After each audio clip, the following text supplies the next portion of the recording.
Okay.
Thank you.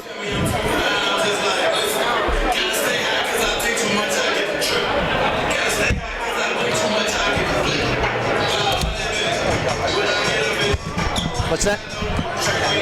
Okay, yeah. Okay.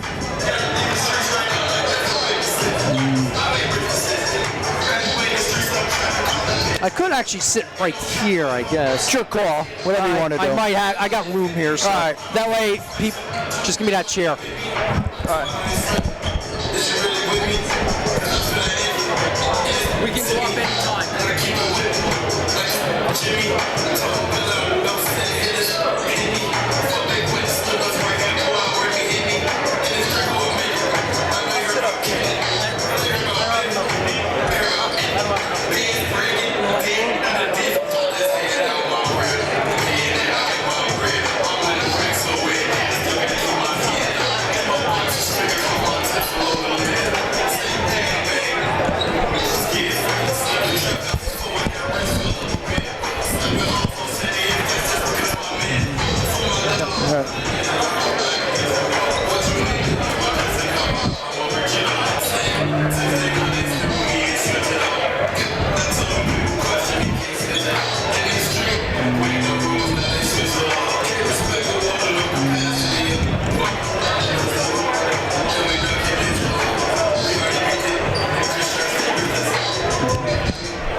Yeah, it's fine.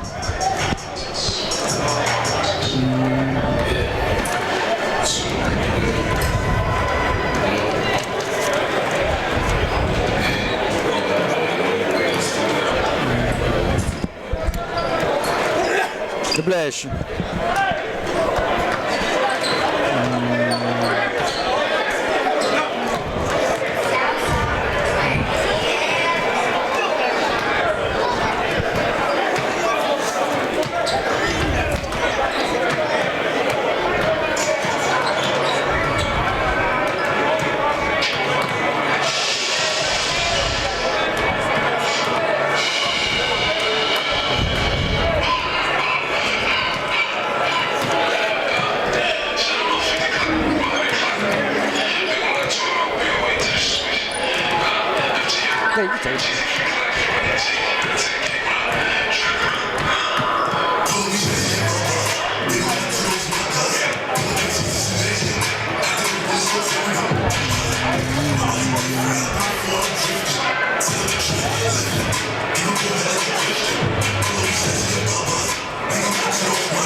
From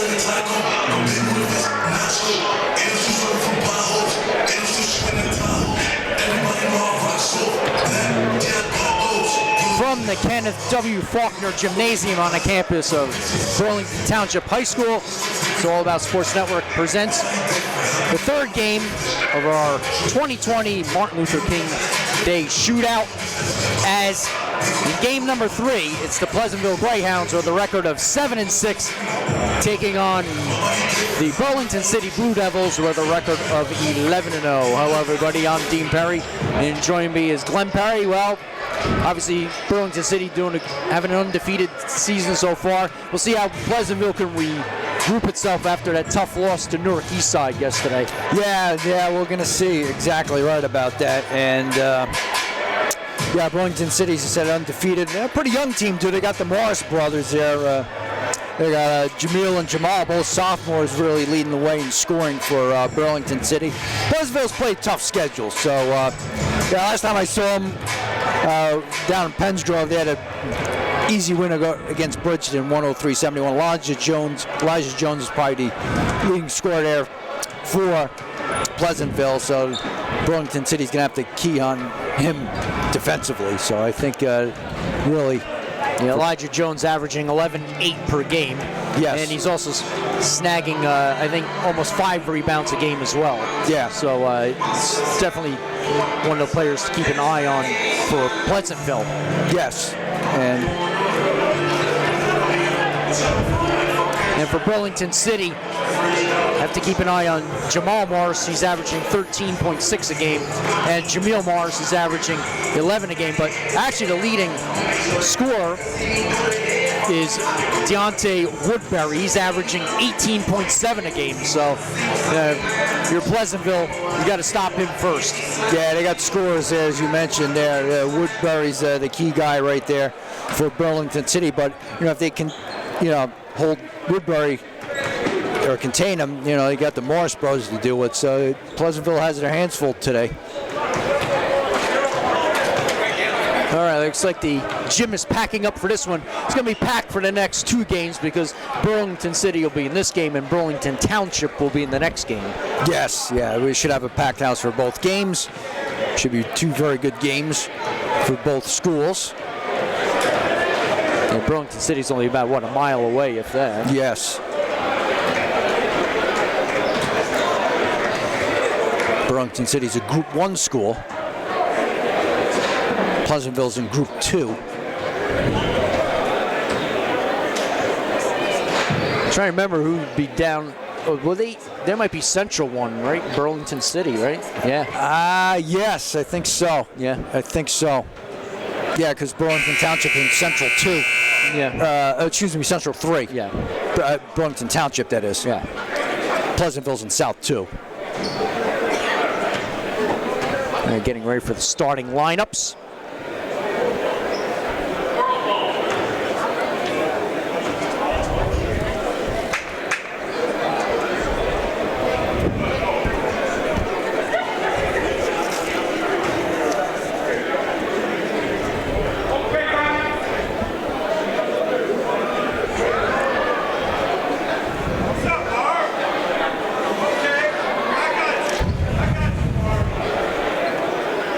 Good afternoon and welcome to the third game of today's showcase. Before we start the game, we'll do player introductions. First, for the Pleasantville High School. Pleasantville. He is a 6'1" senior guard, number 15, Marquise McLaughlin, the guard. 5'9" senior guard, number 1, Jules Sanchez. Jules Sanchez, a guard as well. He's a 5'9" junior guard, number 24, Noel Gonzalez. Another guard, Noel Gonzalez. He's a 6'2" senior forward, number 21, Alejandro Rosado. Forward, Alejandro Rosado. 6'8" junior forward, number 33, Elijah Jones. Elijah Jones, forward, 6'8", good size there. Yes, no question about it. And Dwayne Dozier. Head coach is Butch Warner. And now for Burlington City High School. And Now for the Blue Devils of Burlington City. Number 0, senior Deontay Woodbury. Deontay Woodbury. Number 15, junior Steve Schaefer. Steve Schaefer. Number 2, sophomore Jamil Morris. Jamil Morris. Number 3, sophomore Jamal Morris. And Jamal Morris. And number 14, Kyrie And Pendleton. Kyrie Pendleton. Head coach is Paul Collins. And city is coached by Paul Collins and assisted by Najee Lundy. Chris Keats. The referees are Myron Hendricks, Percy Valentine, and Sebastian Haley.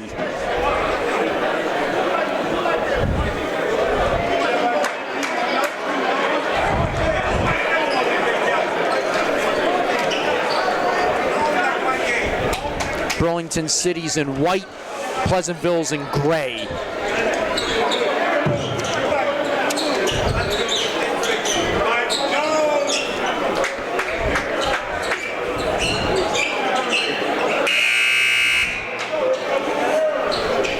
Burlington Township with the city on the front of their jerseys.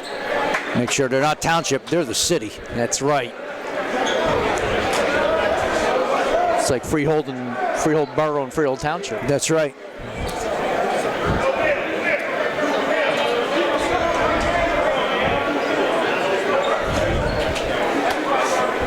You also have Point Pleasant Borough and Point Pleasant Beach. You got Borough and Beach. Yes. I think we're waiting on Elijah Jones. He left for a second.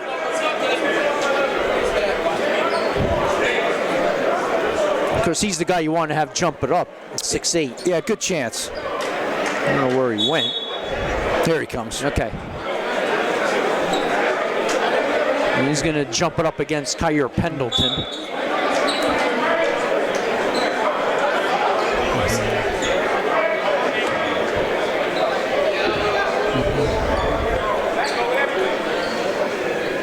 Here's the tip. All right, looks like Jamal Morris had a violation on the jump ball, so it's going to go to Pleasantville. Yeah, I guess he moved before the tap.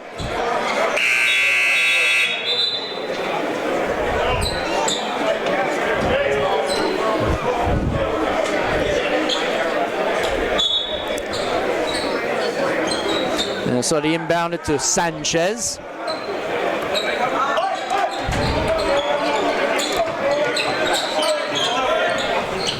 Dump inside and put in there by Jones, and he's going to be a handful for Burlington City today. Yeah, if he gets friendly rolls like that, it might be a long night or long day there for Burlington City.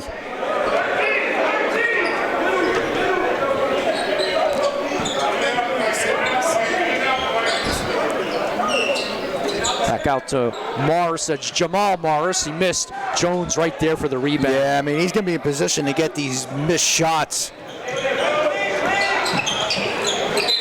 Travel, I think. Yep, that's on McLaughlin. So McLaughlin with the travel. Jamil Morris bringing it up.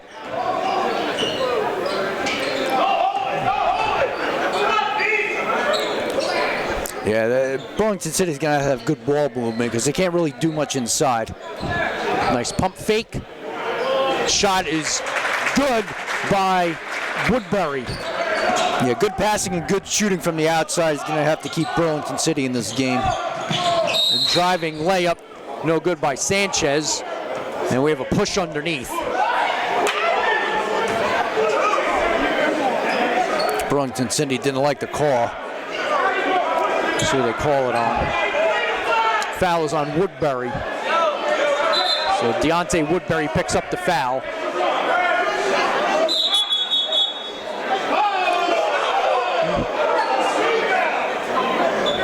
Hold on. They're going to call 2 shots here? Wow. Looked like it was off the rebound, but I guess not. Fans not too happy about that. I thought it was off the rebound.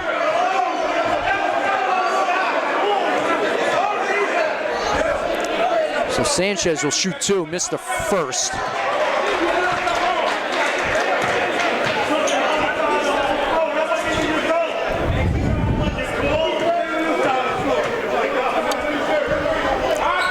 Makes 1 out of 2. And it's a 3-2 lead for the Greyhounds.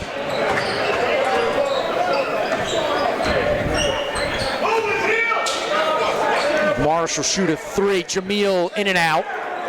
Offensive rebound.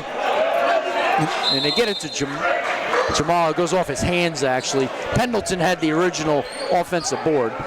So Jamal loses it out of bounds.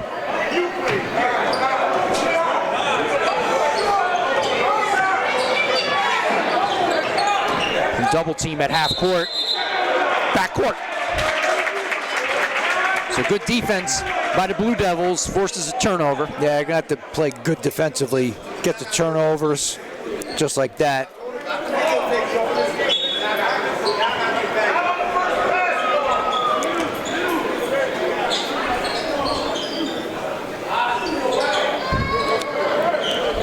Back out. Dump inside. Woodbury with a nice reverse layup. Yeah, they got to create things offensively. If they're going inside, they got to make passes like that and make shots like that. Nice cut. Can't be made as the shot was missed there by Gonzalez. Yeah, good hands by Woodbury. Woodbury drives and draws the foul.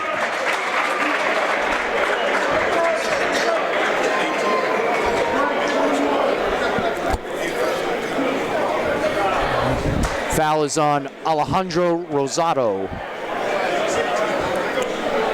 So Woodbury's going to shoot 2. As he mentioned, he's almost averaging 19 a game, so he's the go-to guy.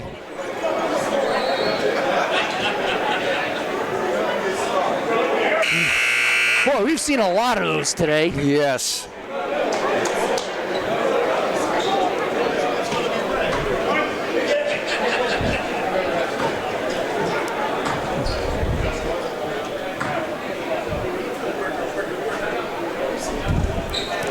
And that one he missed, so 1 out of 2.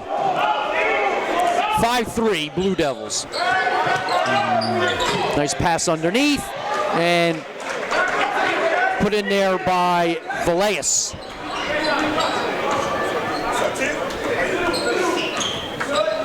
Woodbury, oh, he challenges Jones, and getting fouled underneath was Pendleton.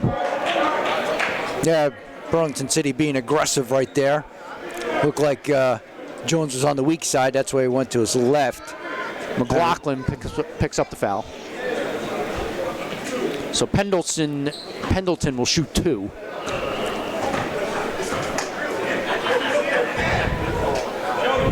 First is good.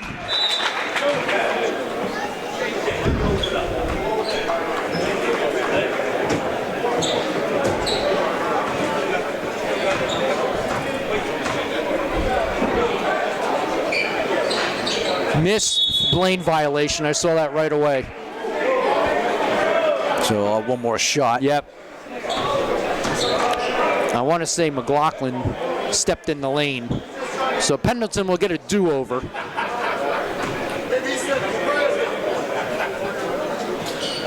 And he makes it. He'll take his advantage of it. Yep. Good hounding defense by Jamal Morris. Three-pointer on the way is off the mark, offensive rebound. Three-pointer on the way is good by Sanchez. Yeah, offensive rebound and get a second opportunity.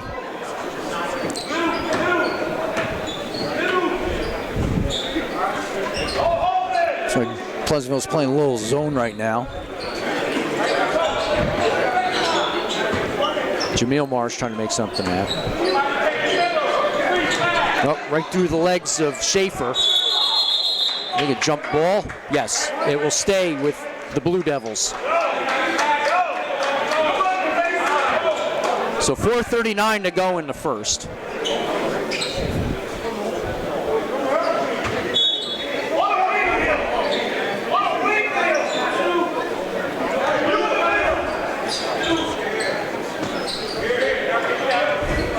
Moving the ball nicely. Poked out of bounds. It will stay with Burlington City.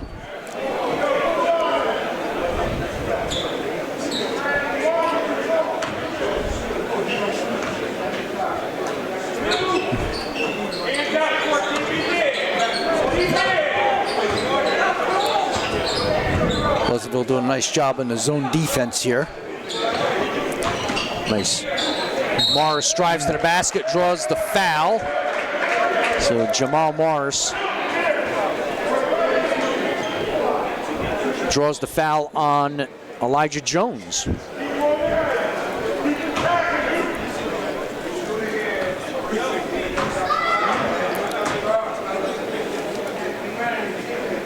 Who rattles out.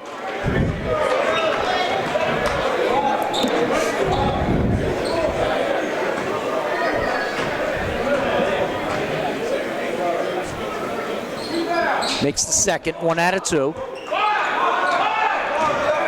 We're tied at 8. 4:10 to go in the first. Looks like Burlington City's going more man-to-man here. Jones in the middle. Can't make it. Burlington City fans wanted to walk. Morris comes up short. Offensive rebound. Jump ball called. It will go back to the Greyhounds.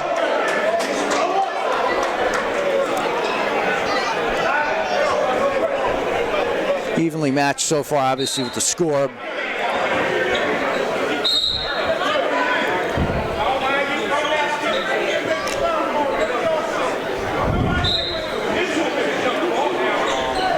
Inbound pass. Up the trip there, so that'll be a foul on Burlington City.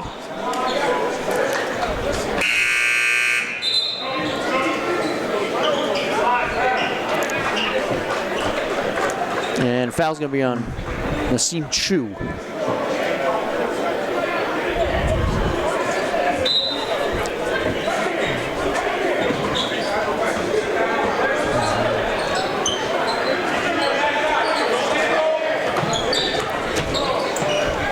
Oh, it's taken right out of there by Chu.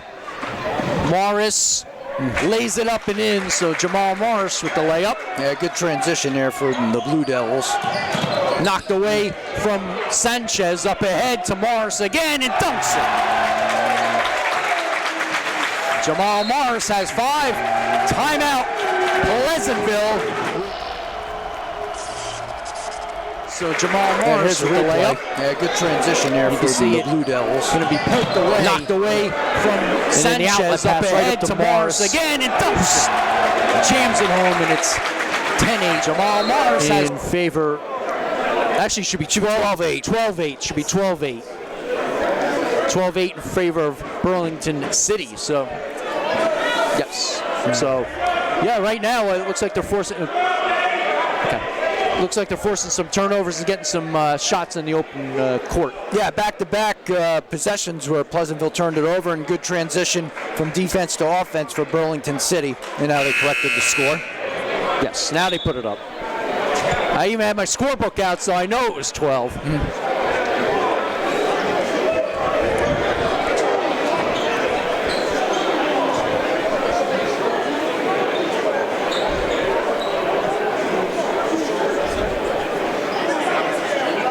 So the Greyhounds will inbound.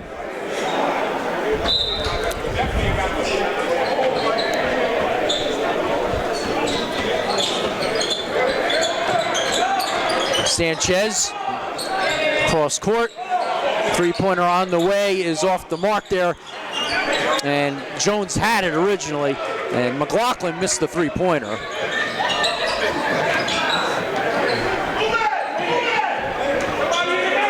Yeah, looks like Woodbury's going to slow things down here.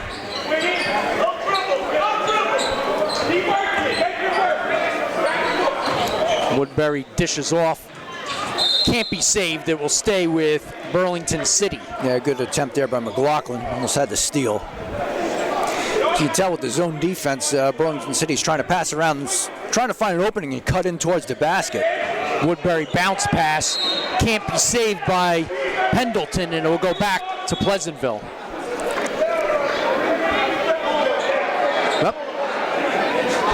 Yeah, Pleasantville ball. As the inbound to Rosado. He gets fouled. If it's not Woodbury, that's a second. Let's see. The old nickel dimer, Phil Rafferty would say. Yeah, that's not a good foul by Woodbury, so he's going to have to sit down. Looks like Schaefer's in for him. Rosado draws the foul. That was the right call. Looked like Rosado got hit a little bit on the way to the basket. Yes. Obviously, it's going to be a Burlington City home crowd, home game here for the most part. Right next door. Pendleton picked up the foul. So you're going to hear a lot of the Burlington City fans. Makes the first.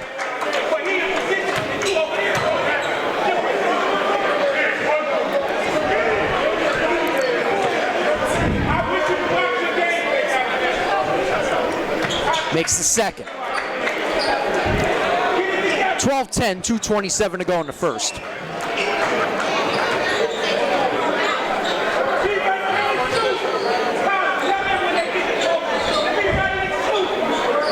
Three-pointer on the way is good. Netted there by Chu. And that's what Burlington City has to do. High pass, Jones comes down with it. Rosado was open momentarily, and the layup is put in there by McLaughlin. McLaughlin with the layup. Yeah, found a hole in defense right there. Dump inside, and Pendleton trying an outlet pass, gets intercepted. McLaughlin can't make it, draws the foul.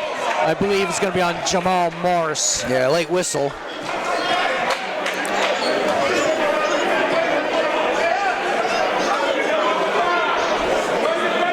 Yep, that's who it's on.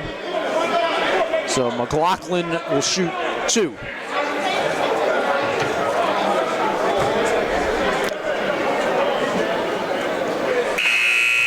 Makes the first.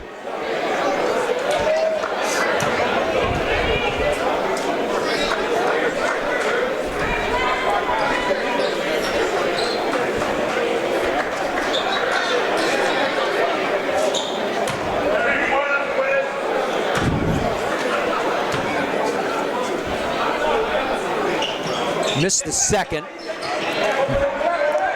as Jameel Morris comes out with it.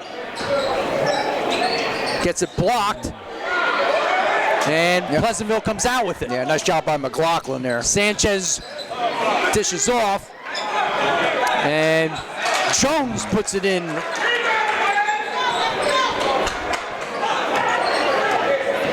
So we're tied at 15 with 1:10 to go. Morris gets it picked, and a travel on Steven Schaefer.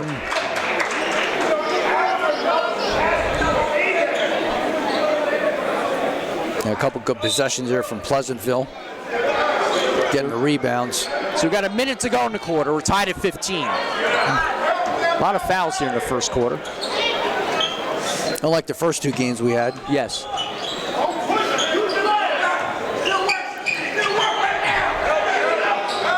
Jones trying to post up on Hunt.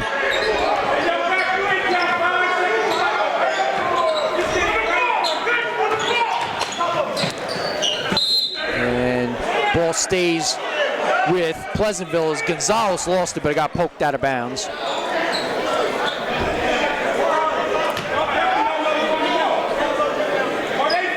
Jones can't make the shot. A rebound for Morris.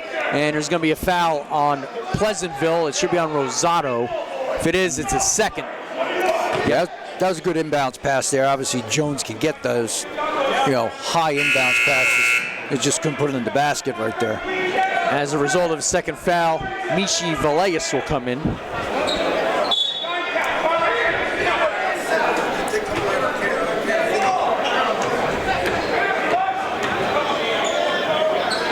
See if the Blue Devils play for the last shot. Up inside, a travel called on Jaquez Hunt.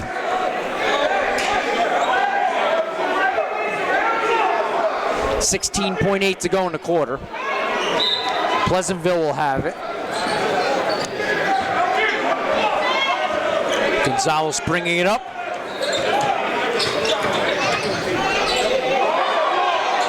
Almost walked, ripped right out of there by Morris. 3 seconds to go. Reverse layup, goes in for Jamal Morris. Off a feed from Jamil, and we have reached the end of the first quarter with the score of Burlington City 17, Pleasant.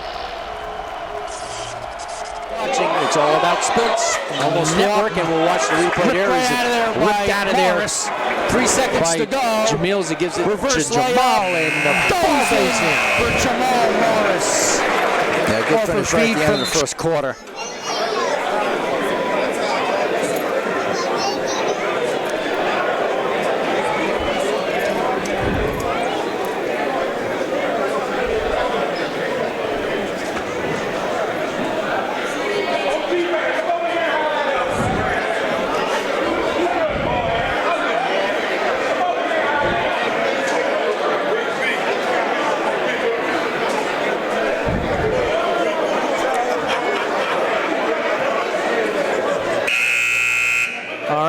Ready for the second quarter here.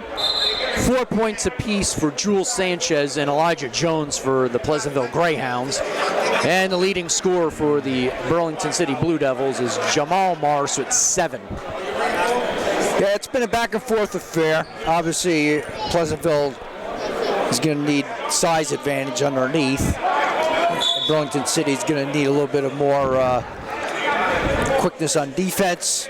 Pass the ball around against the zone from Pleasantville.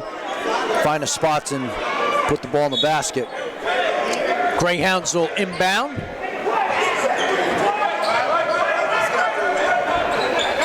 Alley-oop to Jones, and he steps on the line.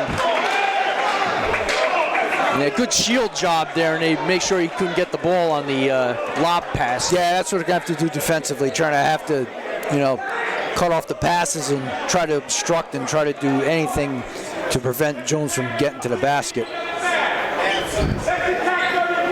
They'll dump in, pass it back out to Morris as Jamil could not make it.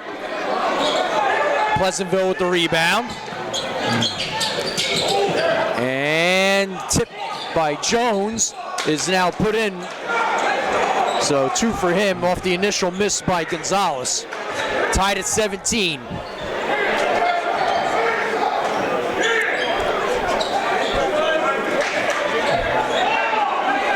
Feed inside.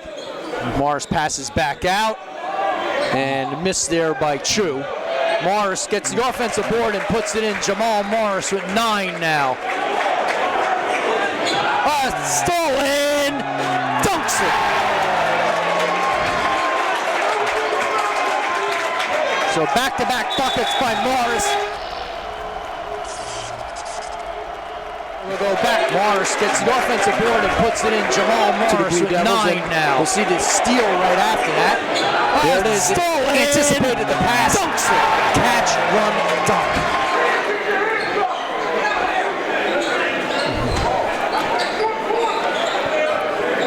Morris, a little wild shot there. I think he tried to do too much there against Jones.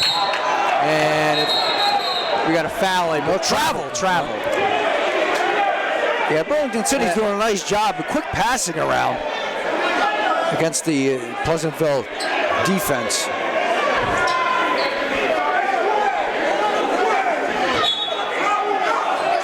So Greyhounds get it back. 6.5 to go here in the first half. And shot's no good. Jones will put it up and in. Second time that Jones has put in a miss off of Gonzalez's shot. Yeah, that's the only thing that Burlington City can't do. If you get those misses right underneath, it's going to be tough for them to get a rebound.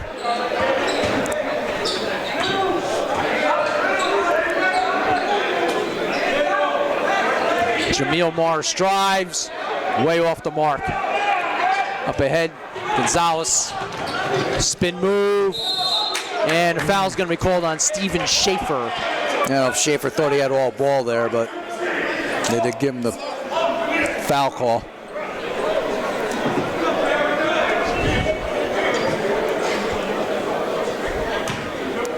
So Gonzalez will shoot 2.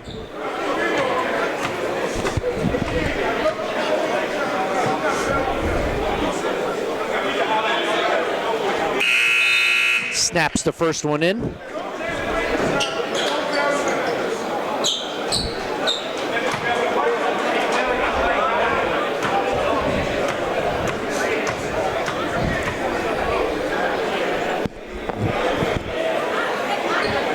And we're tied.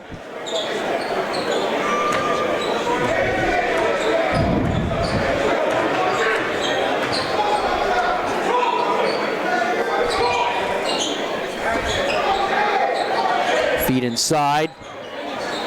Back out. Chu. Pendleton. Missed. Morris gets the offensive board and puts it in. Jamal Morris with 13. Yeah, give him credit. He's been doing a lot of things underneath the basket. And stolen.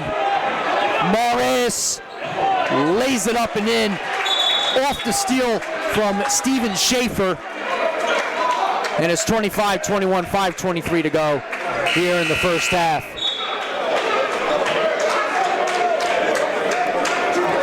Yeah, Burlington City's doing a nice job once again in transition. I mean, they're getting turnovers in the Pleasantville backcourt. Deontay Woodbury, they're doing all this without him. He's on the bench. Shot rattles out for McLaughlin. Oh, Jameel Morris fumbled it for a second. Gives off to Pendleton, who puts it in. 27-21, 5 minutes to go. Gonzalez loses the ball. Coming out with it is Schaefer. And the layup is put in by Jameel Morris. 29-21, 4:44 to go here in the first half. Lazy pass taken by Schaefer. Poked away from him, and I guess a reach in from behind. Boy, great defense from Burlington City. I mean, they're anticipating passes, getting turnovers, transition baskets, and with that, Pleasantville's going to call timeout. Yes, so with 4:37 to go here in the first half, it's 29-21. Blue Devils will take a timeout. You're watching It's All About Sports Network.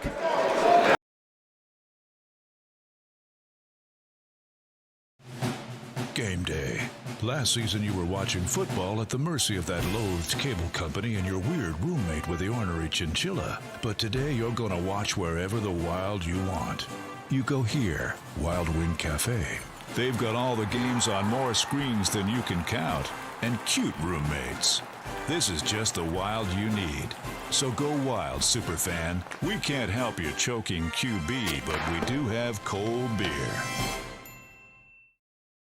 All right, we're back here at the Faulkner Gymnasium on the campus of Burlington Township High School. Dean Perry along with Glenn Perry. 29-21 in favor of the Burlington City Blue Devils, and really it's been their defense that's picked it up. Yes, they're going to have to do that. They have to create defense to get good offense there, and that's what they've been doing, getting turnovers and getting transition baskets. So credit the Blue Devils right now and getting those points off turnovers. Yeah, Jamal Morris has 15 points. So he's got more than half the team points right now.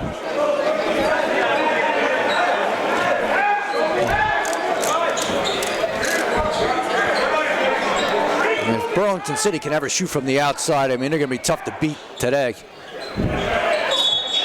Travel call, boy. I guess Schaefer gathered it and took a step or two. Not a good turnover there. Not that any turnover is good. He wasn't pressured, that's why it's a bad turnover. Unforced, I guess you could say. There you go. Sanchez gives off. Gonzalez gets fouled. Yes. Yeah, he got elbowed. That's a good call. And they're in a 1-1 now.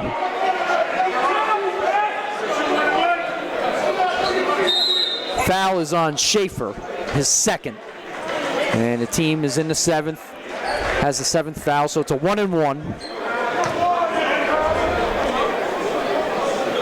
So Gonzalez will shoot 1-and-1 here.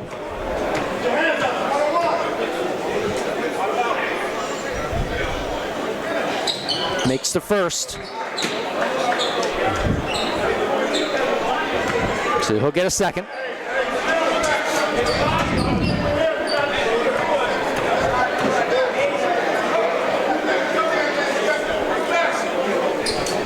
Makes the second. 4 for 4 from the foul line for Gonzalez. 29-23 for the Blue Devils, as we approach 4 minutes to go here in the second quarter. Morris gets fouled by Gonzalez. So now one more foul put Burlington City to the foul line. Here's the inbound.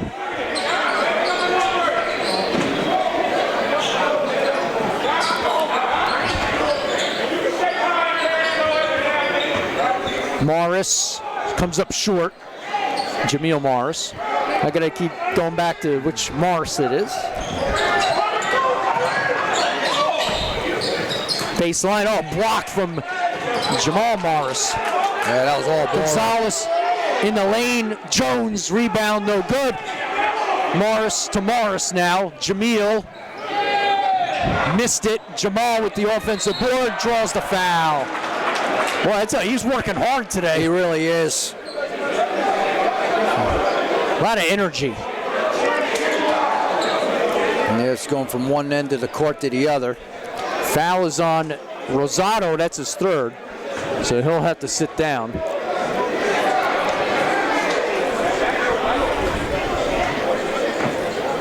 Shooting 2.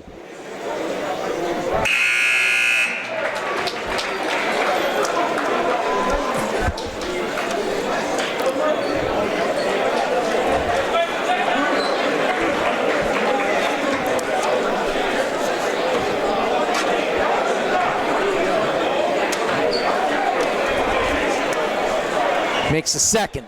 3 out of 4 from the line. He's got 17 in the game. 31-23. 3:15 to go in the half.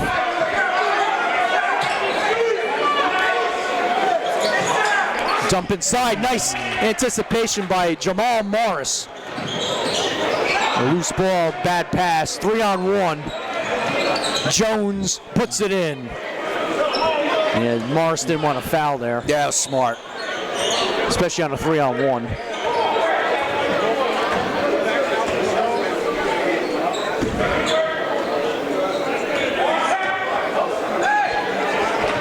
Jamal Morris loses the ball. Jones comes out with it. Running the floor, draws the foul.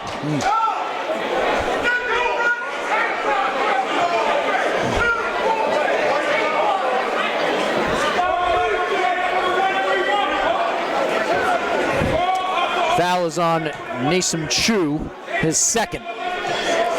Jones will shoot 2.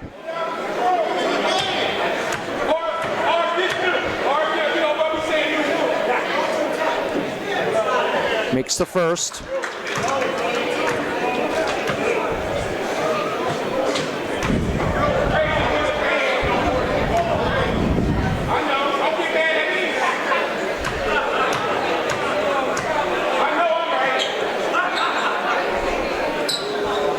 Four-point game as Jones nets 2. 2:30 to go. And Pleasantville starting to creep back into this one a little bit thanks to Elijah Jones. He's got 12. They almost didn't get to Morris. They try to pass, but fortunately for the Blue Devils, they get the bounce and a three-pointer put in by Chu. A little chaotic on that offense. And Morris with another steal. Jamal Morris running the floor. Gets it blocked by Jones. Gonzalez the other way. Nice pass. Layup put in there by McLaughlin.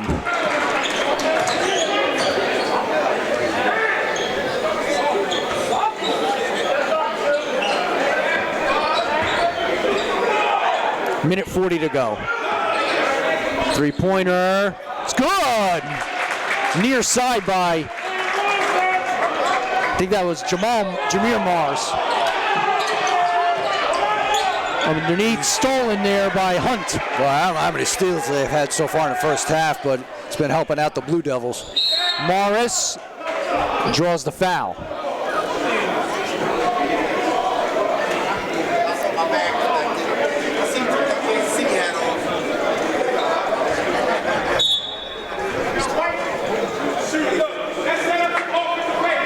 Took away with a timeout. Timeout, I think, was called by what?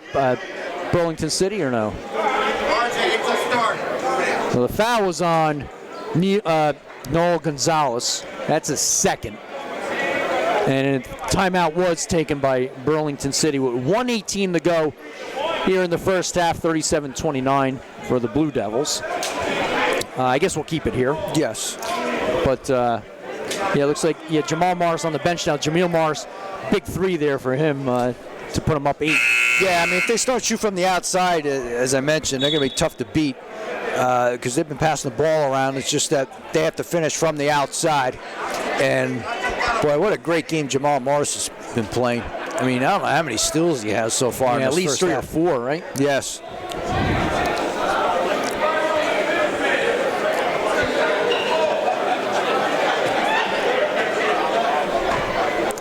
So Jameel Morris will shoot. I think it's a shooting foul, right? Yes. I think so. So 2. No, it's a 1-and-1. But he made it, so he'll get another.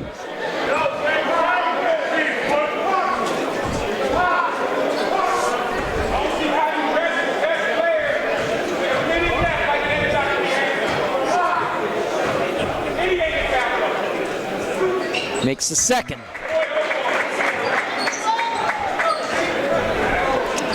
10-point lead. 1:10 to go here in the half.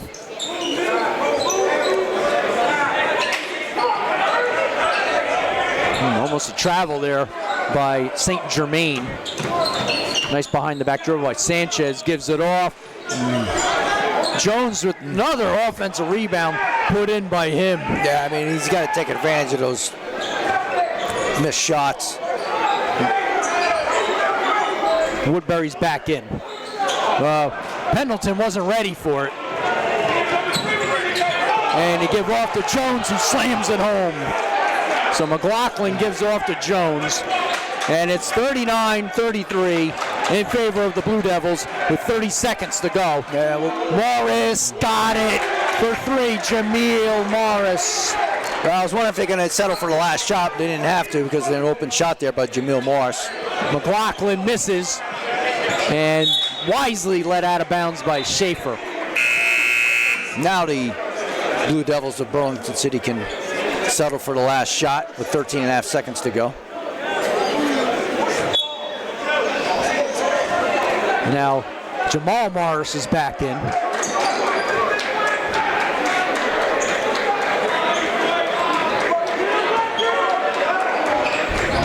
Jameel thought about shooting it. Jamal will. Missed it. And that's the half. So we reach the end of the first half with the score Burlington City 42, Pleasantville 33. We'll take a timeout. You're watching. It's the All About Sports Network.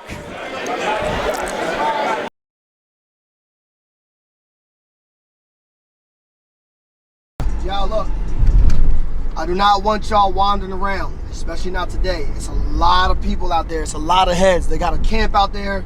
Ray Lewis is out there. Ed Reed's out there. We here for a different mission. We talk about that shit every week, all right? And it's going to be a lot of eyes on y'all specifically, all right?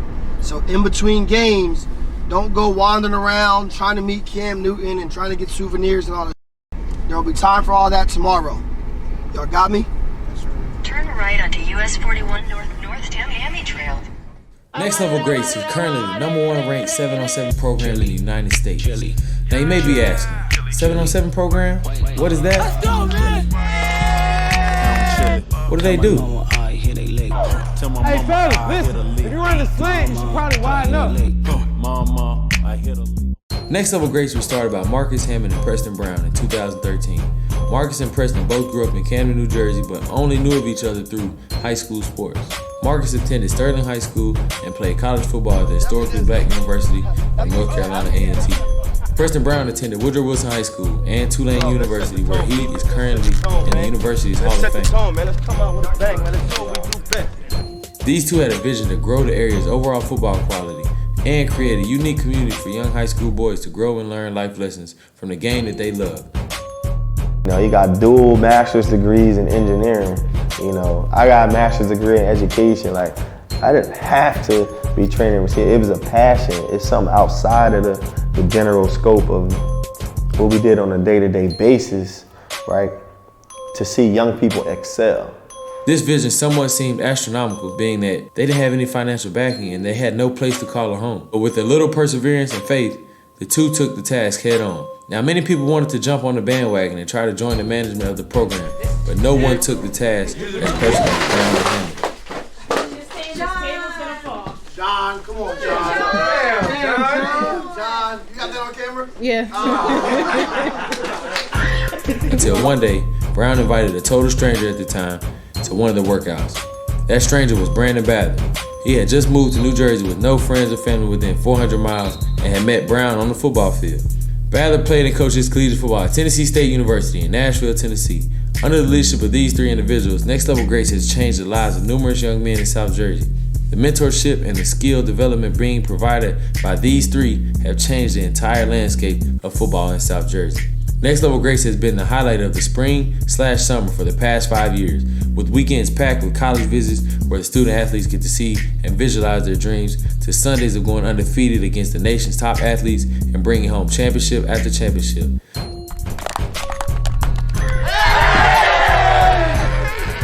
Yo, real quick, I say this first time in 6 years. First time in 6 years now. 6 years. It's an honor for Ed and I to give this trophy out to y'all. 2019, PA Swag East Coast League Championship goes to, and now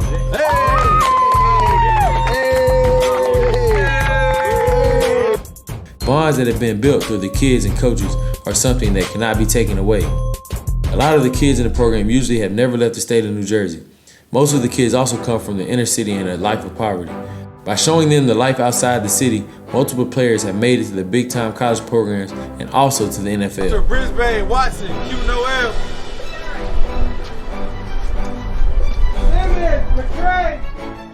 At some point, we gotta have each other's backs instead of trying to fight everybody. At some point, we gotta run it for ourselves as a unit. We represent something. You feel me? It ain't about your high school. It ain't even about this. It ain't about NLG. It's about it, but it ain't about NLG. South Jersey, they don't got no balls in South Jersey. What they say, Dade County, where we from, where y'all from? Never heard of it. Without this program, some of these kids would not be alive. And with Marcus, and we encounter kids from all over South Jersey and other parts of Philadelphia. And kids have similar circumstances as well. And you just don't know. I mean, you always question when you think about it, but a lot of times people don't care what you do, they care why you do it. We've had multiple former players killed on weekends that they should have been on the road with the team but didn't have the money to pay for the trips. That is why Brown, Bathard, and Hammond had devoted the last 5 years of their lives to the kids of South Jersey. There have been ups and there have been downs. If you don't know, say, Coach, I don't know. When you run the wrong, I don't want to put you in. But through it all, they have pushed through to see over 100 kids graduate high school and continue their football careers at the collegiate level.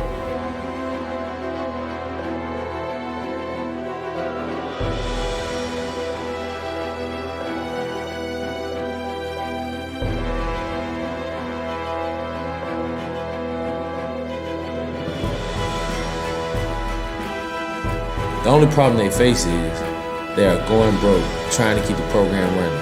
The facility they train at raises the price on their field rental every year.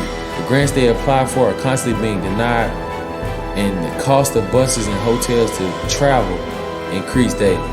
The program looks successful on the outside. That's the first over, man. Congrats, man. We got it on camera. You can send it to your mama. But on the inside, it's breaking down and it's on its last leg. Without this program, football in South Jersey will take a huge decline, and hundreds of kids who need the extra work, mentorship, and a family of friends will all be lost.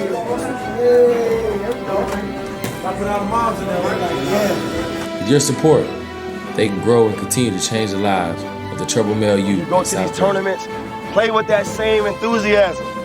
Remember, it's next level greats. Average doesn't exist around here.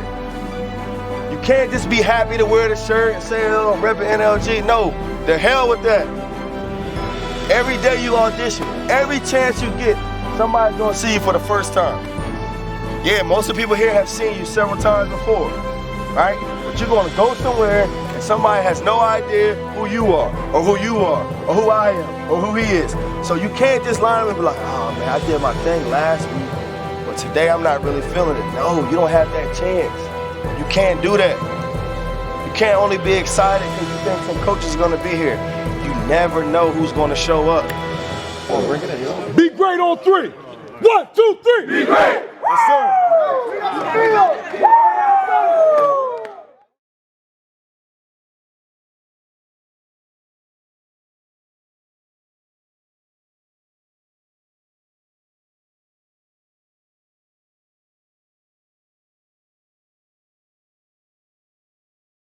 Points. 5 points for Marquise McLaughlin. Jules Sanchez has 4. Noel Gonzalez has 4. And then Nishi Velez and Alejandro Rosado each have 2. For Burlington City, Jamal Morris leads the way with 17. Then Jameel Morris has 10. 6 points for Nasheem Chu, 5 points for Deontay Woodbury, and 4 points for Kyra Pendleton. And Deontay Woodbury got in foul trouble early, but it hasn't really hurt him that much. Yeah, well, we talked about it at the pregame. If somehow Woodbury was contained, it didn't score much, that the Morris brothers were going to take over. And they have. Jamal Morris, obviously, not only with his points, but the steals. So that's really catapulted Burlington City into this 9-point lead. And Elijah Jones is going to get his points. It's that who else is going to score for Pleasantville, and it really hasn't been much. Yeah, as I said, Marquise McLaughlin's the next play with 5. That's it.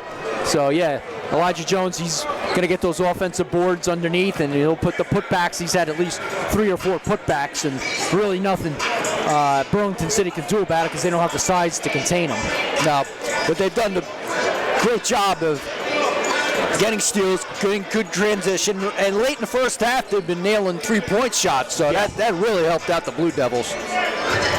And Jamal Morris has not even had a 3 in the first half, but but Burlington City's had 4 of them. Yeah, Jamil's had a few, I know that. Trying to see if I had the standings for each team, but I guess I thought we had it for some reason. Unless I gave it back to you, I think that's what happened. Okay. So it might be in your folder there.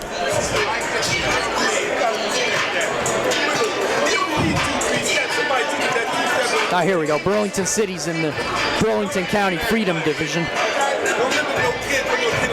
And they didn't update their division standings, so that doesn't help the cause right there. And looking for Pleasantville, I don't see them. They must have another piece of paper there. Pleasantville.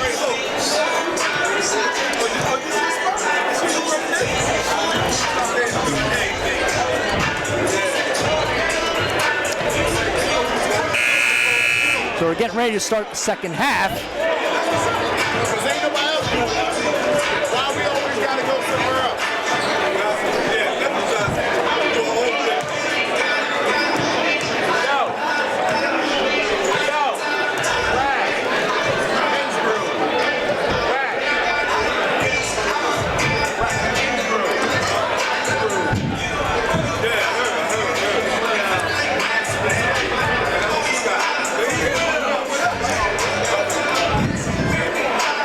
Our next game will be Del Castle against the home team, Burlington Township.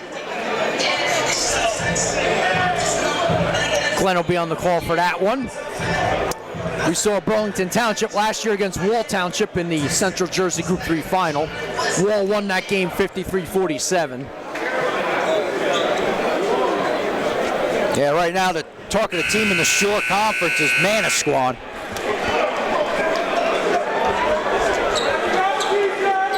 They've had some impressive wins. Actually went to the Jersey City Armory and beat St. Peter's Prep. Beat them pretty good, too. Yes. And they lost by 2 points. Their only loss to Roselle Catholic, and their best player, Galvan, didn't play. So Jameel Morris picks up the inbound pass.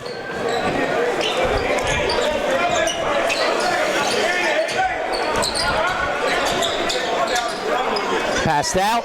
Three-pointer on the way is no good there by Schaefer. Oh, stolen there by Jameel Morris. Lays it up and in.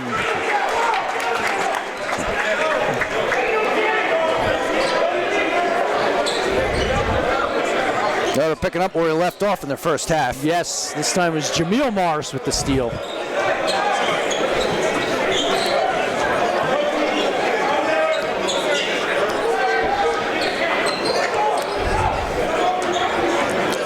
Jones drives, travels.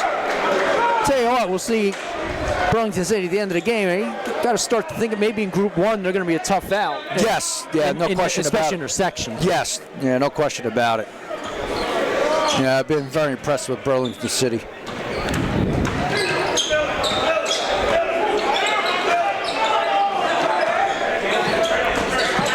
Woodbury back out, swing it to Jamal Morris. Missed. And Jameel Morris with quick hands, but then stealing it was Sanchez for Pleasantville. And layup is good on the far end there by McLaughlin. Morris draws the foul on McLaughlin. That's going to be his third foul.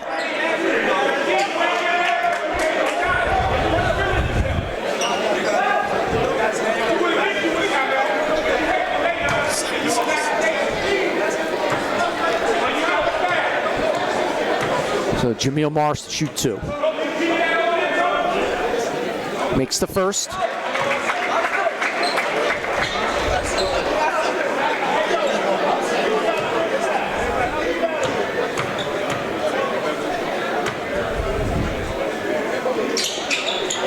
Missed the second.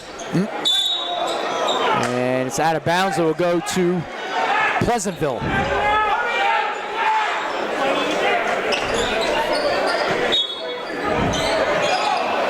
Trapping defense here. They do get it to Sanchez. Morris almost fouled him. Tipped. Well, that's a long tip, huh? Yeah, Rosado gets it. And layup put in there by Sanchez. 8-point game. We approach 6 minutes to go in the third.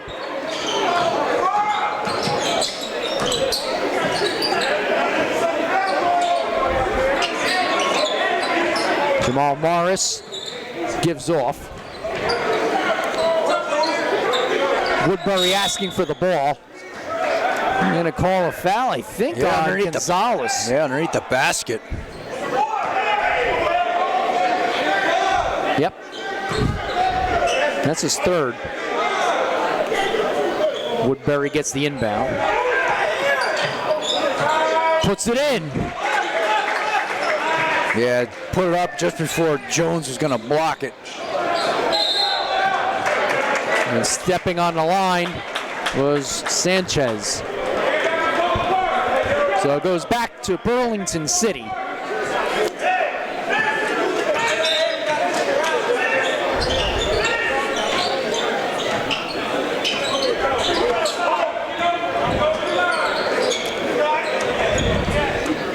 Woodbury. Yeah, that's an offense. I think it is. Let's see. Oh, no, it isn't. I thought he might have used his forearm there. Yeah, I think Pleasantville can't believe it. I think it's on McLaughlin. Yeah, that's his fourth. Okay. They call timeout? Yes. Yeah, timeout for Pleasantville with 5:25 to go here in the third. 47-37. Burlington City will take a timeout. You're watching It's All About Sports Network.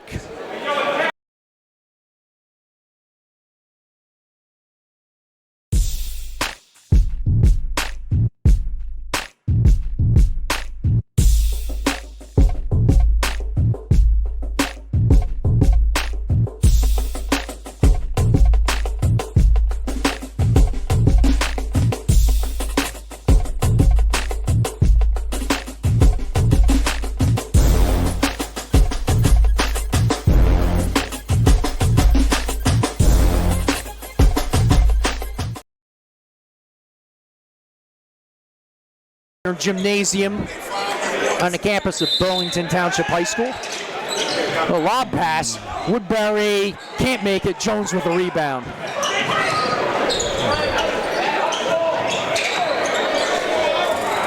Oh, nice move. Gonzalez lays it in. Yeah, good power move there by Gonzalez.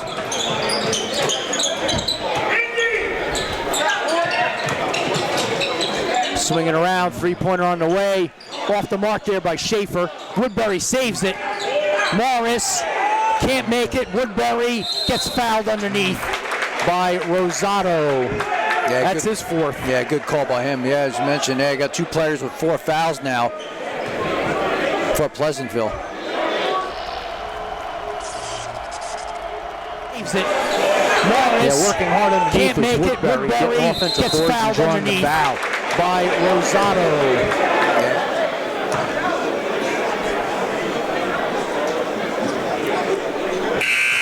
Nets the first.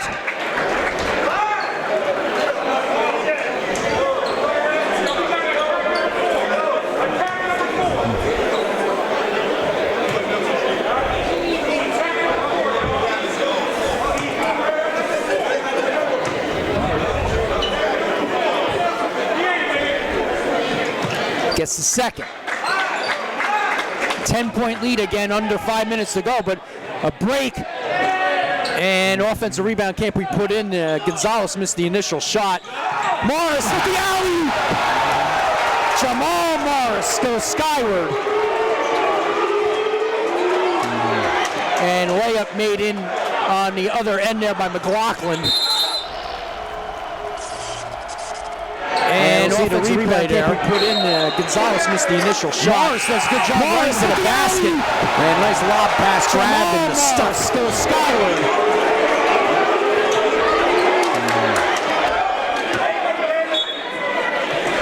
Back to live action. 4.5 to go in the third. Gonzalez gives off. 3-pointer on the way by Sanchez is good.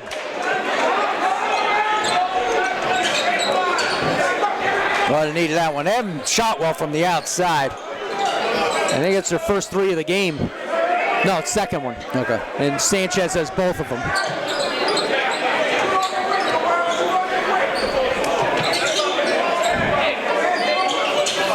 Nice anticipation. Steal there. As Mitchell, shot from the outside's no good. And knocked out of bounds. It will go back to Pleasantville. Yeah, Mitchell checked in. He was the one with the steal. Yes.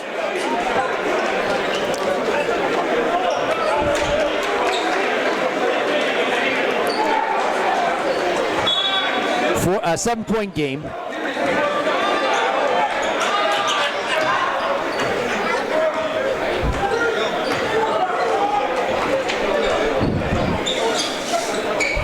Jones thought about it, but he almost got it taken away. Almost a turnover. Gonzalez misses the layup. And a rebound for Chu.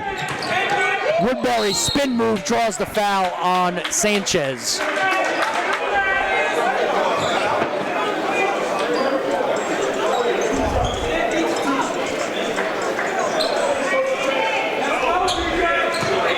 I was saying Villegas got the foul.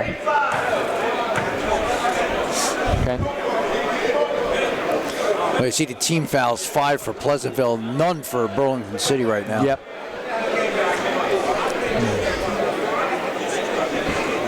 Makes the first.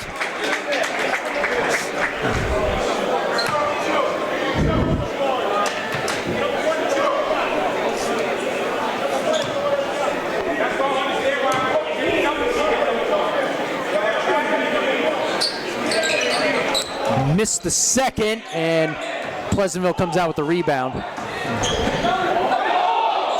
And the Burlington City crowd wanted to travel, but Gonzalez gets the layup. Morris, travel. Yeah, I guess he went up and down. He had landed before he shot it. Yeah, Morris, lower back. He's holding his back there a little bit because he landed. went up, landed, and got the ball, so that is a travel. 6-point game, under 3 minutes to go in the third. Getting double team, loses the ball. Morris trying to behind the back. Up to Jones, dishes off. Good, and a foul. And it was put in there. Getting double team, loses the ball. Morris trying to behind the back. An opportunity to cut it to 3 now. Jones, dishes off. Green picked up the foul. Good, and a foul. Oh no, that's not on Green. It was Pendleton. Mitchell misses. Near side, 3-pointer on the way is off the mark there for Chu. Gonzalez draws the foul. Yeah, it looks like Pleasantville's going to try to attack the basket, draw some fouls against Burlington City. So a chance to cut it to 2. Timeout for Burlington City with 2:29 to go here in the third. It's 52-48 in favor of the Blue Devils. We'll take a timeout. You're watching It's All About Sports Network.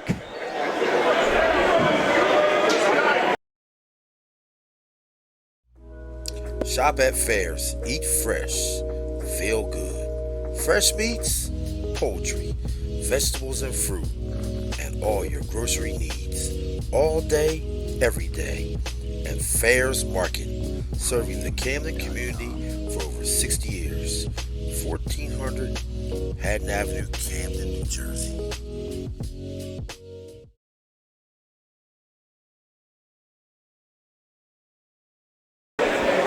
Looks like Pleasantville starting to get their offense going now. Yes. Yeah, you're definitely right about that. They've been attacking the basket. They have to go inside. They've been doing that. And even a couple shots from the outside have been going for them. So, and they're getting turnovers as well. So we knew they were going to get rebounds, but it looks like Pleasantville's getting their offense together.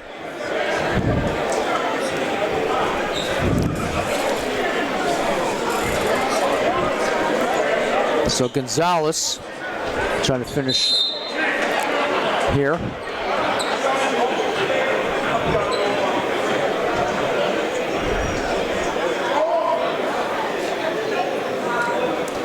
Missed first. It's 2-shot foul.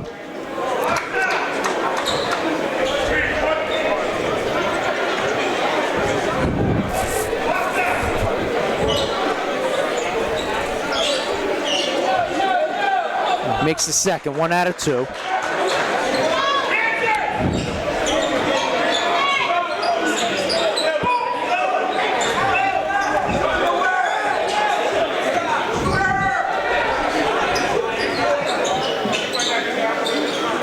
Dump inside, gets triple team, and Pendleton gets it knocked away. And shot missed over the back. Yeah, that's going to count. Yeah, Valeas. That's a goaltend. I think one of the Burlington City players hit the backboard. Okay. On with his hands. Let's see.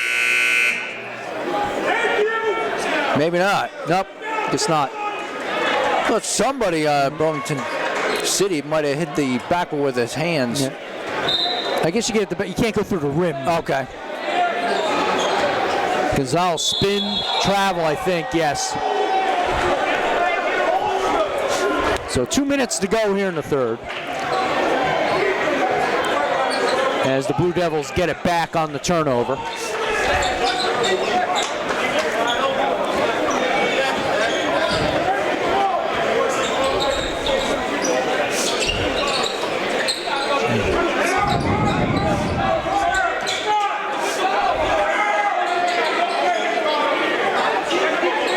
Morris got it.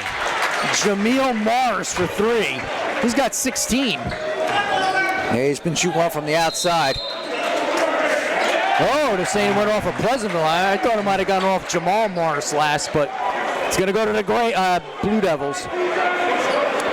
Minute 34 to go.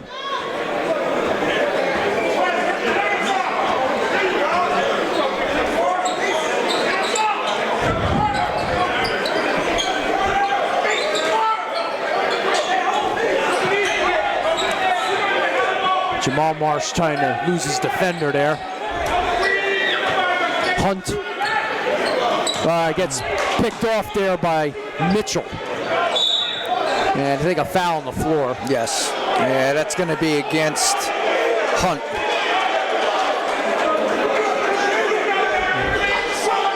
You're right. It is on Hunt. Yeah, Gonzalez was heading towards the basket right there.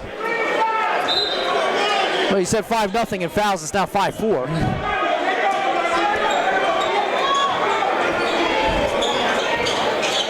Dump inside. Jones all alone. He puts it in. Elijah Jones, his first 2 points of the half. Yeah, that's surprising.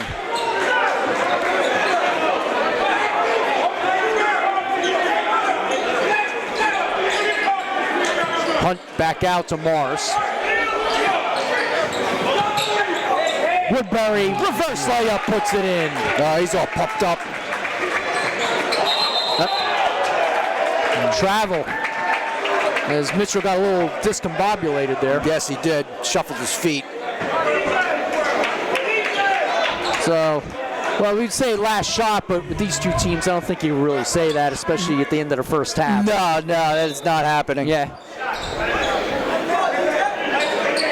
They find an open shot, they're going to take it.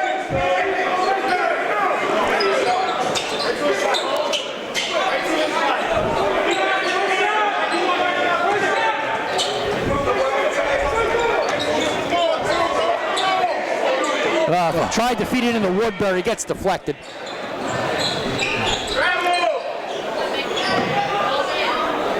Jones trying to get the rebound. Gonzalez could not put it in. 3 seconds to go. Woodbury has to put it up. No good. So we've reached the end of the third quarter with the score. Burlington City 57, Pleasantville 51. We'll take a timeout. You're watching It's All About Sports Network.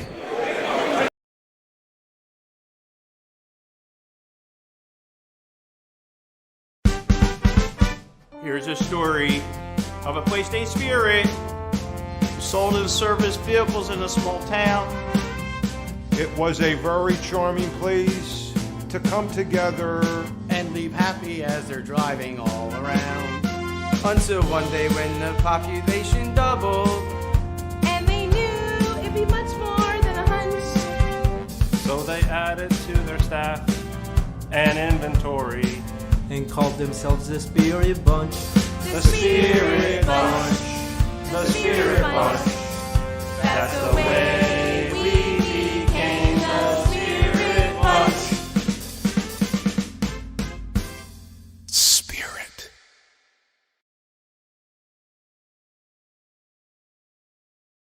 Well, an 18-15 third quarter for Pleasantville cuts the lead to 6.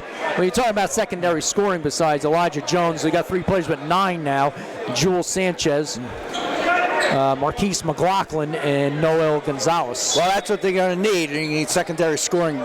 Tipped and stolen out of there by Chu on the inbound. Yeah, you just got to be aware of Burlington City's defense and steals. Feed inside to Woodbury. Loses the ball, deflected out of bounds. It'll stay with the Blue Devils. He attacked Jones on that. Yeah, they did. I guess, yeah, Burlington City's not afraid to get inside against Jones. Dangerous pass. Morris, foul. They wanted a backcourt, but they got a foul instead. Yeah, that's what the coaching staff's saying right now.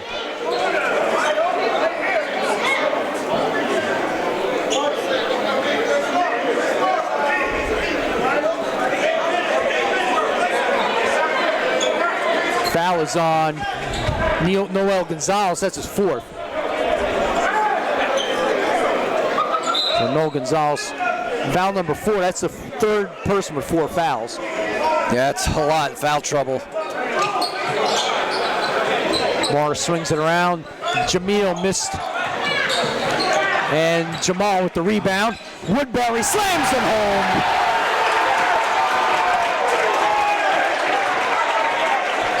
Well, hopefully we'll see a replay.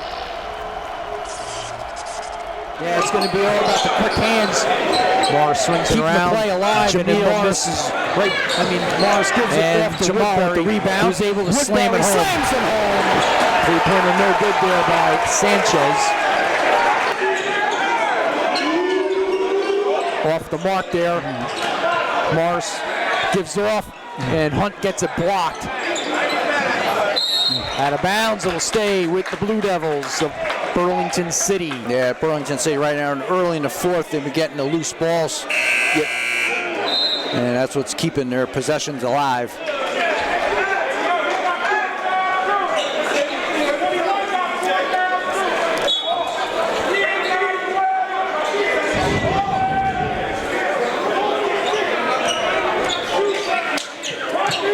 Woodbury for three. Almost went in off the rebound. Morris is there, but didn't time it too well. No, he did not. Block out of bounds. It will stay with Pleasantville as Gonzalez went to the hoop and Hunt blocked it.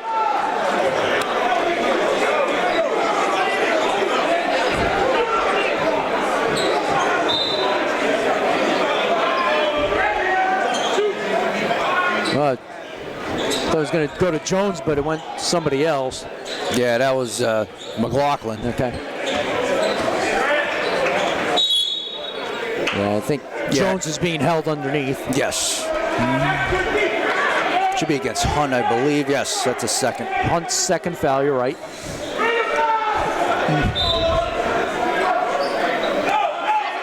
Morris almost stole that. They tried to get into Sanchez, but Morris did a good job of leaping it. Yeah, it's Jamil right there. Jamal's been getting more of the steals, but Jamil almost had that one. Gonzalez double team, then a steal. Jamil lays it in.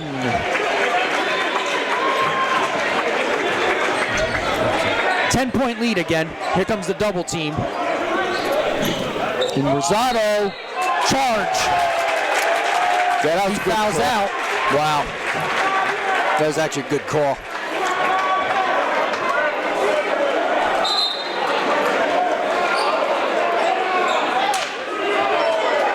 Yeah, Rosado fouls out. He finishes with 2 points. Yeah, with 6:01 to go here in the game. Yeah, it'll be a loss there for the Greyhounds.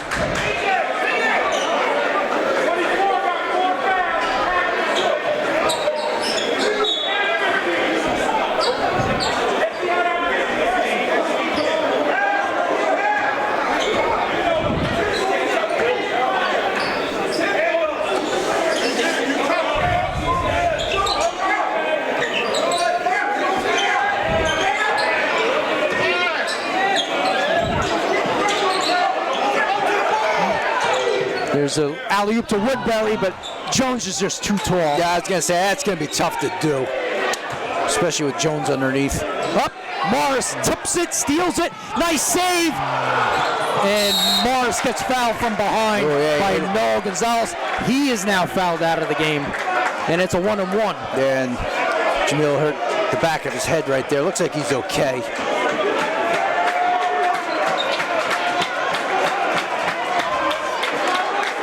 Gonzalez fouls out with 9 points.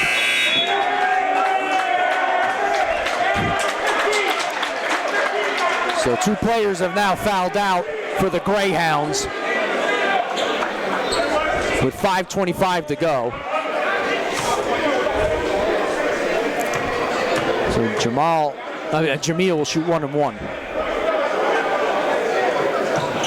Missed it, but Jamal with the rebound, gives it to Jamil, gives off. Three-pointer on the way is way off the mark by Hunt. Little tap pass, Woodbury to Jamal Morris with the layup. That's going to be a tactical. Yeah, Woodbury was yelling at Jones. So Woodbury got the tee? Yes. So that's his third foul. So it was a taunt? Yes. Okay. Glad you saw that because I was looking up court when that happened. Well, I think Jones might have gotten a technical too. Okay. So it could be a double tech? Yeah, because that was late. They must have... You're right. There it is. Yeah. So double technical then? Yes. Okay. So Jones must have said something after that. Yep. And that's the 9th foul, yep. So 5:11 to go. And it's a 12-point lead for the Blue Devils. Double team. Tipped. Morris. 3-point on the way. Schaefer got it. This place is rocking now. Yeah, it is. Off the mark. Charge.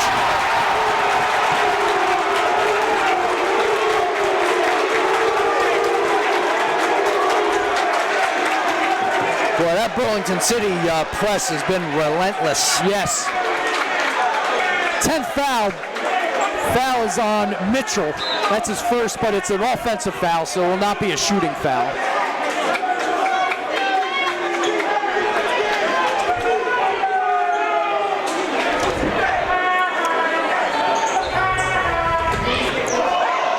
Morris gives off. Woodbury for 3. Got it. Wow, man. And this one is out to an 18-point lead now. Yes. What a great fourth quarter for the Blue Devils. Yeah, they're finishing well. And losing the ball. Woodbury.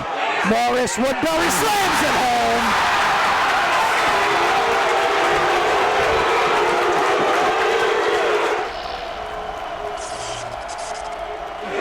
Morris to Woodbury after a steal once again. Yeah, they're finishing well. And losing the ball.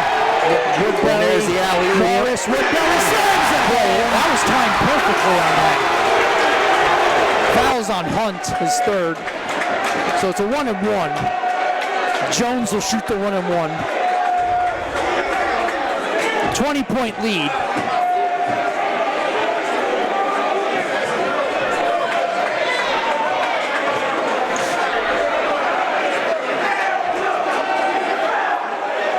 Makes the first.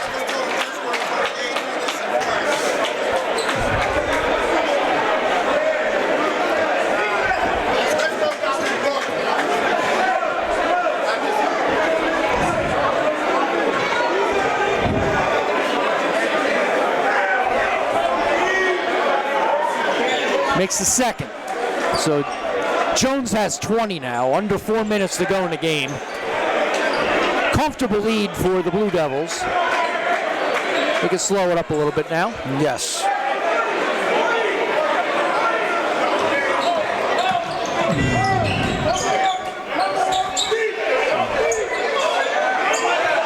Morris was open for a 3, but he didn't take it.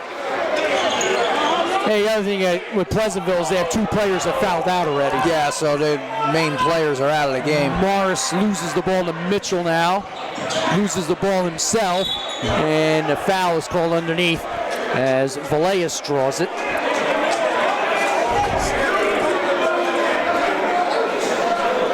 Well, you can see why Burlington City's undefeated. I mean, Jamil Morris picks up the foul. I think, yeah, 2-shot foul for Villegas.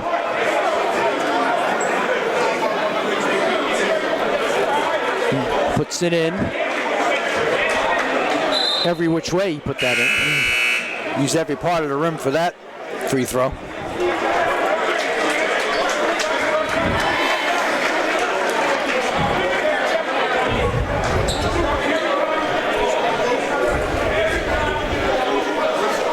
Made the second.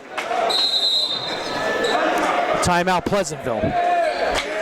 With 3:22 to go here in the fourth, it's 71-55 Burlington City. We'll take a timeout. You're watching It's All About Sports Network.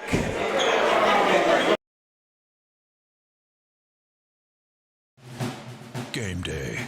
Last season you were watching football at the mercy of that loathed cable company and your weird roommate with the ornery chinchilla. But today you're going to watch wherever the wild you want.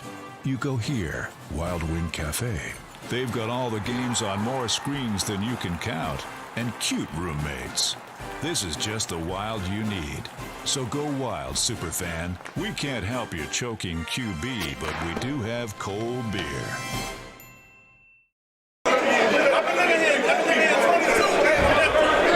All right, we're back here at Burlington Township High School. Dean Perrylow and Glenn Perry. Great fourth quarter for the Blue Devils. Yeah, I mean, it's been very impressive for Burlington City to finish this game off. They've been doing all game long with their defense, with steals, creating turnovers, transition baskets. They've been very impressive, and no wonder why they're undefeated.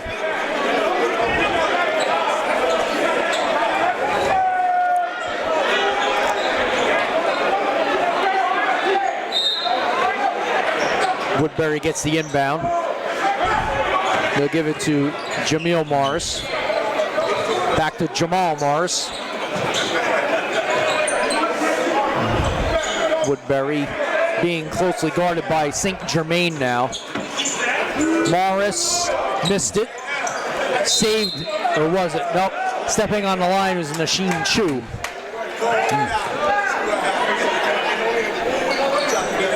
3 minutes to go. Oh, almost stolen there by Schaefer. And now it is stolen by Morris. And he lays it in. Jamal Morris has 23. Mitchell draws the foul. Eben Mitchell will go to the line. 1-1 still. Last one. Chu picks up the foul. That's his fourth.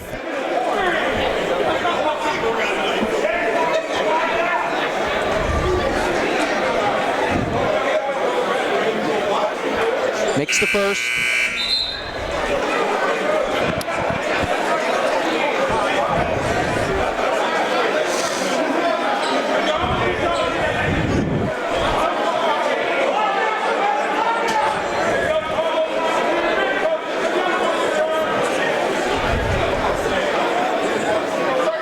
And Mitchell misses the second. Out of bounds. We'll go to Burlington City. Yeah, Woodbury had the original rebound. Next up, we have Del Castle of Delaware and Burlington Township. Scheduled to start at 4. And that is not happening. Yes, I have to check the clock there.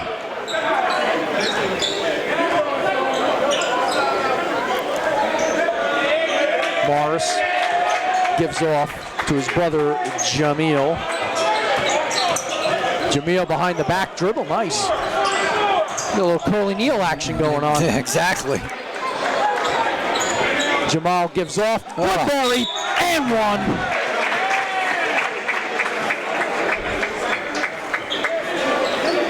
Yeah, their passing has been great today as well. Foul is on Villegas, his second. Looks like we have substitutions for the Blue Devils here. So Chiffon Green is in, as well as Dewan Hunter for Burlington City.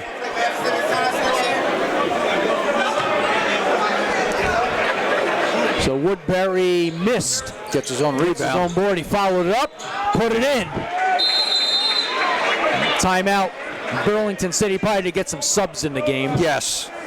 So we have 2:01 to go here in the fourth. It's 77-55 in favor of Burlington City.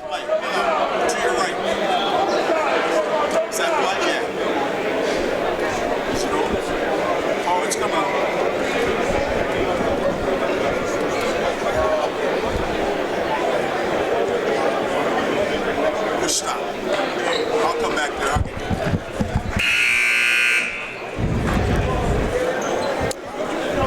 All right, Woodbury, let's see here. He has 17, 19, 23 points now. He's matched Jamal Morris. Yeah, I would think Morris is going to get MVP, though. We'll see. Foul the other way. Yeah, I think Jamal's done a better job defensively. Yeah, it's going to be an interesting call. Yeah, Woodbury had those two quick fouls, and got pretty much taken out of the first half. Foul's on Jameel Morris, his second. Sanchez makes the first.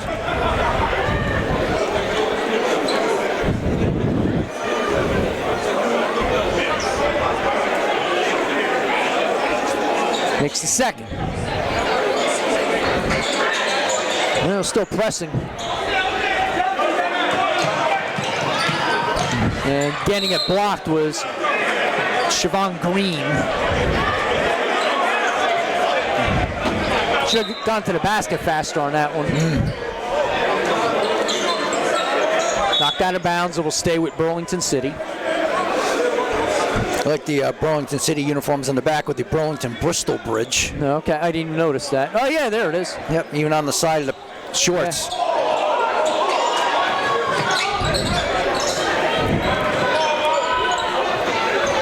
Oh, nice move by Morris. Put it in. Oh my God. Jameel Morris. He's got 20. Losing the ball. Well, Jones had it, lost it, but the Greyhounds still have it. Put in there by Gonzalez. Yeah, that was for 3. Nope, actually,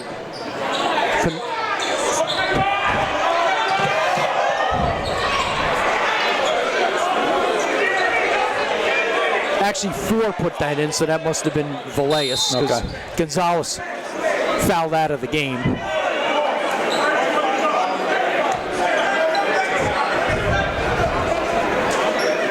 So the foul is on Mitchell. That's his second.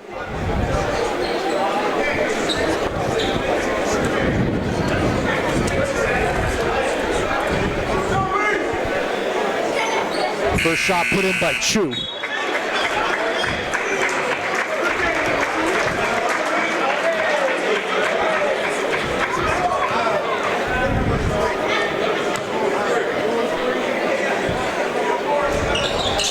Second one is good as well. Chu's got 8, and it's a 21-point lead. And out of bounds, it goes off of Elijah Jones. Yeah, I'm surprised he's still in the game. Yeah. Well, guess what? He's coming out now. Okay, there you go. Foreshadowing right there.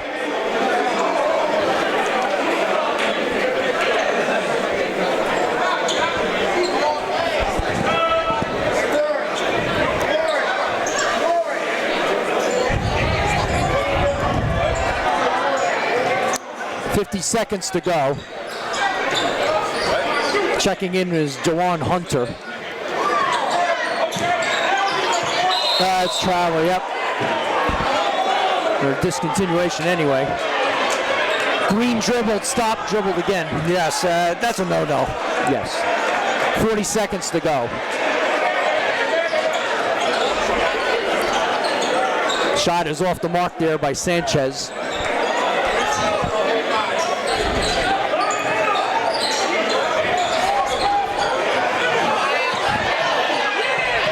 And banked in there by Green.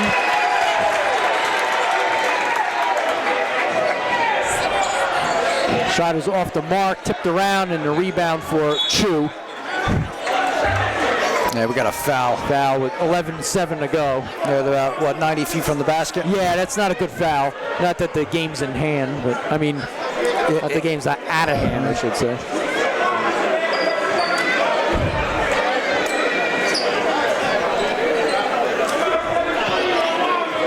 So Mitchell picks up the foul. So Chu will shoot 2. We'll hang here for the MVP. Should be interesting. I would give it to Jamal Morris.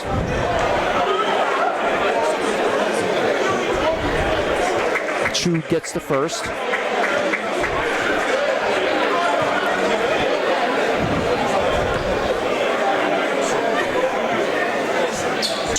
Missed the second. He was going for 10 points there. Up ahead, and the layup was put in there by Sanchez. 5 seconds to go, and that should do it. The final score is Burlington City 84 and Pleasantville 62. We'll hang on for the MVP.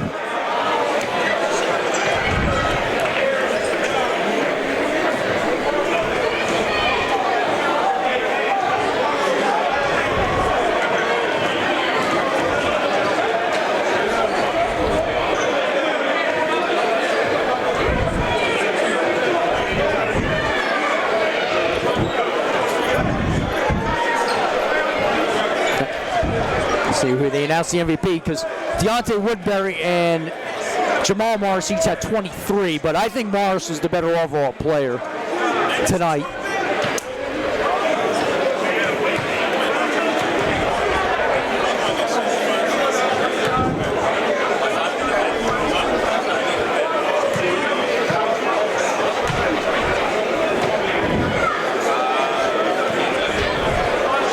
We'll run down the leading scores after he announced the MVP.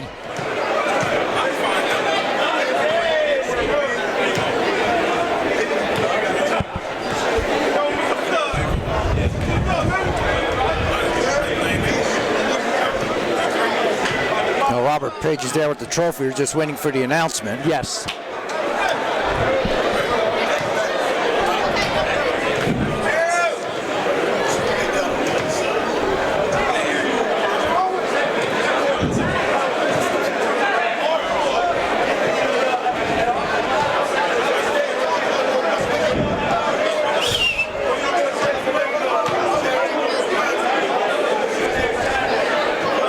Still waiting for the announcement. I could run down the leading scorers while we wait.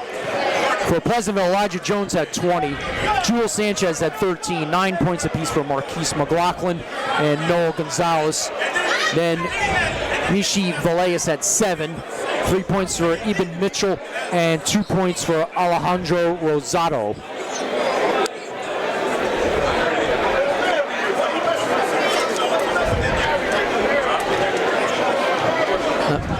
Okay.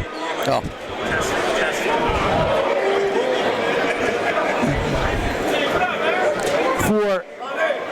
For Burlington City, Deontay Woodbury, here we go.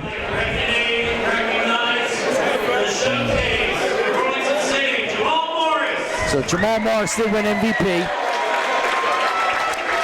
He and Woodbury each had 23. Jameel Morris had 20. Then you had Asim Chu with 9, Kyer Pendleton 4, Stephen Schaefer 3, and Siobhan Green had 2. So there's, well actually, Jameel Morris, he got the MVP. Not, Jameel 2 went out. Okay. Then they announced Jamal. Jameel had 20. So he was the one who went out. All right, so our next game is going to start 20 minutes from now, as it'll be Del Castle of Delaware against Burlington Township, the home team. So Burlington City improves to 12-0, and Pleasantville drops to 7-7. Once again, the final score: Burlington City 84, Pleasantville 62. We'll see you for the next game.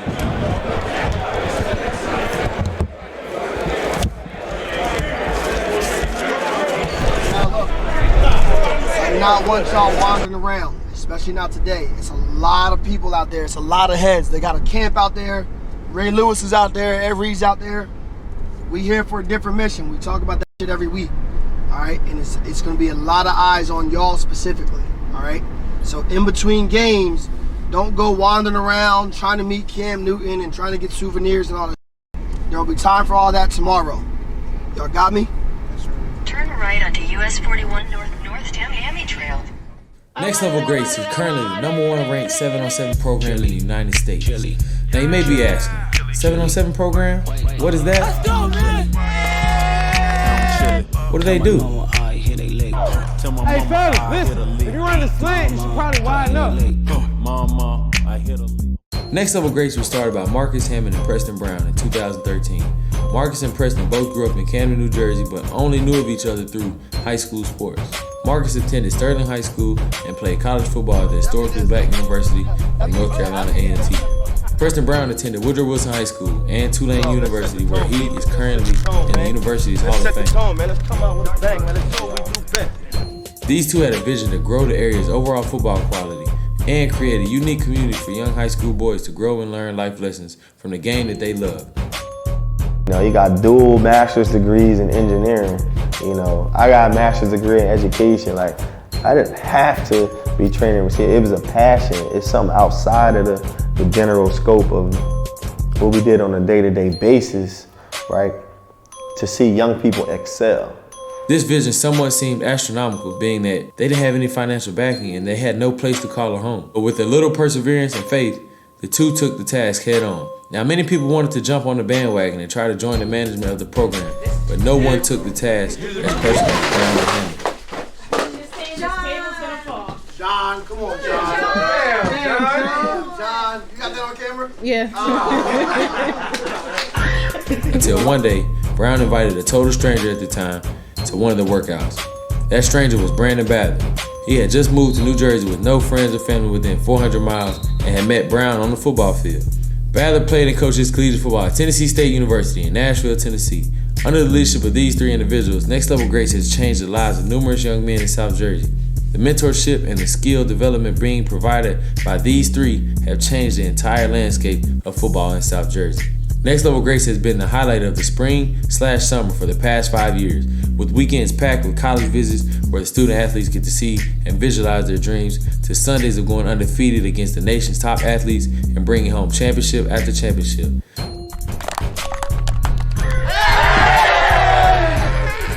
Yo, real quick, I say this first time in 6 years. First time in 6 years now. 6 years. It's an honor for Ed and I to get this trophy out to y'all. 2019. PA Swag East Coast League Championship goes to, and now I'm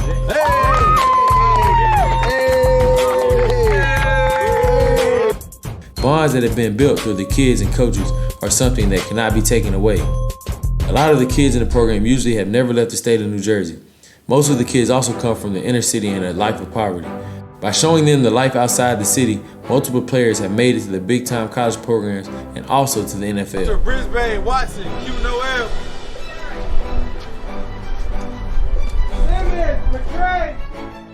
At some point, we gotta have each other's backs instead of trying to fight everybody. At some point, we gotta run this for ourselves as a unit. We represented something. You feel me? It ain't about your high school. It ain't even about this. It ain't about NLG. It's about it, but it ain't about NLG. South Jersey, they don't got no balls in South Jersey. What they say, Dade County, where we from, where y'all from? Never heard of it.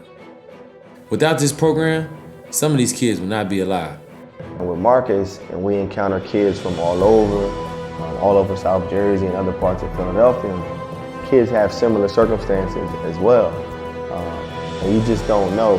I mean, you always question when you think about it, but a lot of times people don't care what you do, they care why you do it.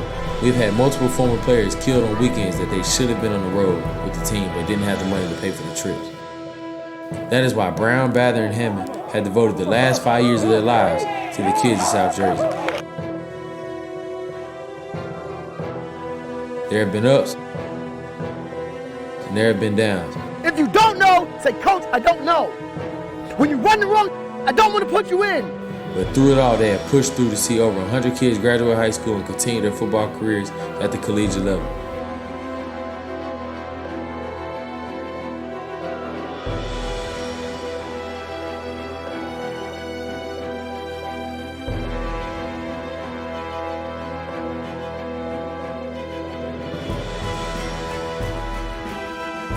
The only problem they face is they are going broke trying to keep the program running. The facility they train at raises the price on their field rental every year. The grants they apply for are constantly being denied, and the cost of buses and hotels to travel increase daily. The program looks successful on the outside. First over, man. Congrats, man. We got it on camera. You can send it to your mama. But on the inside, it's breaking down and it's on its last leg. Without this program, football in South Jersey will take a huge decline, and hundreds of kids who need the extra work, mentorship, and a family of friends will all be lost.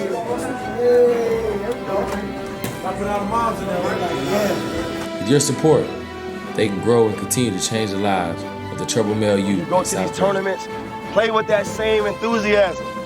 Remember, it's next level greats. Average doesn't exist around here. You can't just be happy to wear the shirt and say, oh, I'm repping NLG. No, the hell with that. Every day you audition, every chance you get, somebody's gonna see you for the first time. Yeah, most of the people here have seen you several times before, right? But you're gonna go somewhere and somebody has no idea who you are, or who I am, or who he is. So you can't just line up and be like, oh man, I did my thing last week, but but today I'm not really feeling it. No, you don't have that chance. You can't do that.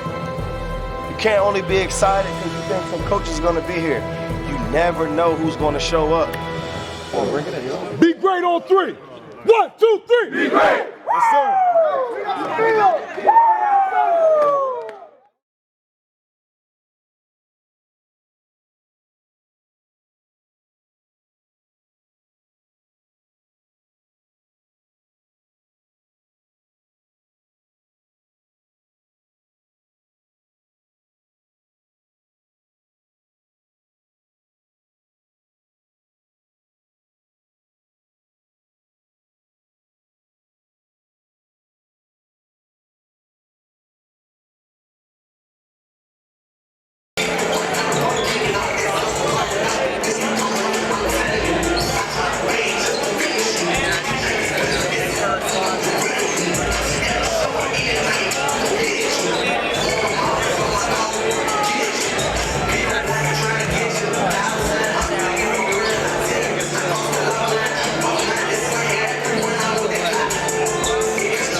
We'll see if after this game it empties out a little bit. Okay.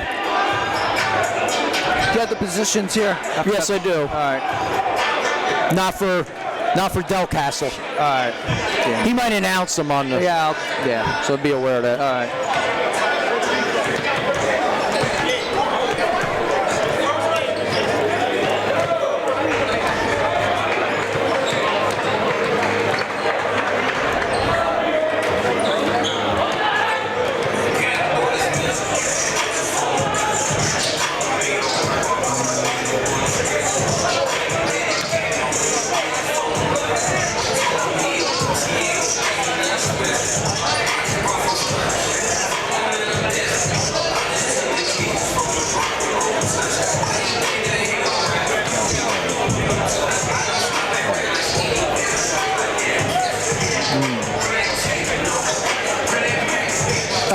I don't know if you heard me, Glenn. Yeah. I don't know, maybe after this game we'll clear out a little bit. Okay. No, I'm just saying the crowd because all the home team. Yeah, probably right. It's the last 4. Well, Pennsgrove might bring people, but who knows? Yeah, I don't know. Is that the right clock? Yes, I think so. So whenever you want to go. All right, we'll come up. Okay. About 15 seconds will come up. Okay.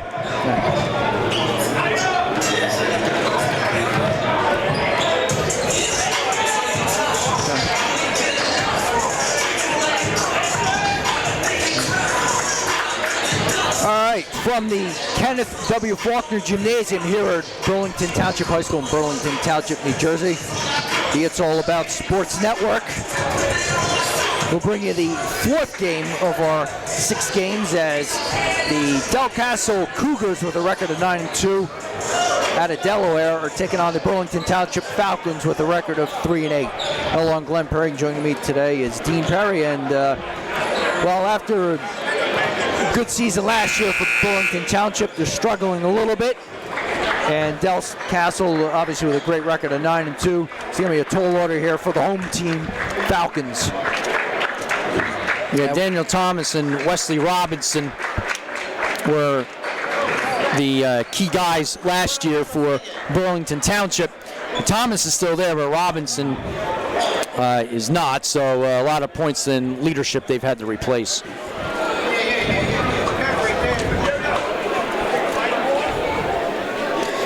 So a lot of starting lineups. Of course, they were talking before the game. Yeah, big crowd here for obviously the Burlington City and Burlington Township games. So we'll see.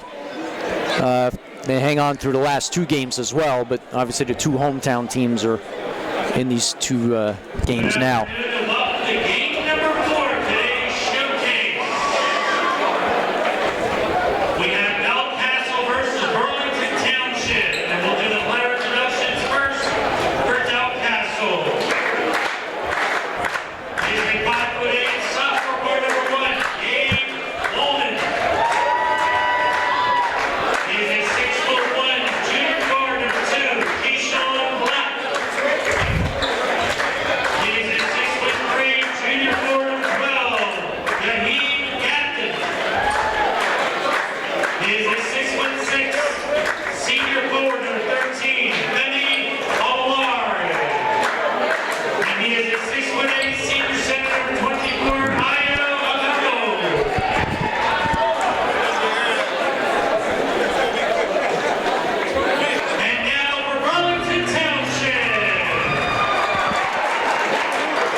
And who are the head coaches, Lynn? The head coach for Del Castle is Kenneth Avent, and the head coach for Burlington Township is Ryan Derry.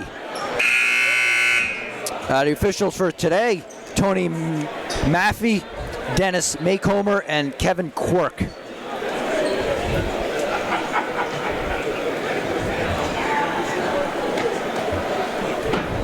I have to double check some of the numbers for Burlington Township because they changed. I think we had Eric Rogers for 3, they originally for 11, so we're going to have to see which number he's wearing.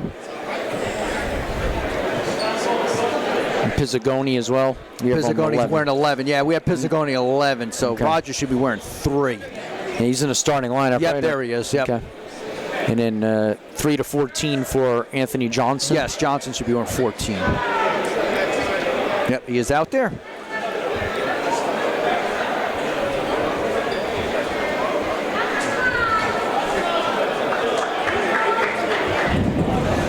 And as I mentioned previously, yeah, we saw them last year at Wall and just haven't been the same since.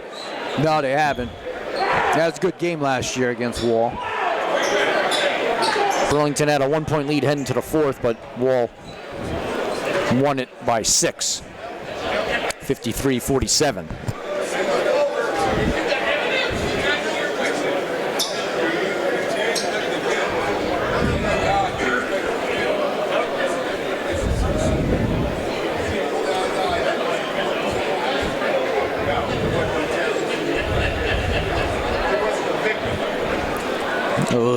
Have a little bit of a delay right now. I was going to say, They're running a little behind now, but I think you know what they're waiting for.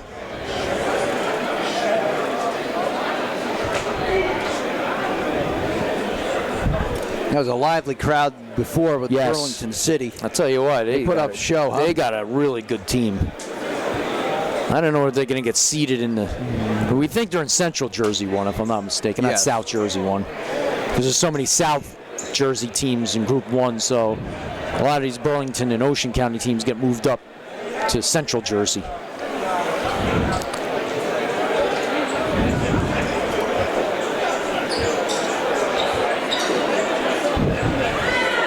Looks like we're ready to go now.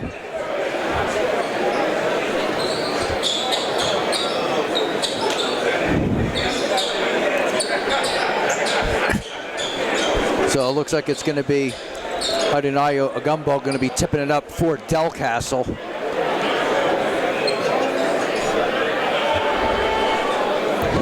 Tipping it off against Emmanuel Tigbo.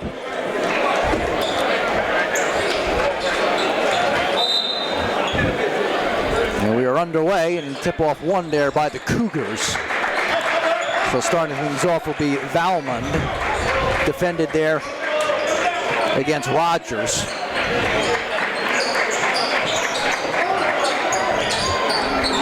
Swinging around.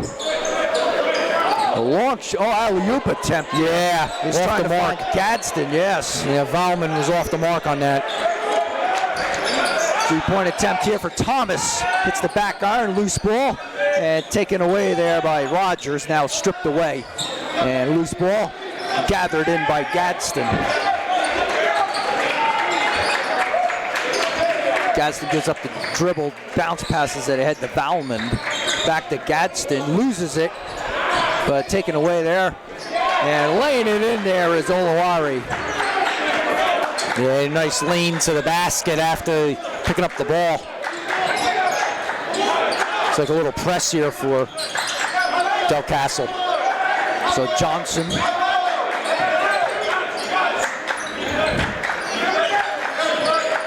And feed inside to Digbo. Oh, nice block. Block underneath, and we're going to see a lot of size underneath Olawale with the block, along with Gumbo underneath. It's going to be a tall order for the Falcons.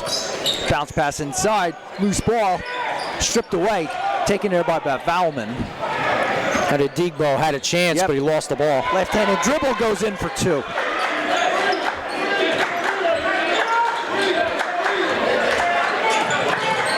There's Johnson, the left wing, makes a move, uses the glass, can't get the layup, and it'll be Del Castle possession. Hey, Tigbo knocked the ball out.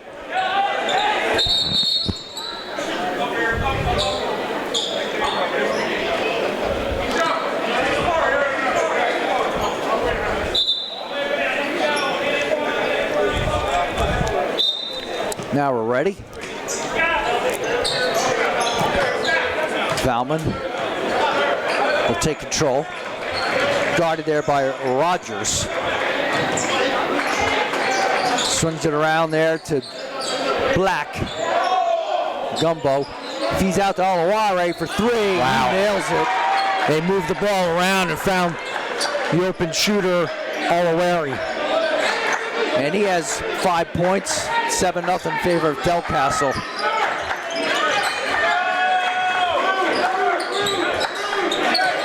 There's Johnson. Heavily guarded there by Valmond. Now over for Thomas.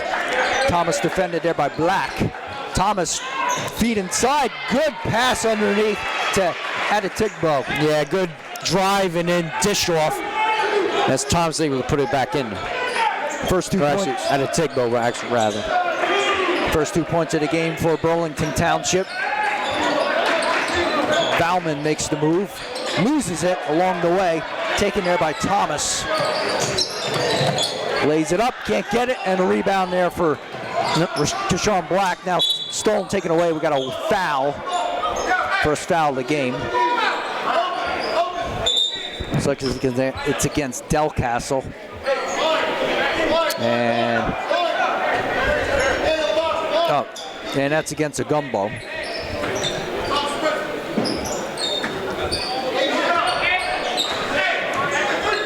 There's Daniel Thomas, left-handed dribble. 5 minutes remaining here in the first quarter.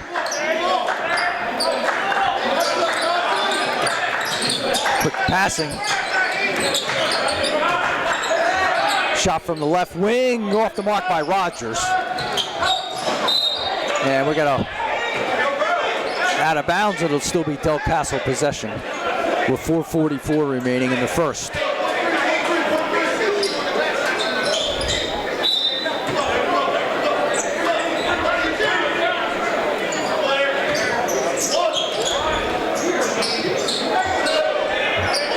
Gabe Valman now for a gumbo, makes his move, kicks it back out.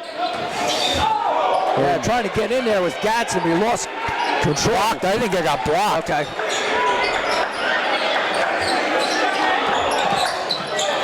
And drawing the foul there is Daniel Thomas. We'll see who the foul is on.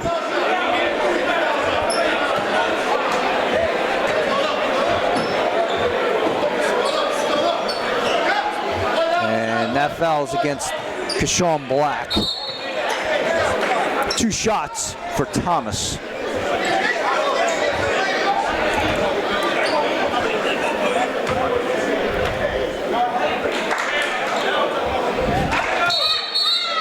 Puts in the first.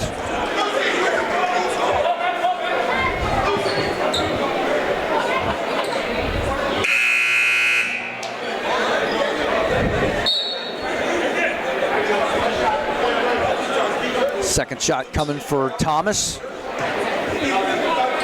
Nobody's at the foul line for Burlington Township. I guess they're very confident that Thomas can make 2, huh? And they're back on defense. Here's Gadsden. Now for Valman. Gadsden top of the key. Back to Valman, now in the corner. Here comes the drive there by Black, loses control, and it'll be a turnover for the Cougars. Yeah, threw the ball, didn't know where it was going, and he's shaking up. And we got an injury. Yeah.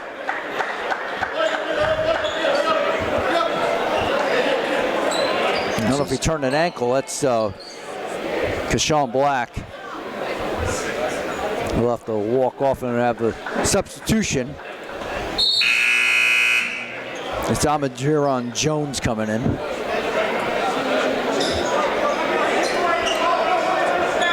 With 4:01 remaining in the first. Del Castle got out to a 7-0 lead, but Burlington Township has scored the last 4.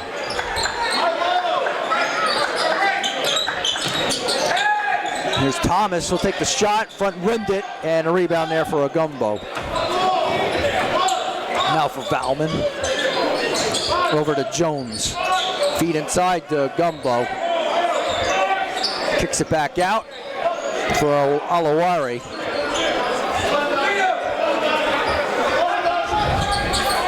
Valman dribbles it around. Between the legs dribble. There's a feed inside to Alawari. And nice shot, yes. Nice floater. He had elevation, able to swish it in there. 9-4. Ooh, dangerous. And we're backcourt. Wow. Over and back. Yep.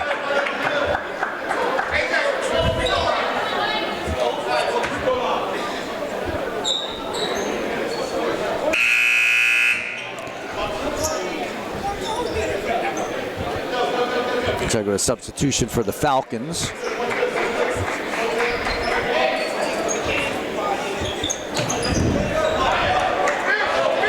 Here's Valman.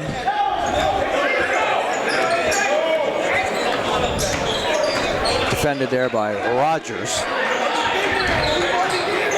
Valman trying to sneak through there. Has to throw right back out. Last touch there by Burlington Township. That was Anthony Johnson who last touched it.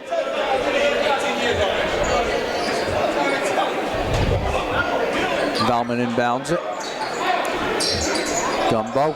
And a long 3-point attempt there by Olawari. Off the mark. Offensive board there by Gumbo. Can't get the shot. And a rebound this time for the Falcons. Quick pass inside, kicks it back out. Good recovery there. Yes, Rogers will take it, and partially blocked there by a gumbo. Yeah, great pass by Dotson. He caught it as he was going out of bounds, but couldn't convert on the pass. Here's Valman. Takes a little shot inside the foul line, can't get it. Hits the back iron. Coming up with it is Anthony Johnson. Try to go coast to coast. Ooh. Nice putback basket there by Igan Tigbo. Yeah, he just followed the shot, put his hand up, and got it off the glass and put it in. So it's a 9-6 game now. 2 minutes to go here in the first quarter. And out of bounds. Last touch there by Burlington Township. Johnson last touched it.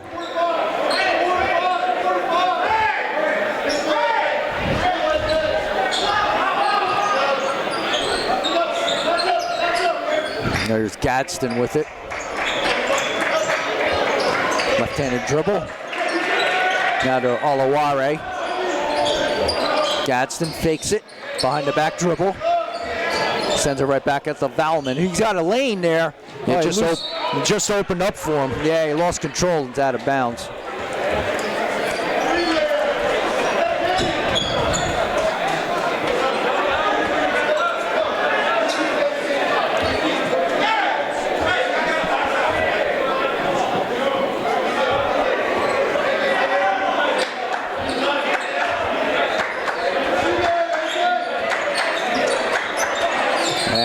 Valman last touches it. So Johnson will inbound it.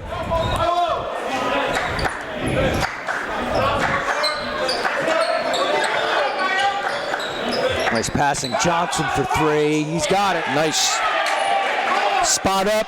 As soon as he caught it, he just popped it and dropped it. And we're tied at 9. Yeah, I mean, the Falcons got off to a slow start, but they've recovered. Here's Gadsden, loses control, and he turns it over. So a little over a minute to go, 1:07 to be exact.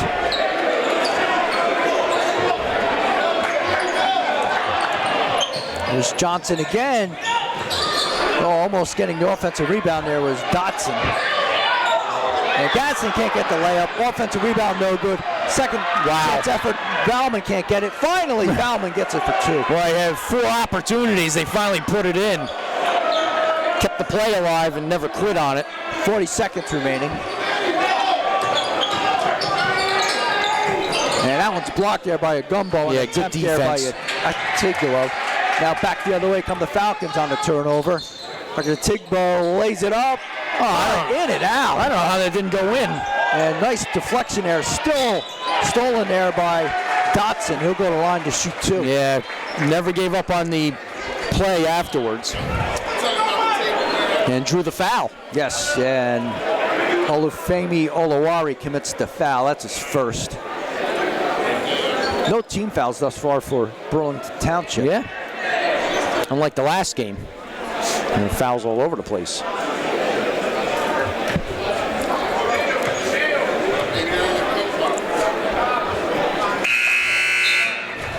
First shot is good there by Jordan Dotson.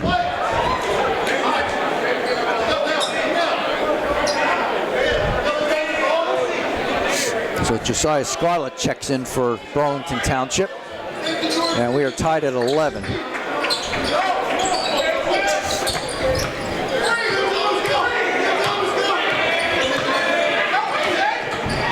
Valman loses it, but recovered there by Jones.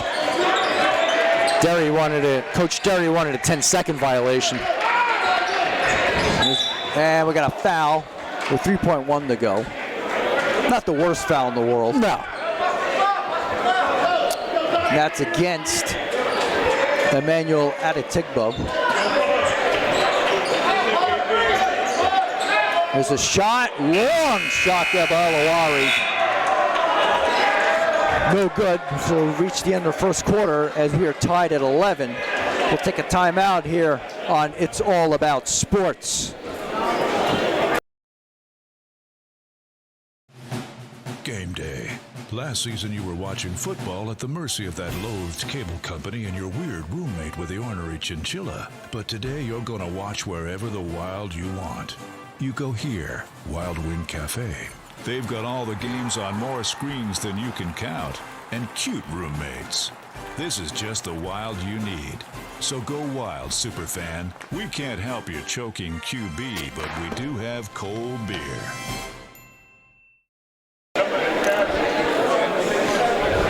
All right, we are back as we are tied at 11. Just writing in the leading scorers right now? Yes, leading scorer is Olawari for Delcastle with 7 and 4 points for Ayatigbo.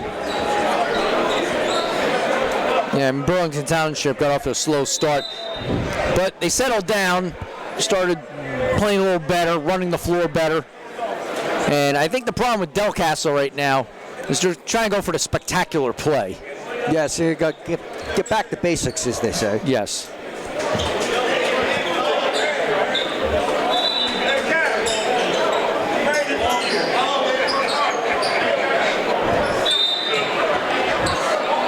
All right, we're going to start the second quarter with Burlington Township inbounding.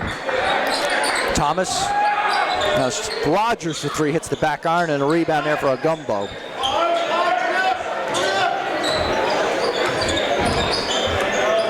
Valma makes a move. Nice move. Little runner in the lane, gets the rattle. Yeah, once he beat his defender, he had to run to the lane and just put it in. Little runner in the lane this time, front iron, no good by Tigbo. Gets his own board though, sure double does. team. And he gets fouled on the charge. Oh, wow. He does. That's a second, by the way. That's might be a factor here. Yeah, that would be an issue. Yeah. And that brings back Anthony Johnson. Let's go small now. Which might be a problem, we'll see. Especially with Olawari and a gumbo. Trying backdoor. Yeah. A little bit too far there for Gadsden. Yeah, he led it too far. Yeah, not a good play by Valman.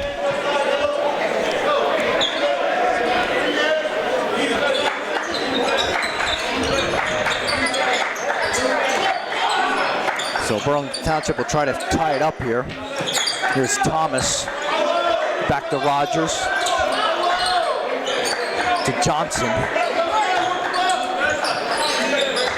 We'll give him a go. Inside move there by Dotson. Last touch there by the Cougars. The Gumbo says, no, I'm going to get this out of here. Yeah, he's going to be a factor there with his size. 6:52 to go here in the first half. Let's see who inbounds. Yep, it's going to be Anthony Johnson.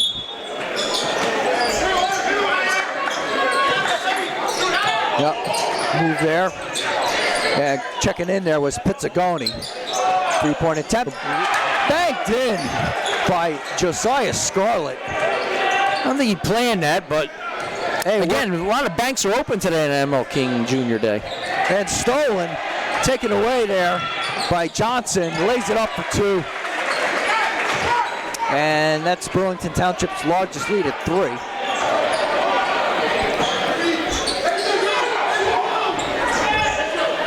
Nice fade. Yep, Gumbo lost it, yes. And taken away there by the Falcons. A little high pace action here. Layup is good by Johnson. Well, a small lineup is working out for him. I guess it is. I wonder if Delcastle is going to call timeout here. They're down by 5 already, 2 minutes in. Bauman will take charge. Runs into his own guy. Yeah, it's gonna be a travel. yeah. Runs into a gumbo. So Black will check in.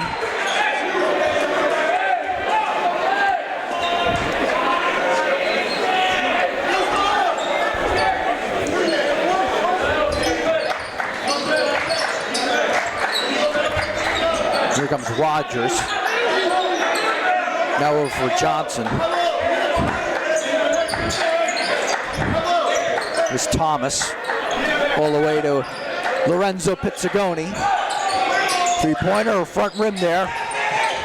Offensive rebound block there. Rogers had it. Offensive board, and drawing the foul there is Daniel. Tell you what, they're fighting for every loose ball, and it's good to see.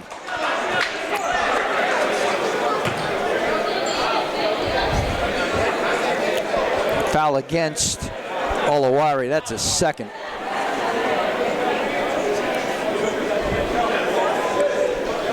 That'll put Daniel Thomas to the foul line to shoot 2. 14 fouls for Del Castle, only 2 for Burlington Township.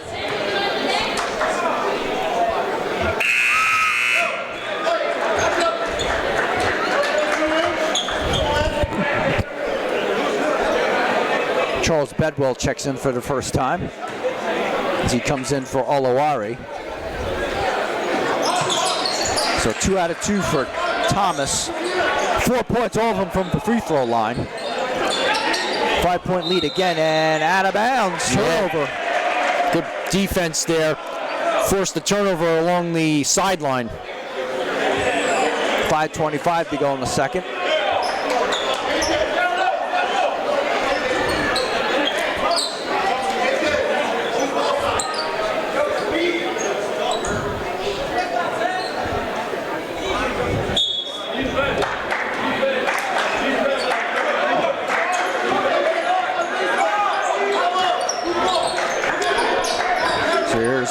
Thomas swings it around over to Johnson, and traveling's going to be the call against shuffled Thomas. his feet. Yep. He didn't know whether to shoot it or pass it or dribble it. He didn't know. Yeah, indecision will get you every time. All of a sudden, the Falcons have a 7-point lead. And nice deflection there by Johnson. Pizzagoni from the baseline kicks it back out. Layup no good there by Scarlett. Gets his own rebound. Driving in. Rattles in for 2 there for Johnson. And we got a timeout for Burlington Township with 4:47 to go here in the second.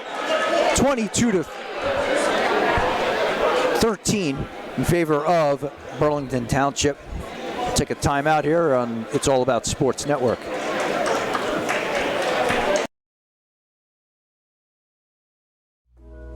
Shop at fairs, eat fresh, feel good. Fresh meats, poultry, vegetables and fruit, and all your grocery needs. All day, every day. And Fairs Market, serving the Camden community for over 60 years. 1400 Haddon Avenue, Camden, New Jersey. 7 to go in the first half as Burlington Township has opened up its largest lead at 22-13, and I'll tell you the quickness of the Falcons have really hurt Del Castle. Yeah, once Ayatigbo got his second foul, they went to the small lineup, and it's worked out nicely for the Falcons. Yeah, the Cougars only scored 2 points thus far here in the second quarter.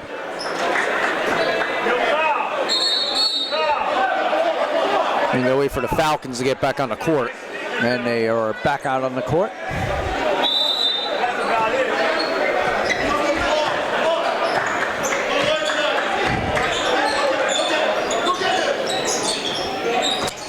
Here comes Gadsden, gets the layup. Yeah, nice low post move by him.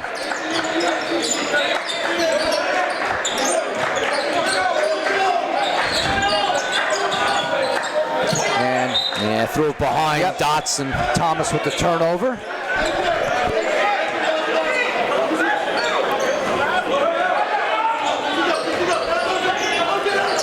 Down, up, up and down. Yep.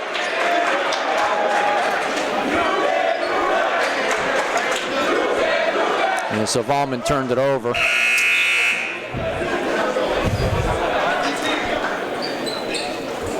Got a substitution here. Now ready for play.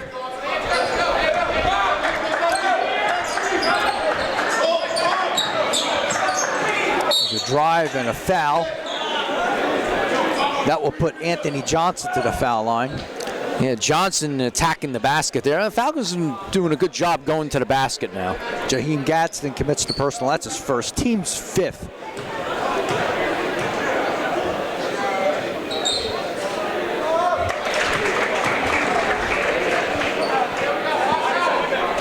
First shot is in there.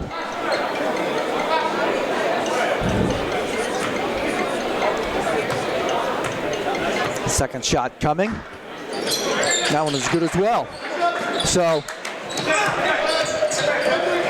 9-point lead for the Falcons. And we got an offensive foul. That's against Gadsden, I believe. Yeah, Gadsden picked up the offensive foul. He must have put his arm out or shoulder down. 11 points for Anthony Johnson. So he has sparked the offense for Burlington Township.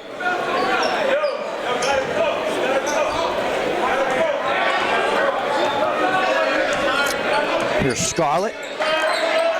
Swings it out. Over for Johnson. Now for Thomas. Scarlett. Bounce pass inside. And the layup is good by Rogers. Yeah, Rogers open underneath. Nobody picked him up on the weak side. So a double-digit lead this time for Burlington Township. And last touch by Burlington Township. They may have switched. Did they change the call or no? I don't think so. So you looked at another official. Okay, you're right. Stays with Del Castle. Inside is a Gumbo. He's going to have to kick it right back out. Little runner from the baseline. Rattles in for Bedwell.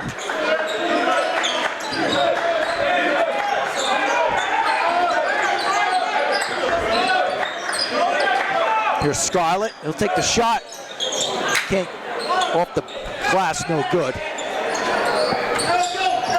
Here comes Bedwell. Tries to give it to a Gumbo. Stolen. Taken away, and a layup no good there by Dotson.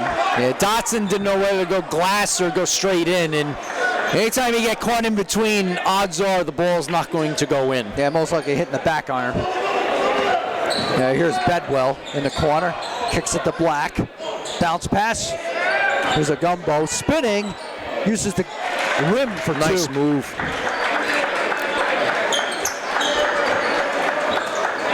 26-19. Under 2:50 to go here in the second quarter. Here's Johnson. Kicks it right back in. Yeah, it's over the back. Yep, by Thomas over the back, as you mentioned, Dean. It's going to be on Dotson. That's his first.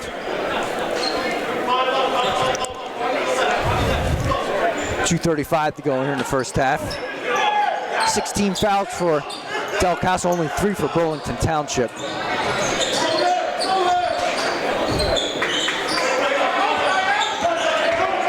Here's Black with it. And back over to Bedwell.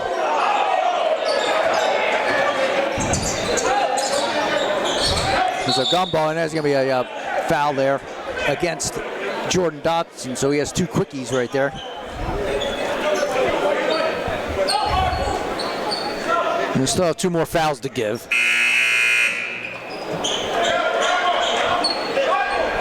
That Dotson will take a seat. Black will inbound it. And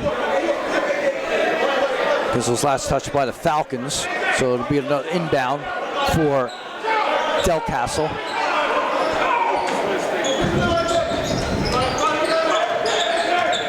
Coming out with it is Jones.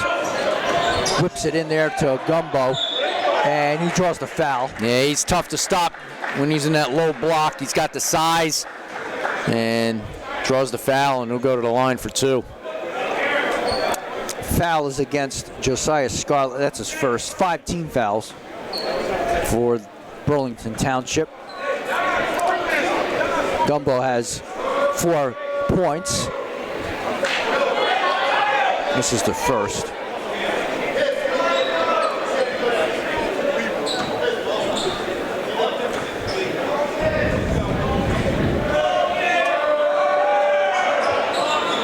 For 2 there. And his points missed. So there's Johnson. And that one is good. Yeah, on the corner there. Open look by Scarlett. That's the second 3-pointer. It's a 10-point lead now for the Falcons. Feed inside, deflected. Nice defense there by Johnson. Yep, got his hand in and swatted the ball before it was caught on the low post. So here's Bedwell. Pivot foot, bounce pass to Ogumbo. Can't quite handle it. Now he's double teamed. Makes his move towards the basket. He'll draw the foul again. With 1:34 to go here in the second quarter. Might have another foul against Scarlett. Yes, there it is.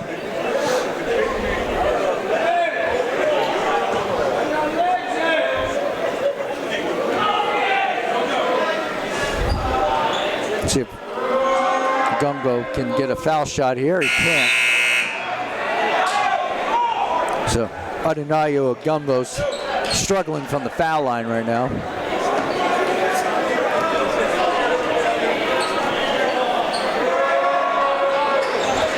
And he gets that one.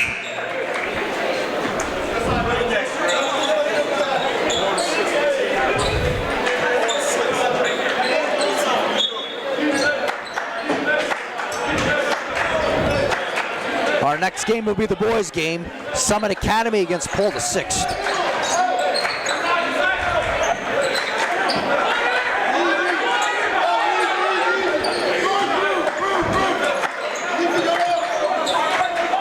So here's Thomas to Scarlett.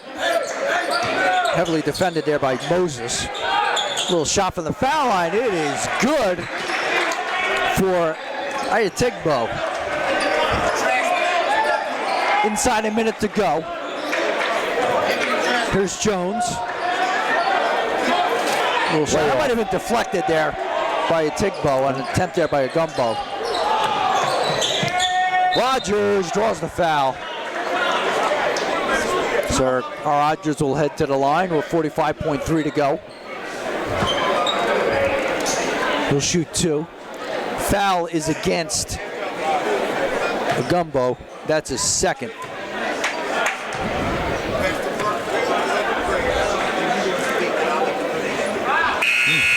Rattles out. We've seen a lot of that today. Yes.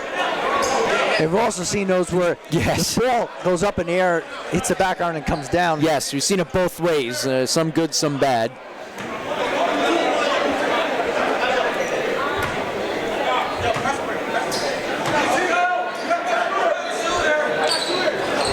Another out. Here's Valman with it.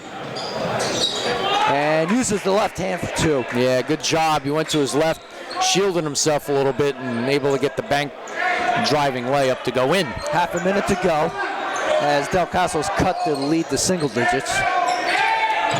There's Pizzagoni. Swings it right back out, trying to find Poole. Turnover. Here's Valman. Loses control. I think Del Caso was looking for a foul. Yeah, I would say so, yes. The bench is going crazy. The head coach. Was it Valiant? Yeah, Kenneth Favent. Yeah, he was not happy. So, yeah.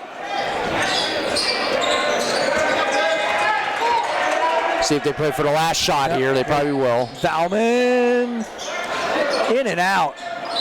And we're going to foul away from the basket against Del Caso. That's a 1-and-1 going the other way now on a loose ball. Yeah, I bet you Kenneth Avent is not happy about that one. Yeah, he's walking to the other side of the bleachers right now. And one of the coaches is, anyway. No, he's out in front. Okay. Yes. I was looking at the other guy.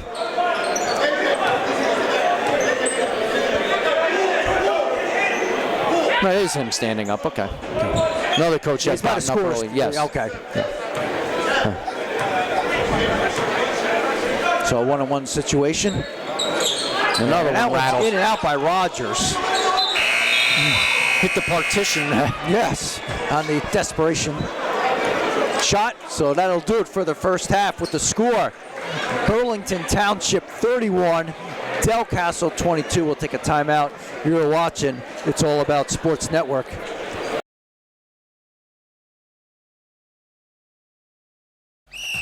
All right, team, listen up. You all have been missing way too many plays. And it's time to make some changes, effective immediately. You'll all be joining my team, the NFHS Network.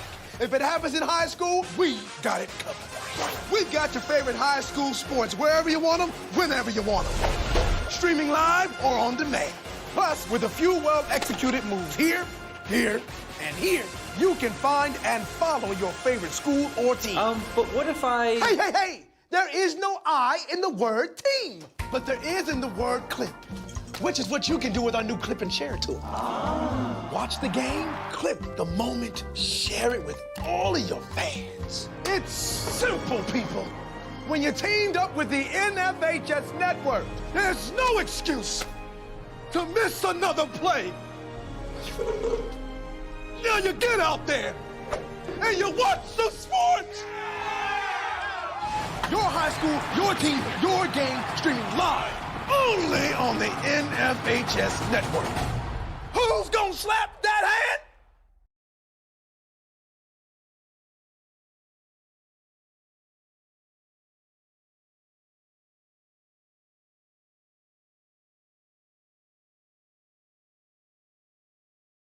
Quiet, please, for a second.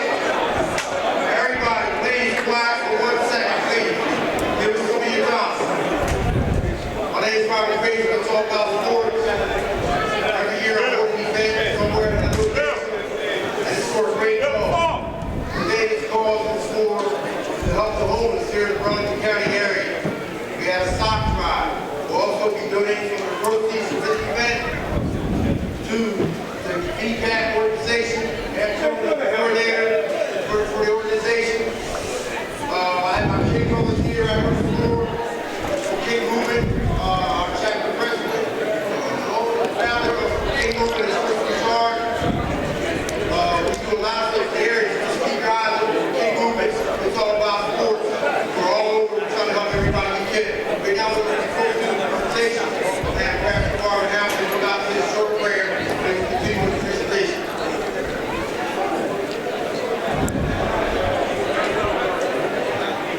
First of all, I just want to say thank you for the brothers for the King organization. I want to say thank you for this tournament here and for what they're planning for today. Today, to raise things for the homeless. Just look at it this way. You're sitting in here. You might be, it could be you. So as we all bow our heads in silence, I'm just going to do a moment of prayer. Please, silence. Dear Heavenly Father, we just come before you this afternoon, this evening, Lord. First of all, just to say thank you, Lord. We thank you for the cause that we're here for, to raise something for the homeless, Lord. Lord, we thank you for each and every person that has played on this court, arranged for this tournament to be done. But Lord, what we're asking right now that you will continue to bless those that are here and allow people to outreach to help those that are less fortunate than you. And remember that where you came from. In Jesus' name we pray. Amen. New York City. He's the chapter president of our New York chapter, the largest chapter of King Movement. This man right here does a lot. He's very young. And what he does for King Movement and for other people is tremendous. He's going to say a few words real quick. All right. It's an honor to be here. Honor to be before all you kings and queens. Can I get all the fellas to say, I am the king? That was a little bit weak. Can I get the fellas to say, I am a king? Can I get the ladies to say, I'm a queen? That was better, ladies. Can I get the ladies again to say, I'm a queen? That's beautiful. We all are kings and queens. It's an honor to be before you here today as we honor Dr. Martin Luther King. That's right. Round of applause, Martin Luther King. I came all the way from Queens just to remind you that you're kings and queens, and that when we honor Martin Luther King, it's not just with our words, but with our lives. It's not just with our words, but with our lives. I'm the director of Justice in Queens. We fight against injustice, and we try to make sure there's equality. And the more I get older, the more I appreciate Dr. Martin Luther King and what he was able to do. The man was very special, and he died at a young age of 39. But in my studies of Martin Luther King, I saw that there were 4 things that were important to him. 4 things that were important. One, very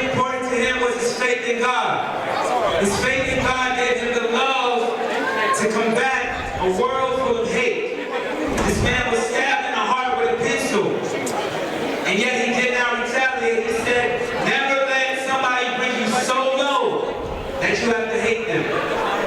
That was his faith in God. Secondly, he had something he called somebodyness. Somebodyness. He said, don't ever let anybody let you feel inferior. Meaning that you guys, we are more worthy, more valuable than the things that we usually put on a high stool. So meaning you're more valuable than the shoes you wear. You're more valuable than the clothes you wear. More than anything that you can drive. You are more valuable than that. And that you can never forget that. The third thing that he felt was important is drive for excellence. The drive for excellence. He said if you're a street sweeper, be the Michelangelo of street sweeping. He said it doesn't matter if you can't fly, run. If you can't run, crawl. If you can't crawl, just move. No matter what, you keep moving. And so today as we honor Dr. Martin Luther King, it's the fourth thing I want you guys to remember is to fight injustice and inequality. That means we all love our neighbor. That means we're black, white. We all stand together. And we all rise above any type of hate or anything or any division because the work that he died for is still today. It's still going on today. There's still injustice today. It's still for us to fight and come together and live out the dream that he talked about. I appreciate your time. It's an honor to be before you, kings and queens. Thank you. Right now, I want to make this presentation. So right here, I want to thank you, brother, for all that you do. This brother does a lot of work here in this county. Don't even know this. He helps a lot of homeless people. Nobody knows this brother helps a lot of homeless. It's in your heart. You can find within your heart. Find feedback. Give what you can give to them. Because like I said, one day you can be homeless. Mark is it. Homeless is it. Thank you again, man. Thank you, everybody. Thanks for coming out. All right, looks like our halftime activities are over, Glenn. Yes, very good halftime activity. As we're honoring Dr. Martin Luther King. This is his day today.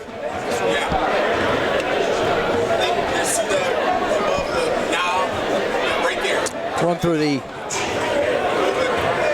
leading scores. For Del Caso, it's Gabe Valman with 8 points. And for Burlington Township, 11 points for Anthony Johnson.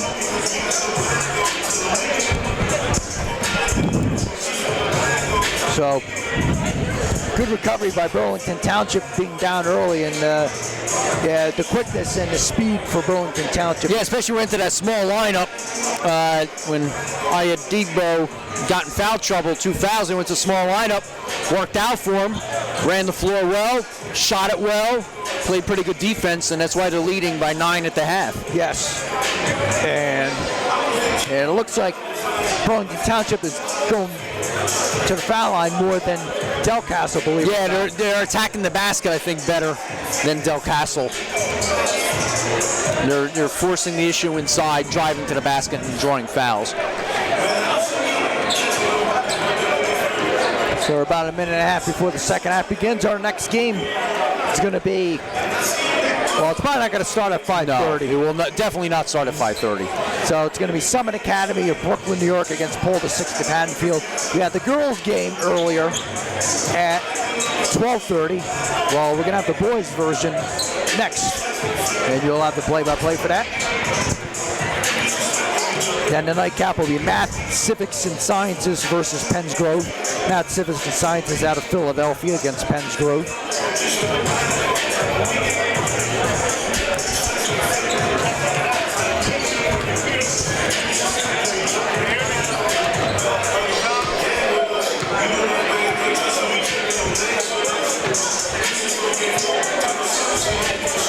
So as you mentioned, halftime score 31-22 in favor of Burlington Township.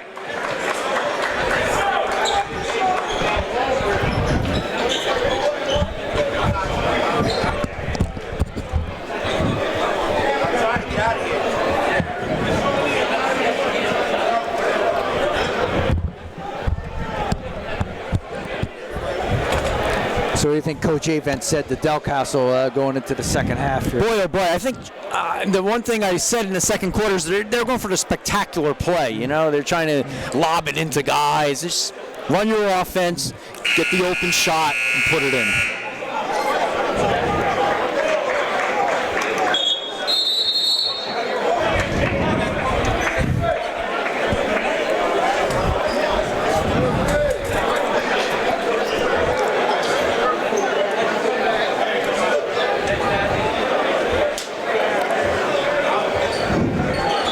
So Del Castle will inbound it to start the second half.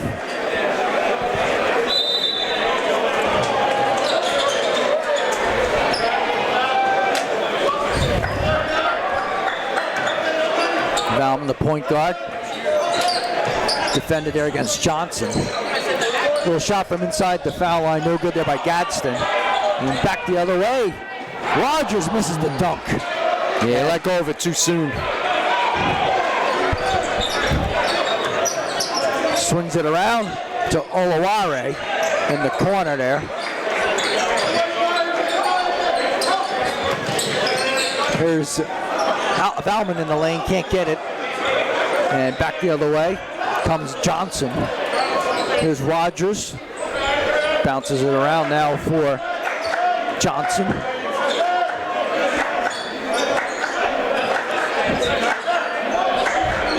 Now over for Thomas. Thomas will make the move. Nice. Puts it in for two. How about that move? Sort of hung in the air there and able to get him some distance. And Gadsden's shot is off the mark, and the rebound for Thomas. A little space on that shot. So back the other way, kicks it back out, and stepping out of bounds is Ayatigbo.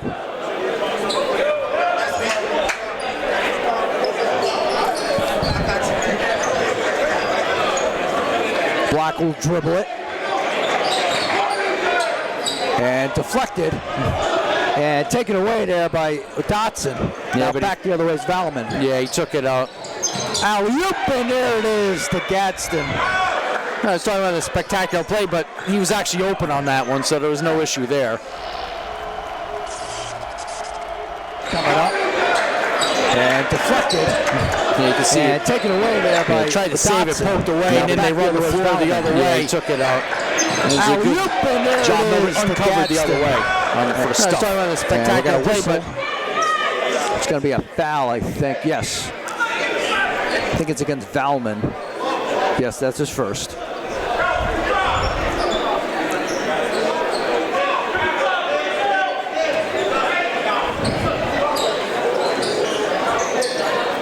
There's a shot.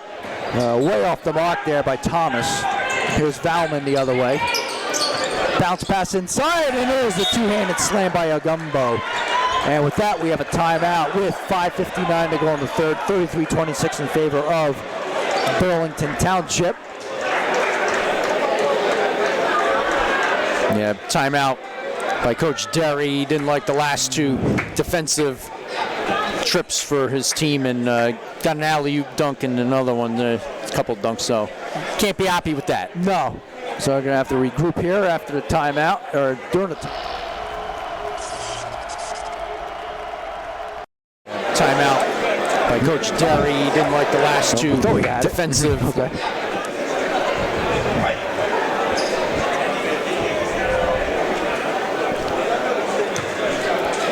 No, I guess we'll keep it here then. Okay. Okay. Thought we were going to get the. Yeah, you're right. But it's a 7-point lead here for the Falcons.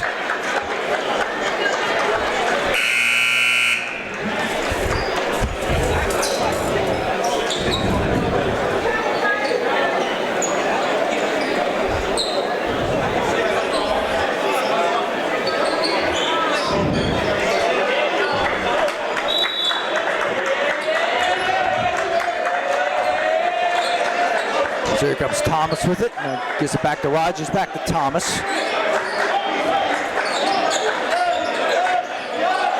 Thomas is heavily defended by Black. And reverse layup is good. Nice by Anthony Johnson. yeah, he used the rim as a protector and went the other way and laid it in. 5.5 minutes to go.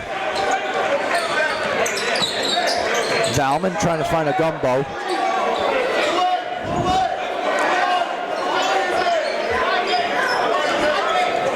Here's Zalman to drive it. Uses the glass, can't get it. And a rebound there for Dotson. Johnson kicks it back out. Rogers can't get it for 3. Loose ball taken away there by the Falcons. So quick hands on that, yeah. Yes, absolutely. There's Thomas with it. Swings it around for Johnson. Kicks it back out. Quick pass inside. And a layup no good. Tip no good there. Put back blocked there by a gumbo. On a second effort by Ayatigo. Pretty much did everything right on possession, just couldn't put the ball in the basket. And it's going to be a foul against Ayatigo. That's his 3rd, so let's see what Coach Derry will do.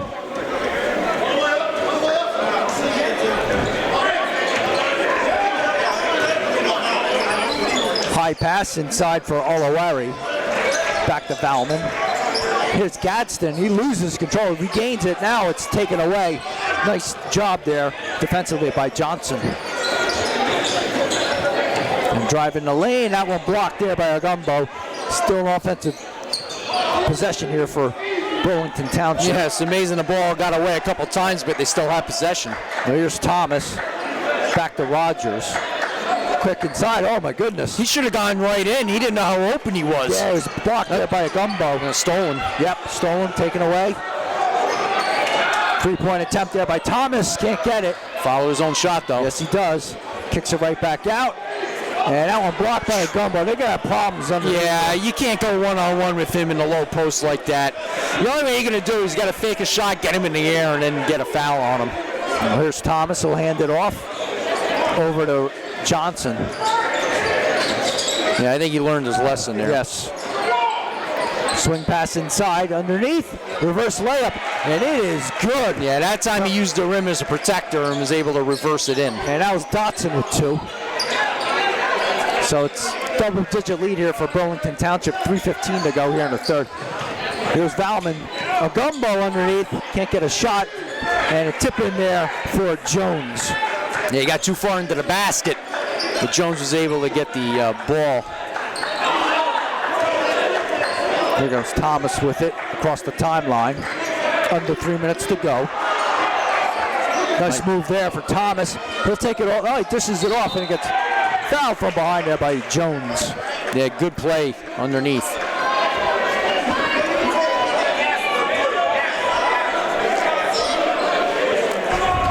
Foul committed against Jones. That's his 1st.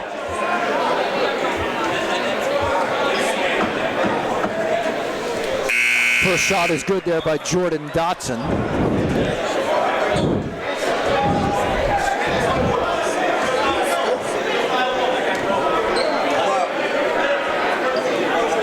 Two for 2 for Dotson.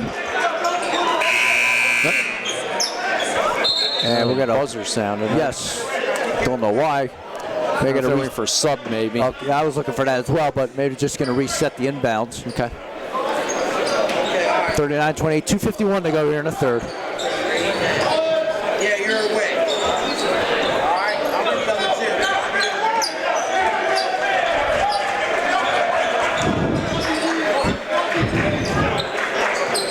the Jones gives it to Olawari, makes his move from the left baseline. Quick pass inside, Valman can't get it. Yeah, he had an open opportunity, he just missed it. Yeah, Rogers came away with the rebound. Not bad for Johnson. Nice fake. Scarlett for 3, can't get it. Yeah, he stopped on a dime there on the fake pass and put it up. Yeah, that'd have been nice if it went in. Yes. Valman, quick pass inside, layup no good there. And Gumbo with the offensive rebound, and he gets it in for 2. Yeah, he followed it up. Yeah, Gadsden missed the original shot. 2 minutes to go. 39-30 in favor of Burlington Township. Screen there by Dotson in the lane. Oh, you had him. Yeah, rattled out there by Johnson. Valman will take it for 3. Hits the back iron, loose ball. Gadsden draws the foul. Yeah, tough foul there. Yep, Jaheim Gadsden will be at the line. Yeah, Dotson picked it up. That's his 3rd.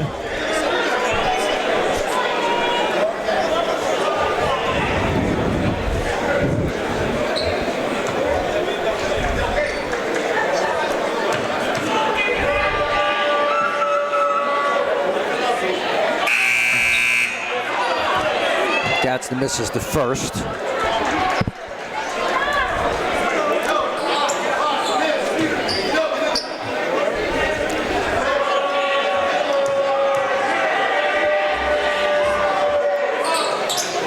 Go for 2. Scarlett gets the rebound.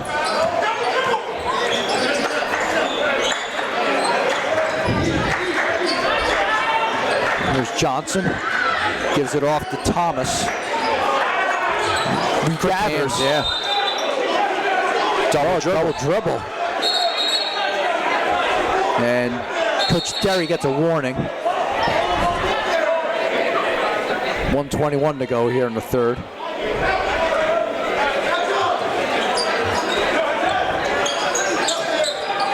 Gumbo, nice fake. Here's Gadsden, back to Valman, over to Olawari. Gumbo. I don't think they need him in that area, but here's Valman. A little contact there. I'm surprised they didn't call a foul. Inside a minute to go.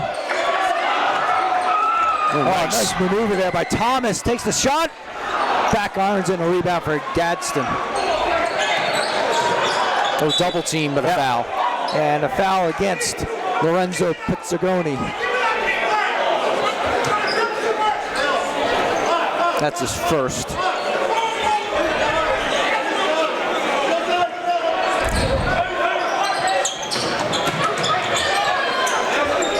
Jones will take it for 3. Oh, in and out. Valman with the offensive rebound. Here's a Gumbo. He can't get it. And taken away right there by Dotson. Outlet to Pizzagoni. Bounce pass inside. Can't get it as Thomas had it. And a follow-up by Rogers, but there is a foul underneath with 22.3 to go.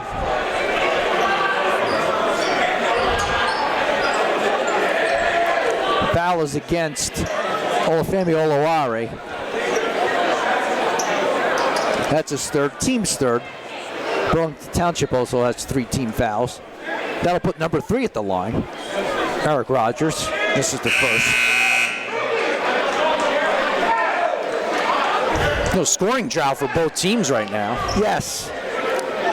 And it's not like they've both had good opportunities. Yes. 0 for 2. Here comes Delcastle with it. Handcuffed there in the bounce pass. Loose ball. Out of bounds, and it'll be Burlington Township ball. Yeah, it looks like they'll play for the last shot here. Pizzagoni will inbound it.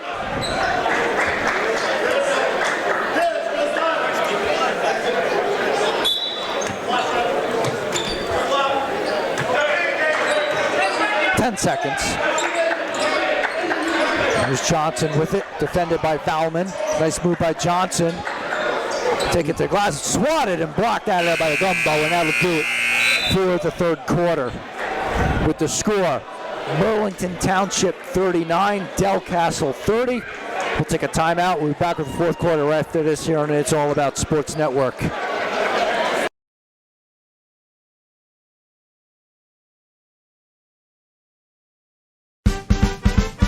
Here's a story of a Playstation spirit who sold and serviced vehicles in a small town. It was a very charming place to come together and leave happy as they're driving all around. Until one day when the population doubled, and they knew it'd be much more than a hunch. So they added to their staff and inventory and called themselves the Spirit Bunch. The Spirit Bunch. The Spirit Bunch. That's the way we became the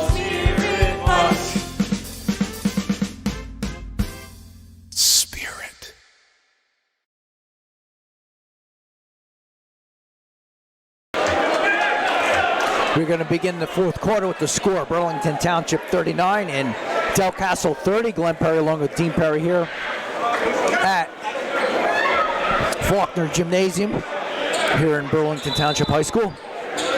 So it's our fourth game of the Burlington Township Martin Luther King Shootout.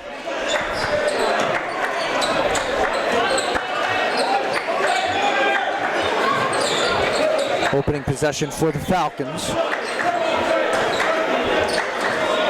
Here's Johnson. Swings it around. Scarlett loses it, but recovered by Johnson. Johnson, left-handed, makes the move, can't get the shot in, and Olawari with the rebound. Yeah, high percentage shot, he just didn't get it off the board correctly. And Gadsden loses it along the way. There's Johnson with it. Almost traveled there. Yeah. Scarlett in the corner. Feed inside and gets stripped. Oh, they're saying went off of Scarlett, yeah. Yep. So 56 seconds in, and both teams have had at least a possession. Burlington Township had 2. Valman makes his move to the right, lays it up, and tipped around. Gadsden can't get it, and finally a gumbo there with the 2. Boy, it's good to have him, huh? I mean, yes. Biggest player on the court. 7-point lead now for Burlington Township. Yeah, they just can't get the shots to go right now, the Falcons. Now here's Ayatigbo. Off the glass and in. Good athletic move there. Had him on his hip and went to the basket and got it off glass. That was key, got it off glass. 9-point lead once again for the Falcons. Shot for 3, and that goes in there for Olawari.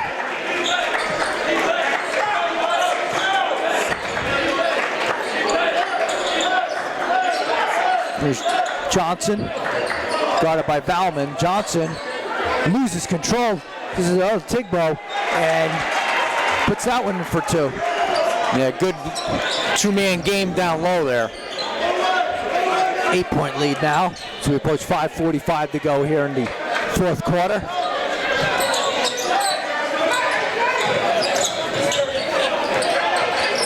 Gumbo now to Valman. Here's Gadsden with it, the left wing. Oh, he had him. Yeah, he did have a Gumbo. Yeah, Gumbo was going towards the basket. He should have thrown it right away. Yeah, he's right there at the low post area. So Valmont will inbound it for the Cougars.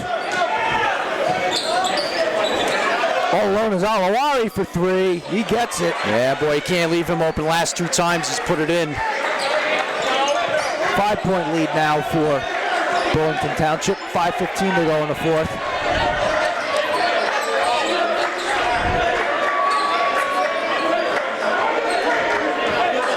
Thomas loses control along the way, and foul has been called.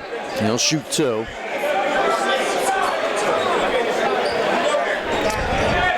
And that's Olawari's 4th personal, so one more, he will be added there.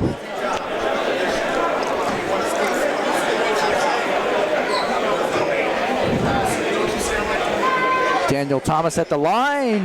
That one goes in.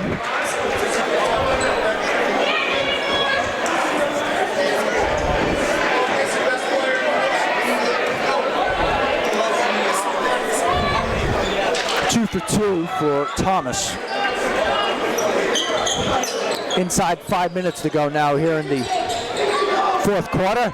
And errant pass, and that'll be a turnover for Del Castle.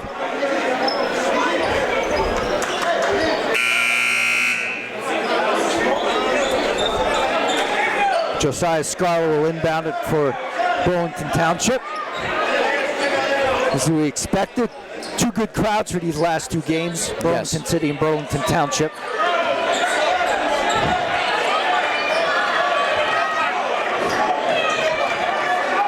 Swung around there for Scarlett. Nice pivot move.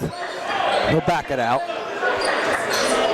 But Tigbo takes the shot. He puts it in. He's had the hot hand here in the fourth quarter. 6 points. Yeah, straight on shot. 12 points total for him. Yeah, that's a foul. Yeah, reach-in foul against Jordan Dotson. Trying to body up Gumbo. That's his fourth. So one more of you will be fouling out.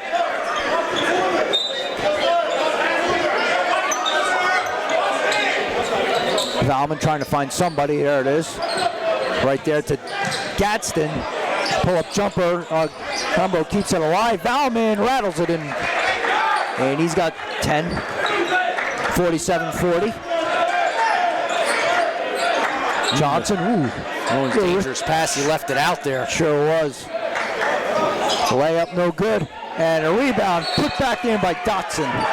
And we got a timeout for Burlington Township. 4:02 to go in the fourth. 49-40 Burlington Township. We'll take a timeout. You're watching It's All About Sports Network.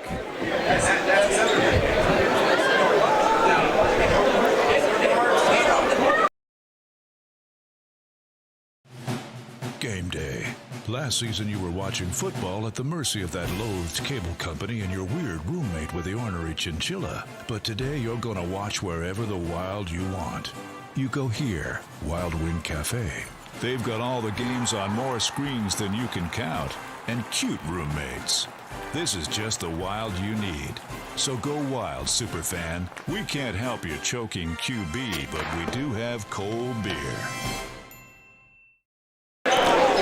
All right, as Del Castle inbound it, off the timeout. What they were able to do in that last possession, get a bungo to go get the driver, but the weak side was uncovered after the miss. Here's Gadsden, all alone for the jam. Pumped up after that dunk.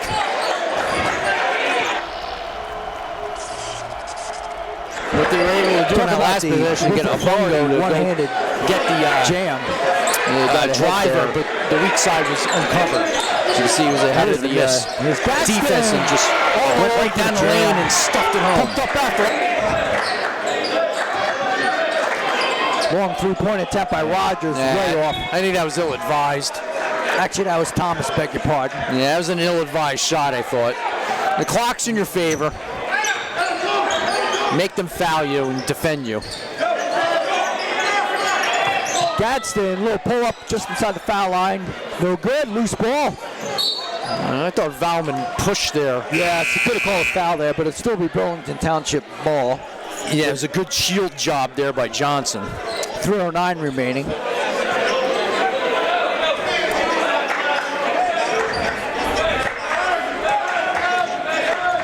So let's see if Burlington Township will milk some clock here. 3 minutes to go. Yeah, up 7, the clock's in your favor. Scarlett gives it up. Out of Tigbo. Out of Tigbo. Traveling is the call, you're right. 2:50 remaining.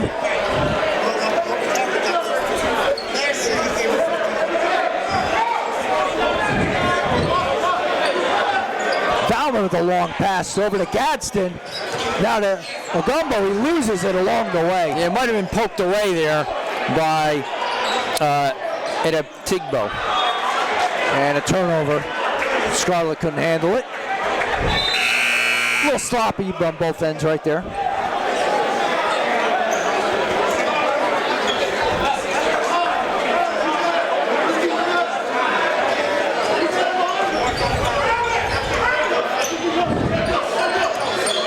Valman to his right, double team. Now to Alawari, who has 4 fouls. Back to Valman. He loses it. Good defense there by Tigbo. It's deflected, so no backcourt violation. Gadsden can't get it. Follow up, tipped in there by Ogumbo. Yeah, good follow, and now a timeout called by Del Castle. Yep, 2:02 remaining here in the fourth. 30-second timeout. We'll get and keep it here. So a little bit of momentum here for the Cougars. Yeah, 5-point game, about 2 minutes to go. I mean, if you're the Falcons, Coach Derry, just slow it down because they still have to foul you 3 more times to put you at the line. So Yeah, you take the air out of the ball a little bit, and they're going to force the defense a little bit. Yes. Yeah, not a lot of fouls here in the second half, as you mentioned. Our next game will be Summit Academy against Paul VI of Haddonfield. Yeah, Summit Academy out of Brooklyn. So rematch, well not a rematch, but same two schools for the girls game earlier today, which was won by Summit Academy. Come from behind victory for them. Then the nightcap will be Math Civic Science against Pennsgrove. You saw Pennsgrove earlier this year? Yes. Okay. Yep.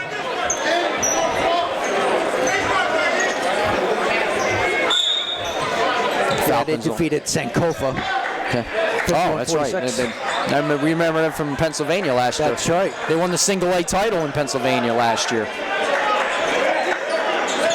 Pennsgrove is South Jersey Group 1.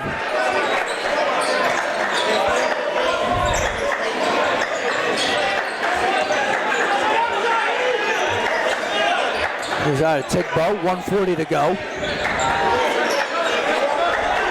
Over for Johnson. Johnson makes the move to his left. Lays it up, can't get it. Follow up, can't get it by Rogers. Wow. I don't know how that didn't go in. Yeah, you're right. I think he makes it. He probably puts the game away. Good chance. It'll still be Falcon in ball inbound. Yeah, that's the only good news is they kept possession. And as you mentioned, they still got to foul 3 more times to put Burlington Township at the foul line. Here's how you take Tigbo. Goes to his right, lays it up and in. Got the step and laid it up and in. Well, he's finishing well late. 8 points in the fourth quarter, 14 total. 7-point lead now for Burlington Township. Here's Valman in the lane. And that one's swatted by Rogers, but they called a foul. Yeah, we'll see if they called it. They called the body on Rogers or the hip, I guess, would be the only thing. Let's see. There will be a shooting foul. Yeah. That's Rogers' first foul of the game.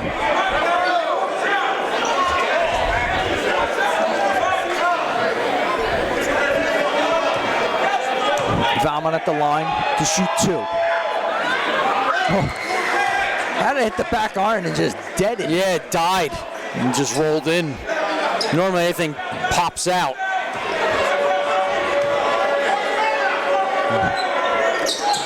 One out of 2. Hey, Tigbo with the rebound. He'll give it off to Thomas. Inside a minute to go. 6-point lead. Double team coming up. Rogers. And they're going to back it out. Smart play. Absolutely. Inside Tigbo, he gets fouled there by Agumbo. That's his 3rd. And the team's 5th, so they still have to foul 2 more times to get them to the line. And that has to be the play right now, is just to foul and get them to a 1-on-1 because they have not been great at the line tonight. Oh, there it is. Yeah, Tigbo swatted away there by Agumbo. And looks like Emmanuel okay. Tigbo got shaken there a little bit. Wow. They had to play. Just that quick of a reaction. And Agumbo, he's just... He's great defensively. He is. So more size coming in as Olawari comes in.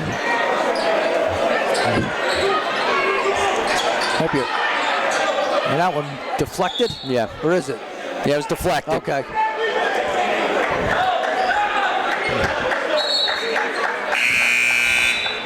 There'll still be Falcon ball to inbound.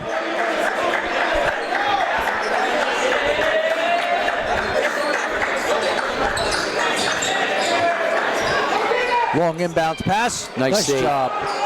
Yeah, good job there by Thomas. And now we got a foul against Jaheim Gadsden. That'll be his 3rd. And the team's 6, so there's 40 seconds to go. They'll foul 1 more time and start getting him to the line.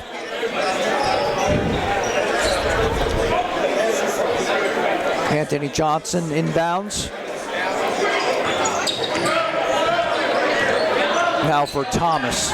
They get the double team first. And there's the foul. Yep. I believe that's against Valman. Now 10 seconds came off the clock, so that's an advantage for the Falcons there. Got to at least hit one here. It's a 1-and-1, so definitely have to hit the first one. That puts Daniel Thomas at the line.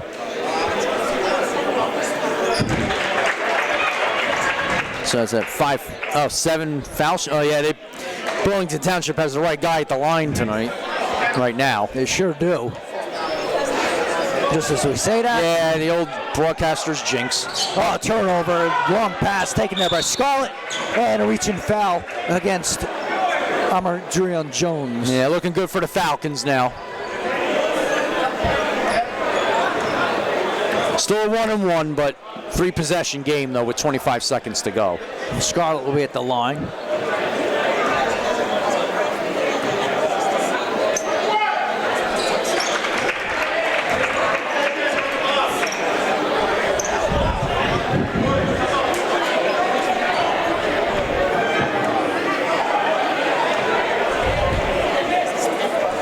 All right, 1 out of 2. Oh, offensive board. Yeah, Scarlett gets his own rebound off the foul shot miss. That's just lack of awareness for the Cougars there. And let's see who the foul's on this time, because the next foul will be a double bonus. So I haven't seen who got the foul there, but in any event, Scarlett will be there. Is 4. All right, so that'll be his 4th. That'll be Jones. Well, at least they're hitting the front ends of the 1-and-1. That's key because you get the second shot. So those are pressure shots, those front ends of the 1-and-1. And he decides to put 2 in this time. Double-digit lead this time for Burlington Township. Yeah, yep, stolen, taken away there by Thomas. And he gets fouled. And this time it's going to be against Jaheim Gadsden. So it looks like this one's going to be in the books. Yeah, it's been a disappointing year for the Falcons so far, but good win today. And that'll be Jones' 5th foul, so he is fouled out.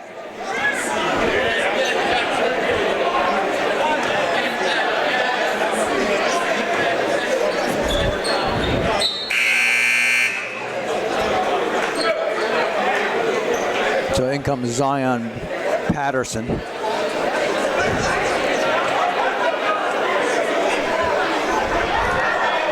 Of course, once they go to 10 shots, 10 fouls rather, he misses the shot.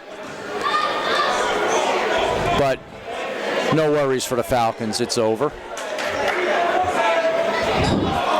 0 for 2.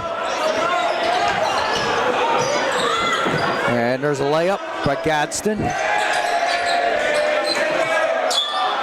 And they're going to foul a Gunbo. That's his 4th with 3.5 to go.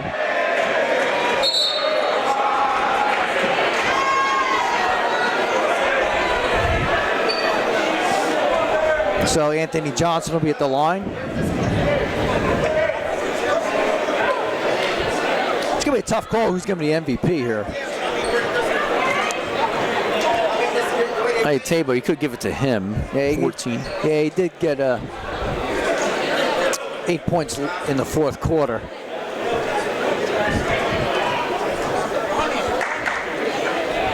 So 1 out of 2. 3 seconds to go. That'll count. Slam right the buzzer by Gadsden, but that'll do it as Burlington Township defeats Del Caso by a final score of 56-49.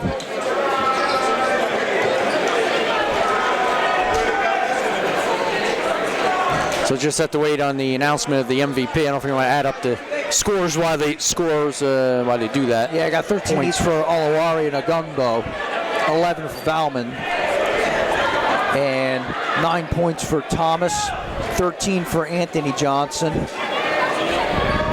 15 for Ayatigo, 8 points for Dotson, and 9 points for Scarlett, 2 for Rogers.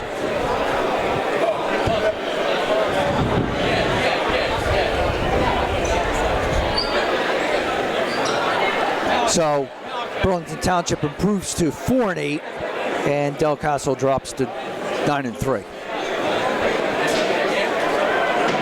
Once we get the player of the game, we'll have a break, and we'll go to our next game, Summit Academy of Brooklyn against Paul VI of Haddonfield. This game's MVP, the showcase would like to recognize Emmanuel Ayatibo as our MVP. Ayatibo picks up the MVP. Sure does. So we'll wrap it up, and we'll be back to the next game between Summit Academy of Brooklyn, New York against Paul VI of Haddonfield here on the It's All About Sports Network.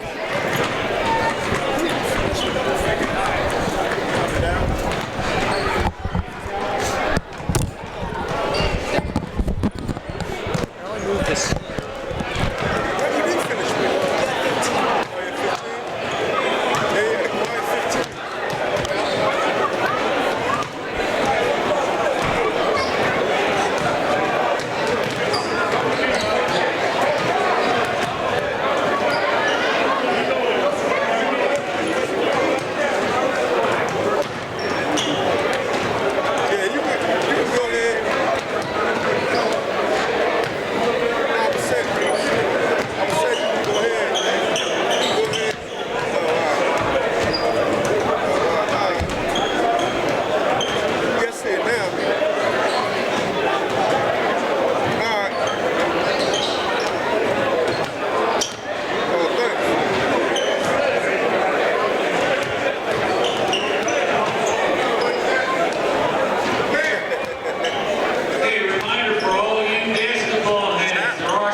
All right, team, listen up. You all have been missing way too many plays. And it's time to make some changes, effective immediately. You'll all be joining my team, the NFHS Network. If it happens in high school, we got it covered. We've got your favorite high school sports wherever you want them, whenever you want them. Streaming live or on demand. Plus, with a few well-executed moves here, here, and here, you can find and follow your favorite school or team. But what if I... Hey! There is no I in the word team, but there is in the word clip, which is what you can do with our new clip and share tool. Watch the game, clip the moment, share it with all of your fans. It's simple, people. When you're teamed up with the NFHS Network, there's no excuse to miss another play. Now you get out there and you watch some sports. Your high school, your team, your game, streaming live only on the NFHS Network. Who's gonna slap that hand? Here's a story of a place-day spirit who sold and serviced vehicles in a small town. It was a very charming place to come together and leave happy as they're driving all around. Until one day when the population doubled, and they knew it'd be much more than a hunch.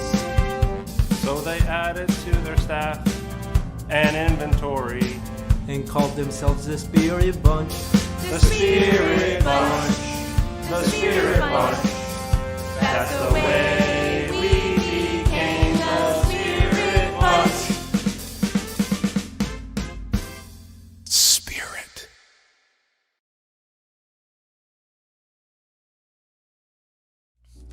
The Roman Pantry and the Italian Kitchen, serving the Salem County area for over 35 years. The greatest breakfast sandwiches, a tremendous deli selection, 20-inch cheesesteaks and subs with the freshest deli meats and the finest ribeye steaks, along with a variety of pizzas and strombolis. And don't forget the finest Italian cakes and pastries.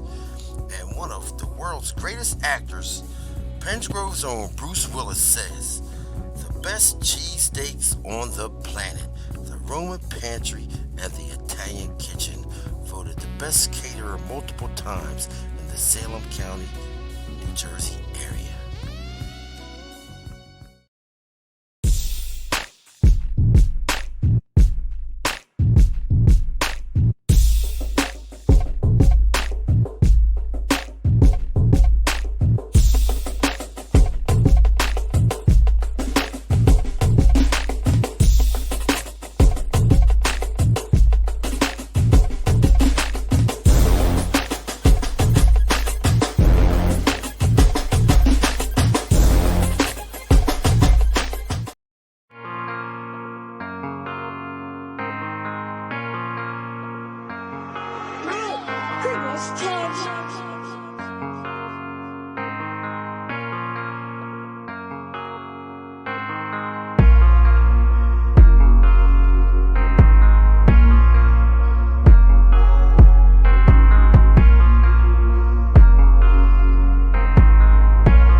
Shop at fairs, eat fresh, feel good. Fresh meats, poultry, vegetables and fruit, and all your grocery needs, all day, every day. And Fairs Market, serving the Camden community for over 60 years. 1400 Haddon Avenue, Camden, New Jersey. Game day. Last season you were watching football at the mercy of that loathed cable company and your weird roommate with the ornery chinchilla. But today you're gonna watch wherever the wild you want. You go here, Wild Wind Cafe. They've got all the games on more screens than you can count, and cute roommates. This is just the wild you need. So go wild, superfan. We can't help you choking QB, but we do have cold beer.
Put your headsets over.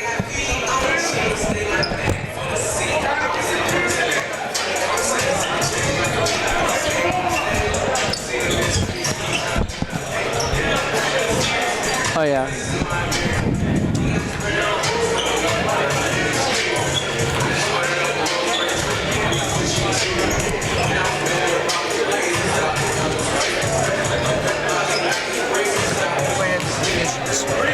What's that? Okay.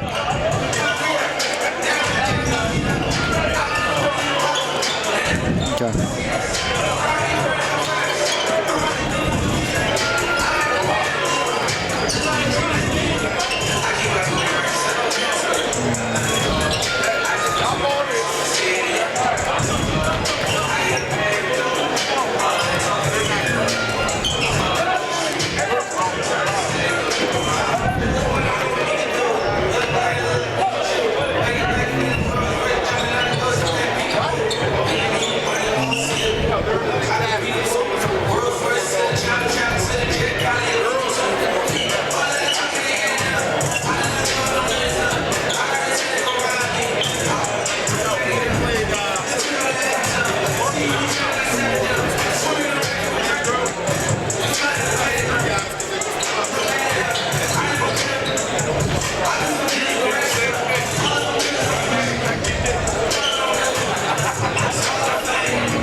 From the Kenneth W. Faulkner Gymnasium on the campus of Burlington Township High School. It's All About Sports Network presents the 5th game of our 6-game 2020 Burlington Township Martin Luther King Jr. Shootout.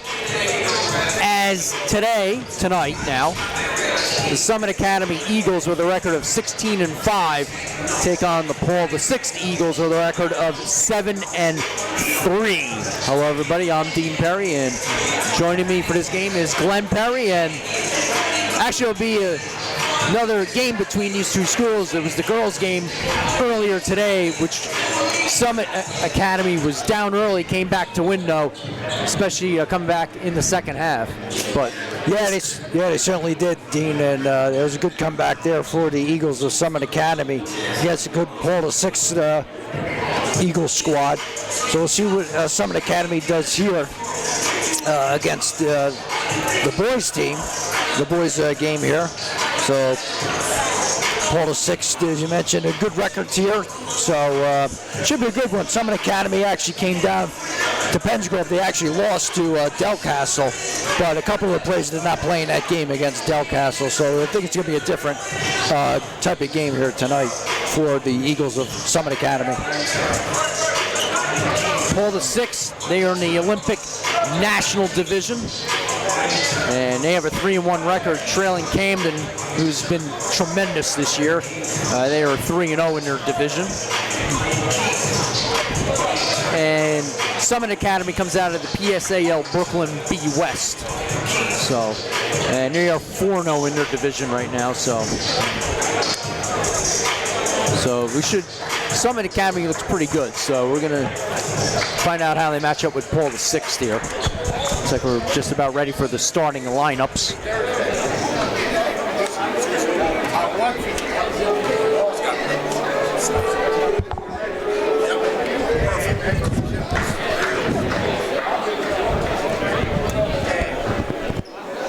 So a long day. We're almost home. Still have one more game after this, and that will be Math Civic Science of Philadelphia against Pennsgrove.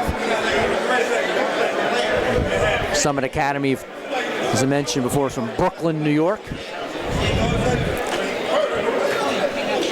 Tough after this game to go back home after this.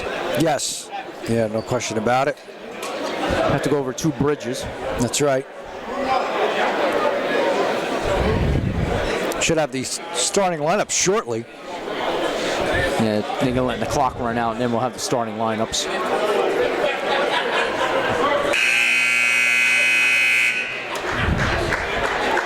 And we're in the 5th game of today's showcase. American player introductions, starting with Paul VI. So Paul VI goes first. They're the home team, though.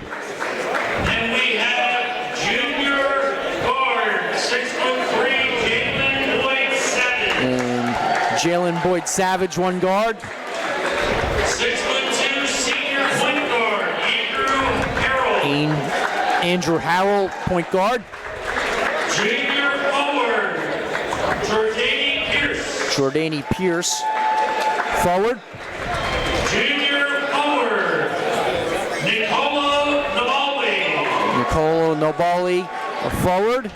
and junior guard, Whistler Sandin. Whistler Sandin, another guard, so 2 forwards, 3 guards. And now for Summit Academy. Number 1, Jordan Council.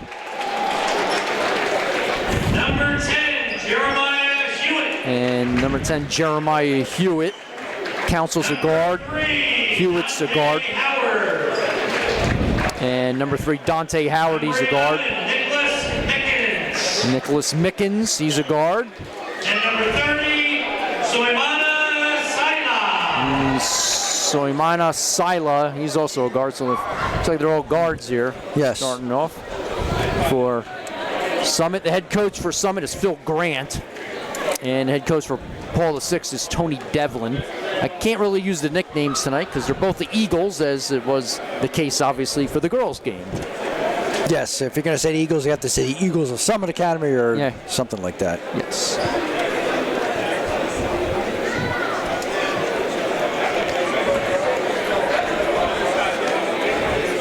Referees for tonight: Brian Nugent, Frank Thiel, and George Golding.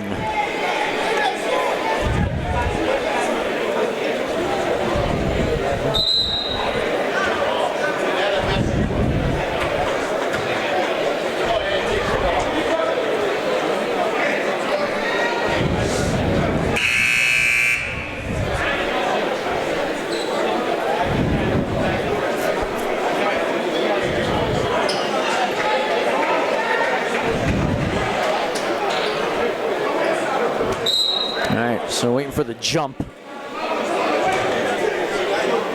So Hewitt and Naboli, won by Paul VI. Taken there by Harrell. Looks like Summit Academy is going to go man-to-man. Ooh, quick hands there, almost stolen. Yeah, stolen. Harrell way off the mark, taken there by Sila. Yeah, Mickens almost had the steal there. Sila too far under the basket, taken by Harrell now. Lays it in. Yeah, good job by Harrell going coast to coast. Opening in the lane, got the 2. Council will bring it up. Loses the ball off his leg, and it will go to Paul VI.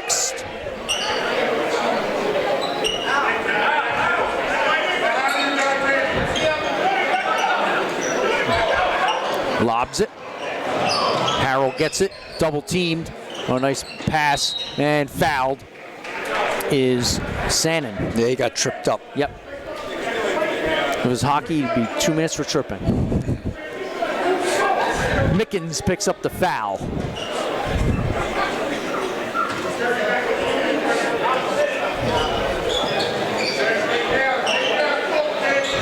Three-pointer on the way. Off the mark there by Nabali. And layup attempt no good there by Hewitt. Picking up the double team. Three-pointer on the way by Pierre is off the mark. And a rebound for Council. Yeah, both teams got to get in a rhythm here, shooting-wise, especially from the outside. Council gives it up and rattles out for Sila. Yeah, tough luck there. Timeout for Paul VI. Boy, 6:26 to go in the first quarter. 2-0 in favor of Paul VI. Kind of surprised about that timeout. Yeah, it is. It's early.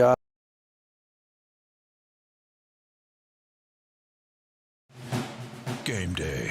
Last season you were watching football at the mercy of that loathed cable company and your weird roommate with the ornery chinchilla. But today you're gonna watch wherever the wild you want.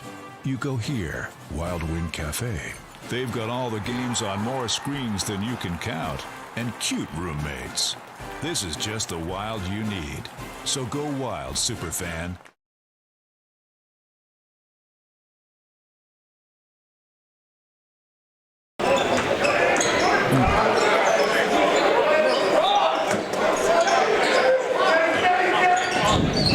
Grant, actually, I'll take that back. That was Boyd Savage. Looking at the wrong roster for a second here. Boyd Savage puts it in. It's 4-0 in favor of Paul VI.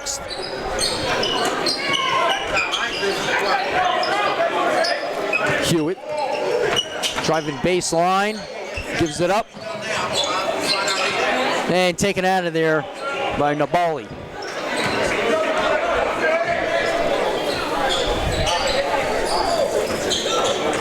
Sannon dumps it in, put in there by Pierre, Jordani Pierre. 6-0 in favor of Paul VI. And there's a foul on the floor.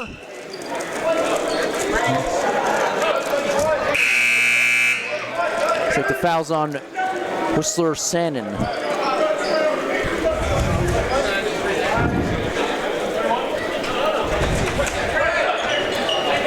Howard takes the inbound. Three-pointer on the way is way off by Council and could not be saved by Mickens.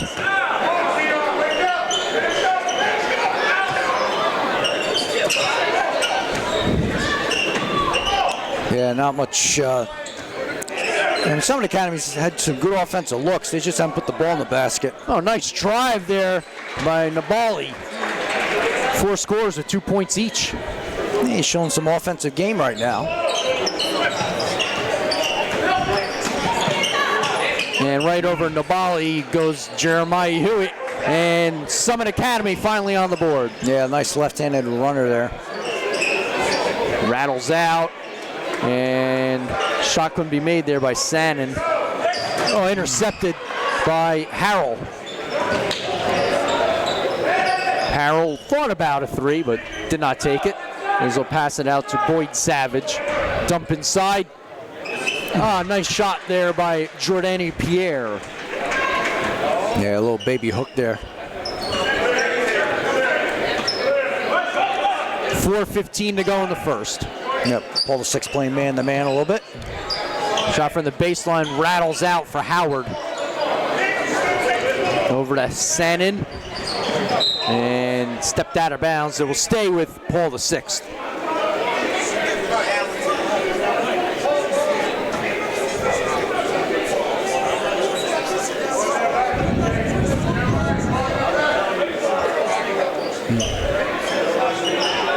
There's the inbound. The ball, he got the inbound, actually the pass from Pierre. Loses the ball. Yeah, it looks like he had it stripped. Try to get it up ahead to McLaughlin, and it's out of bounds. It goes back to Paul VI. So I don't see what the size is for Nabali, excuse me. To get him off inbounds passes to get a easy bucket, especially if they're underneath the basket. What do they have him listed at? No size. Oh, okay. Yeah, I was wishing they had it. A little cut, and can't be made, but getting his own rebound underneath was Harrell.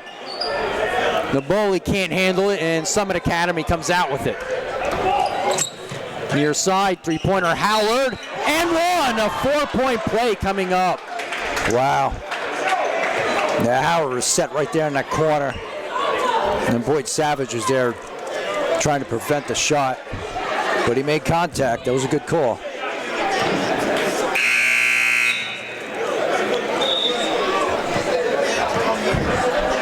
I would say the Bully's at least 6'3", 6'4", I would say. Yes.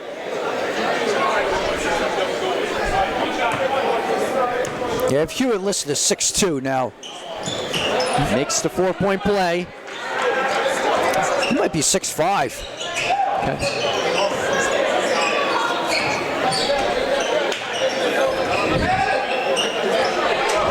Ooh, almost losing the ball there was Pierre.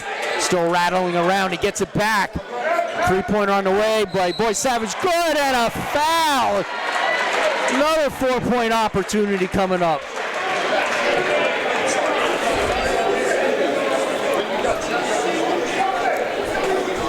Foul is on Keon McLaughlin. Well, when was the last time you saw 4-point play opportunities in back-to-back possessions? Yeah, it doesn't happen too often.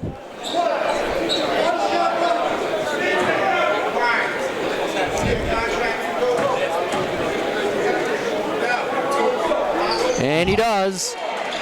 So back-to-back 4-point plays.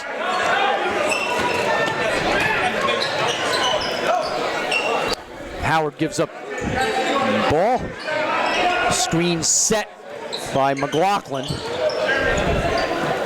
Give it up. Three-pointer on the way. No good. Nice rebound there by Harrell. Silent missed the original shot, but then taken back and put in there by Hewitt. Yeah, that was the danger there. I mean, Harrell had the rebound, but he was basically triple teamed. So it's 14-8, 2:30 to go here in the first. Three-pointer on the way is good by Jaden Arline.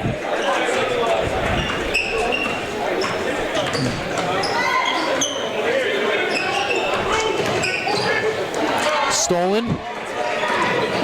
And the layup is put in there by Sannon.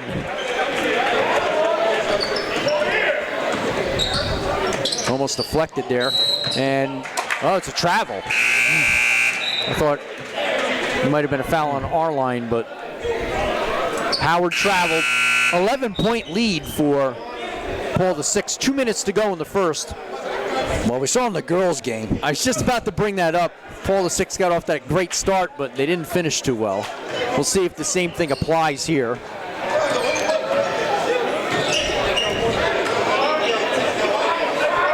Screen set. Boyd Savage gets it back.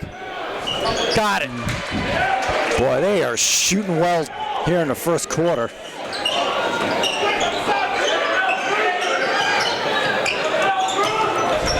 Council. Minute 30 to go. And they give off to Mickens. Deflected, stays with Summit Academy. Yeah, Sandin there with the deflection. Good defense out of him.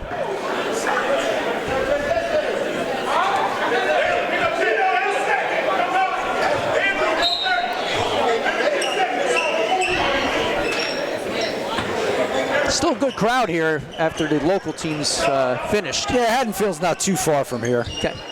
Yep. It's in Burlington County.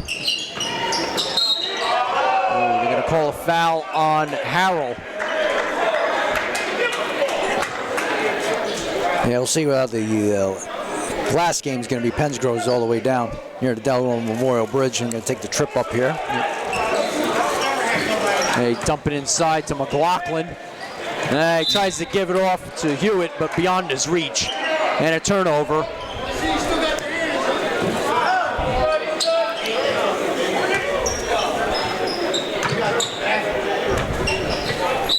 Kick.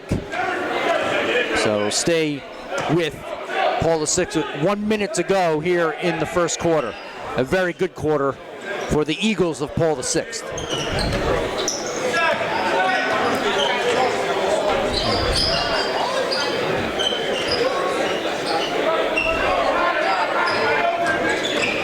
Here's the drive and the layup. Good by Sannon. Boy, if you're Phil Grant, head coach for Summit Academy, you can't be happy with your defense so far. Three-pointer on the way is way off by Council, but the layup put in by McLaughlin. Yeah, it looked like it partially blocked, and still got the layup there by McLaughlin. Less than 30 seconds to go. 23-10.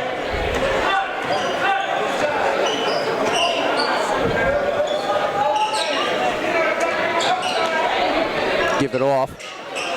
Shot is off the mark there by Boyd Savage. And shot is no good there by McLaughlin. Less than a second to go. And obviously will not count.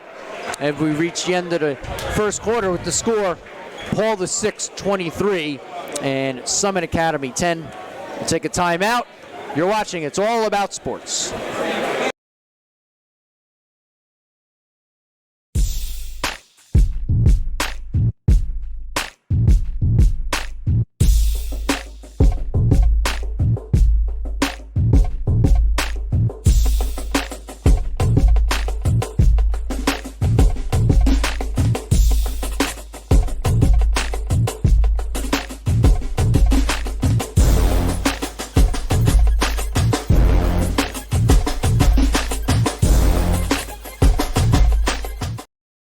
All right, we're back here for the second quarter.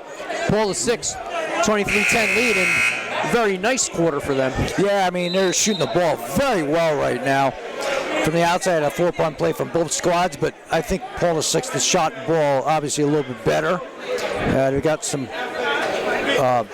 good looks towards the basket and pretty good defense as well. 4 points apiece for Dante Howard and Jeremiah Hewitt for Summit Academy. And the leading scorer for Paul the 6th is Jalen Boyd Savage with 8. Of course, that 4-point play didn't hurt the cause. That's right.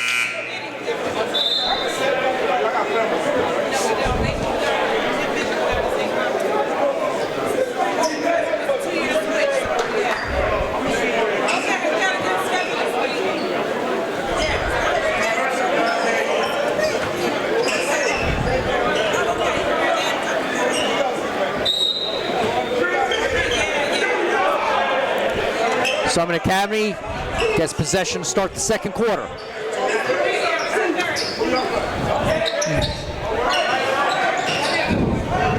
Oh, almost taken by Spearing. Yeah, last touch by Spearing.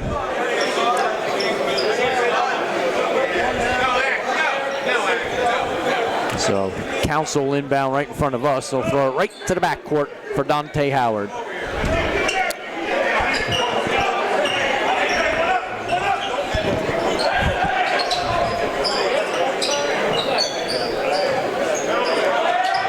Council for 3, got it. Jordan Council with his first points of the game. Yeah, it's been a fast-paced game. Spearing fakes it, drives baseline, gives up the dribble, goes out of bounds. It'll go back to Summit Academy.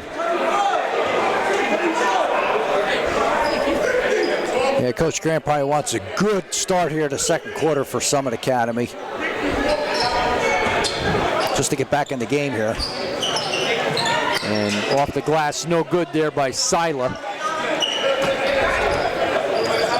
Our line gives off. Three-pointer on the way is off the mark. Spearing trying to get the board, couldn't get it. Coming out with it was Howard. A nice steal, and then coming out with it is Sannon. Yeah, he had the good hands right there. Sannon can't get the layup. And Summit Academy comes out with it. Could have a 3-on-1 here. And layup is no good there by Hewitt. So missed opportunity for Summit Academy. Yeah, could have cut it to single digits.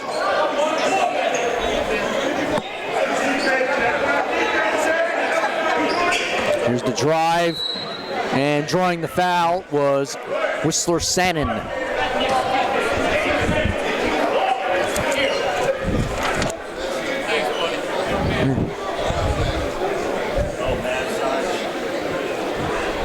So Sandin will shoot 2.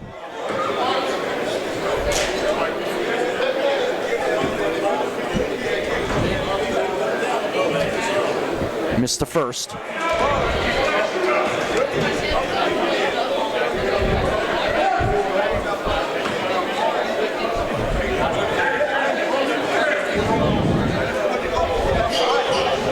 Missed the second. Tipped around, and Summit Academy comes out with it. Three-pointer is blocked by Sandin as Sila gets it blocked. Our line.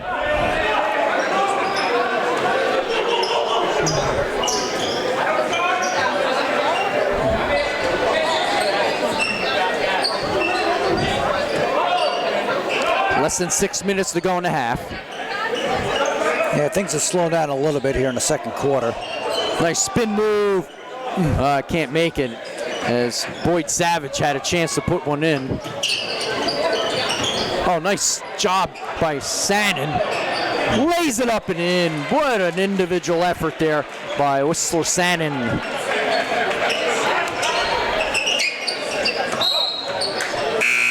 Walk is the call. So turnover.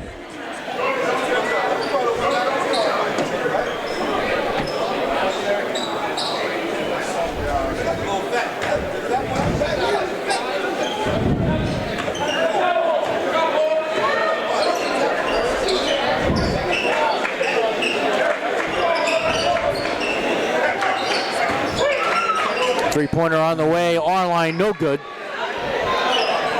Can't be put in.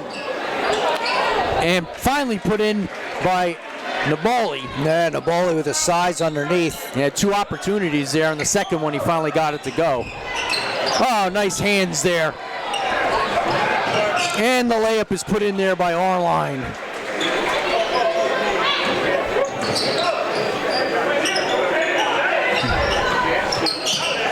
High pass right towards us and out of bounds. Howard not tall enough to grab it. Yeah, Paul Six is putting the pressure on defensively.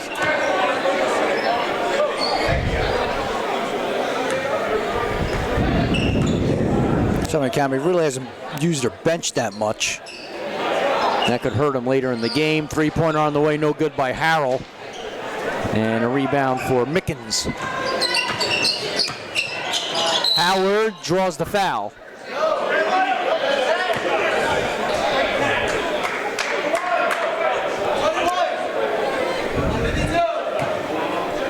So it's against our line.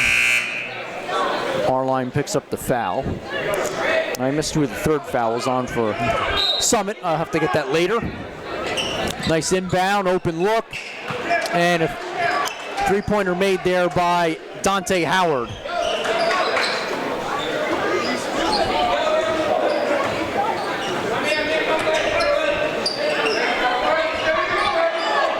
I think the score's wrong. Okay. I think. No, it's not. I take that back. 16, that should be. That's right. And Nobly picks up, well, he gets fouled. The foul is on Dante Howard. Yeah, that's right. The score's right. Missed the first. Yeah, he knew that was going to be short once he let go of it. Got to get the ball above the rim on the shot.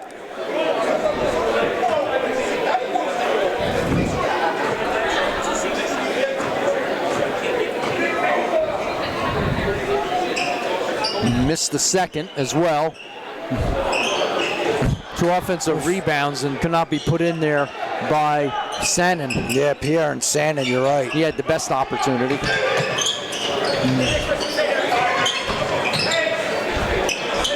Council's shot is blocked. Comes out for a three-pointer. That's off the mark. And smartly letting it go out of bounds was Jaden Arline. God bless you. Thank you.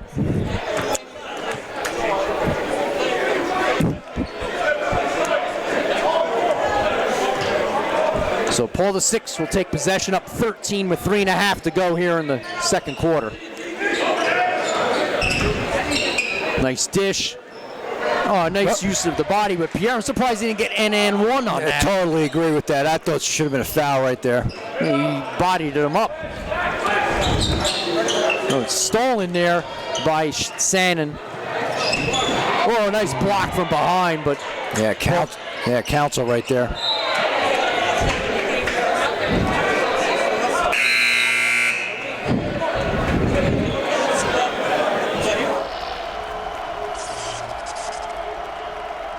in there by First appearance Sannon. for him. Here's a replay. Oh, nice block from behind. Yeah, SWAT. Yeah, The SWAT counsel team. right there.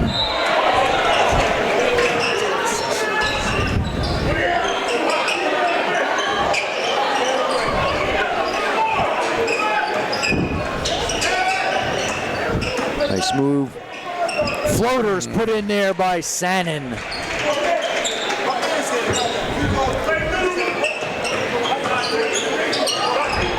Up ahead to Mickens. Gets it blocked. The bully gives off to Harrell.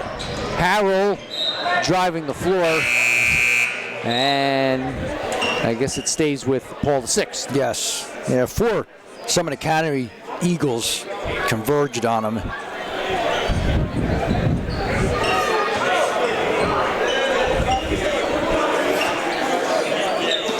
Here's the inbound. You got a little over 2 minutes, so let's see what they do here. I'm going to slow it down a little bit. Nice tap pass. Oh. They're saying maybe it was tipped. Let's see. Nope, it's going to stay with Summit. Nope, they are going to change the call, so it was tipped. So Jordani Pierre will inbound. 2:18 to go in the half. Dump inside. Back out. 3-pointer on the way by Boyd Savage is off the mark, gets his own board. Another 3 is hoisted and put in there by Andrew Harrell. Yeah, the go offensive setups right here from Paul VI. Under 2 minutes to go in the half. And the ball goes off of Council. Now it should be 36-16. I think it's 36.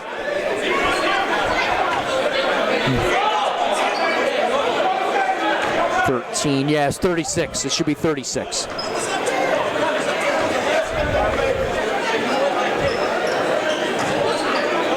Inside, dump inside. The boy, he just posts up there and able to put the reverse layup in. And there's a foul against Paul VI. Yeah, that problem with the scoreboard and posted the last 5 points for. No, it should be 38-16. Foul is on our line, his second. And they're showing 30. There we go. Now it's fixed. Sila gives up the dribble, comes near side to Hewitt.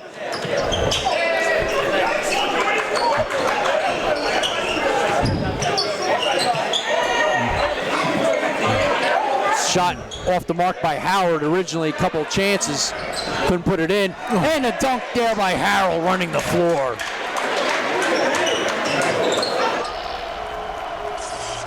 Harrell. And the layup put in the other end by Sila.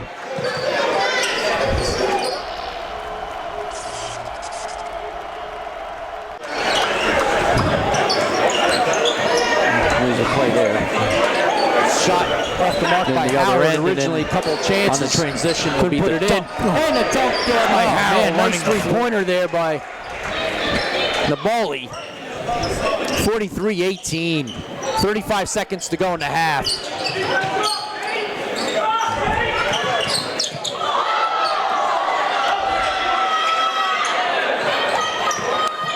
Shot blocked by Naboli as Sila gets it rejected. Dominant first half for Paul VI. Three-pointer on the way is off the mark. 10 seconds to go. That should be a foul. No shot. Foul's going to be on Harrell. So pretty good foul there because did have a foul to give. They'll have to inbound it. It's not a shooting foul.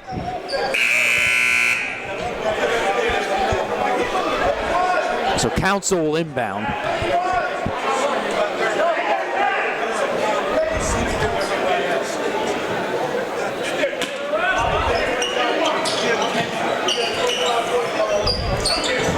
pass, but handled by George. And Sila gets the ball but can't get a shot off, and that will do it for the first half. With the score, Paul VI 43 and Summit Academy 18. We'll take a timeout. You're watching It's All About Sports Network.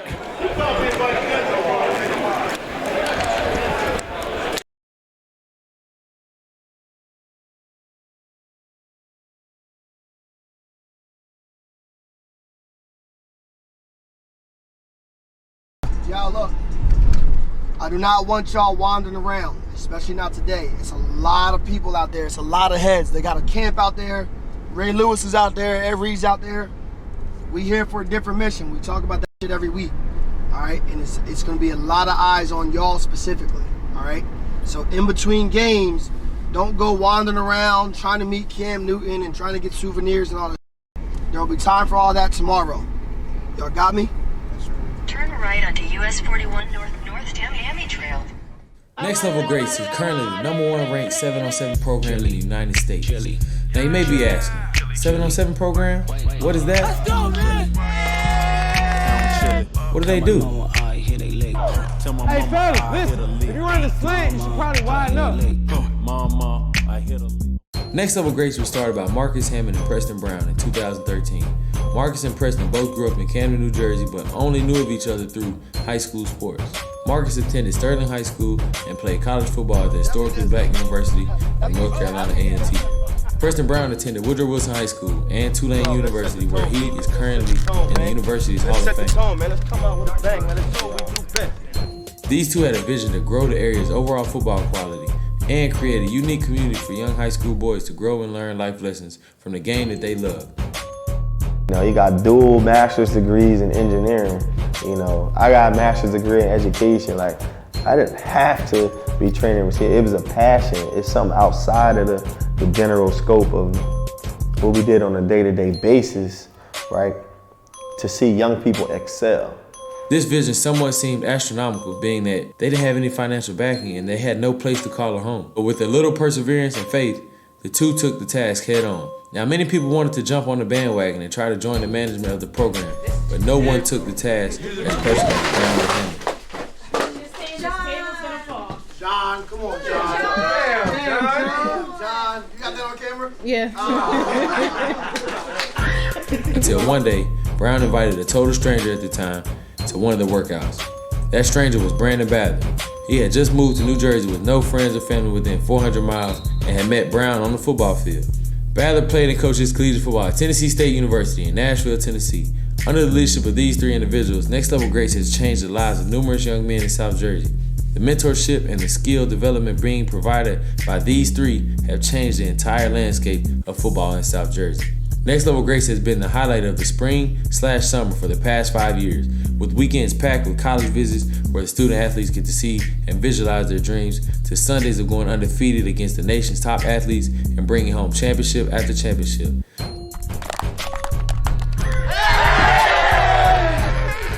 Yo, real quick, I say this first time in 6 years. First time in 6 years now. 6 years. It's an honor for Ed and I to give this trophy out to y'all. 2019, PA Swag East Coast Elite Championship goes to, and now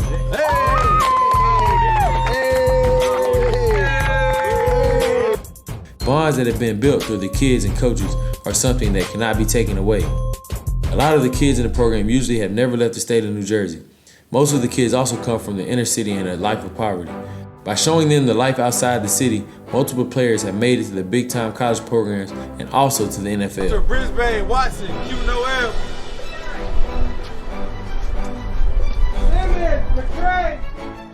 At some point, we gotta have each other's backs instead of trying to fight everybody. At some point, we gotta want it for ourselves as a unit. We represent something. You feel me? It ain't about your high school. It ain't even about this. It ain't about LG. It's about it, but it ain't about LG.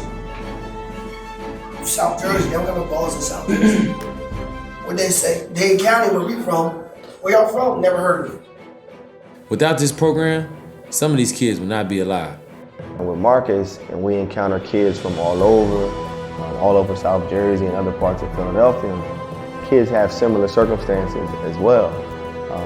And you just don't know. I mean, you always question and you think about it, but a lot of times people don't care what you do, they care why you do it.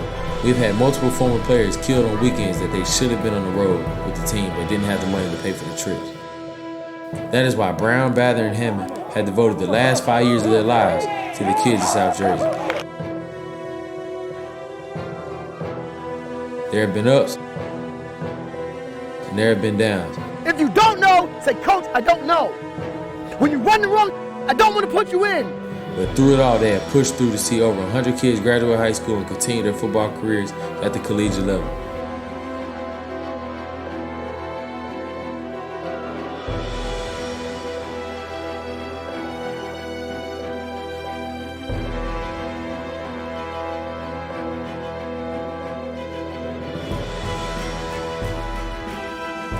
The only problem they face is they are going broke trying to keep the program running. The facility they train at raises the price on their field rental every year. The grants they apply for are constantly being denied, and the cost of buses and hotels to travel increase daily. The program looks successful on the That's outside. the first over, man. Congrats, man. We got it on camera. You can send it to your mama. But on the inside, it's breaking down and it's on its last leg. Without this program, football in South Jersey will take a huge decline, and hundreds of kids who need the extra work, mentorship, and a family of friends will all be lost.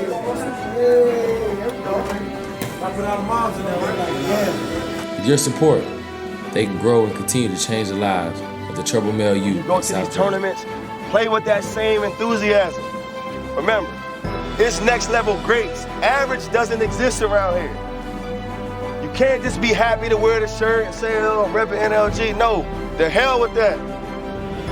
Every day you audition, every chance you get, somebody's gonna see you for the first time.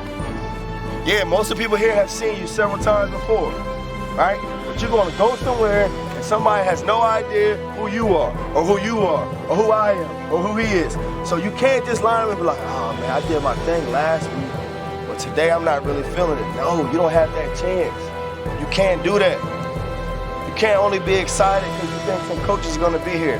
You never know who's gonna show up. Be great on three. 1, 2, 3. Be great. Yes, sir.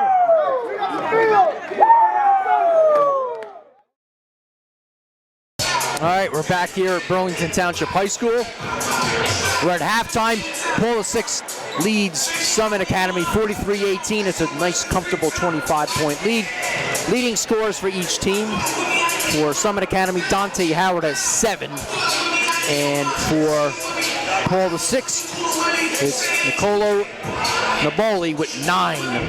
Yeah, he's been a difference maker for the Eagles with Paul VI. I mean, he's been blocking shots. Been a big presence inside, so it's really affected Summit Academy. And Jalen Boyd Savage and Whistler Sandon each have 8, so they've been backing up the scoring as well, so that's been an issue. I mean, Paul VI shot the lights out in that first half, and really Summit Academy's offense has been kind of stagnant. They getting their shots blocked. They can't move the ball around that much either. So. Yeah, and turnovers as well. So, yeah, it's really been frustrating for Summit Academy. And as you mentioned, Paul VI offense has been fluid and getting good turnovers and defense. So, the score is what it is. I mean, Paul VI has dominated in the first half. One more game after this one. It'll be Math Civic Science out of Philadelphia taking on Pennsgrove. Yes, they'll cap things off. And you saw Pennsgrove earlier this year. Yes, they're a good team. They got a solid team.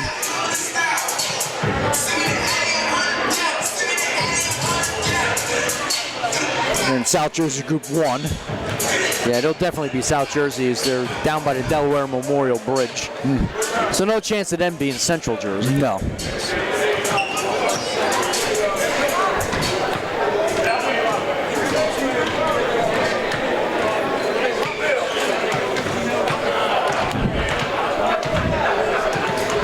All right, the other scores for Summit Academy.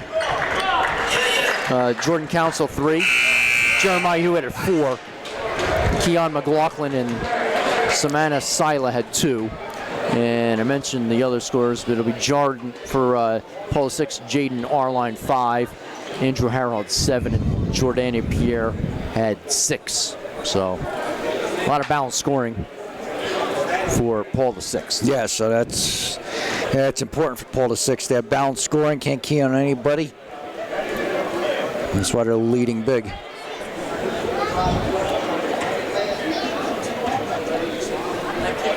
Yeah, we mentioned about Summit Academy. Yeah, the bench really hasn't done much, so. And Paul VI do have some good bench players, so it's been the difference as well.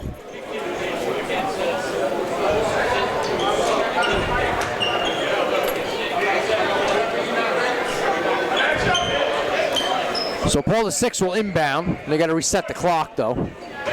Yes.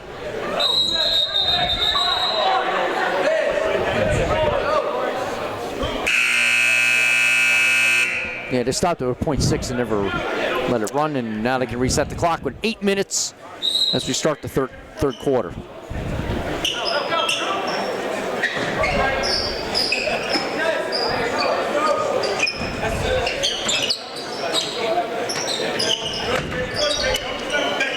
Sannon had it. He'll give off to Boyd Savage. Puts it up. No good. Offensive rebound. And getting fouled was Jordania Pierre. Yeah, it looks like Council committed the foul.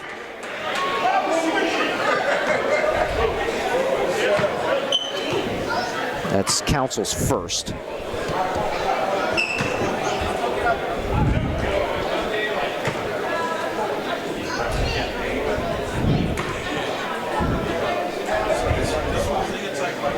He missed the first.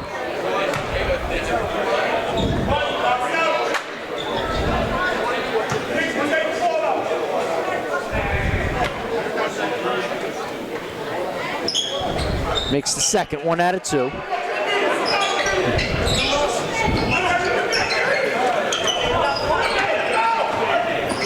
Howard gives off.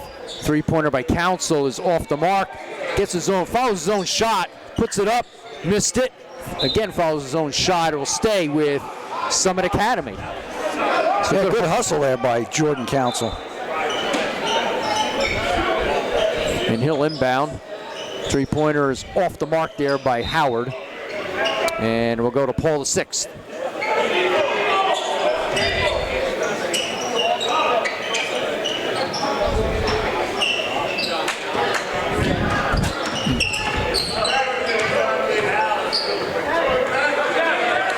Sannon trying to make something happen here in between the circles. Losing the ball there was Boyd Savage. Coming out with it is Hewitt. And he gives off, and a layup for Council. And tripped from behind. I think Council tripped him. Yeah, he's been all over the place here in the second half. I know we're only a minute 7 into the second half, but yeah, he's been hustling.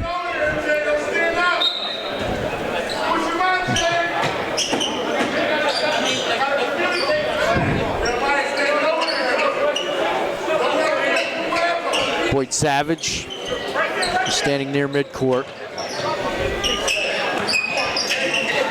Ooh, I think a jump ball. Yes. Good tie up there by Sila as Pierre drove to the basket. Yeah, Summit Academy showing some life here. Errant pass. Taken out of there by Harrell. And he gets fouled on his way to the basket. Sure, head coach Phil Grant wasn't happy with his team in the first half. No. They had already 3 team fouls for the Eagles of Summit Academy. Sila picks up the foul.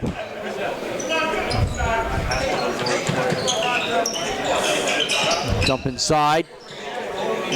And a shot is put in there by Nabali.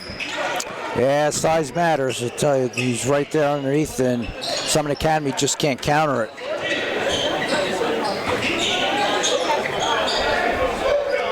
Council wide open for 3. He'll take it and he'll make it. Jordan Council is 8 now. 6 minutes to go in the third. Three-pointer on the way is off the mark there by Sannon.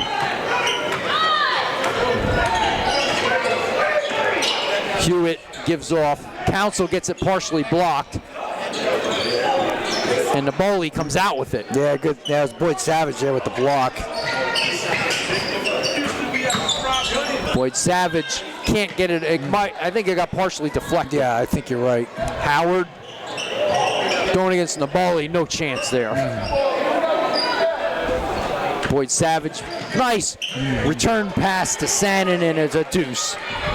Well executed right there.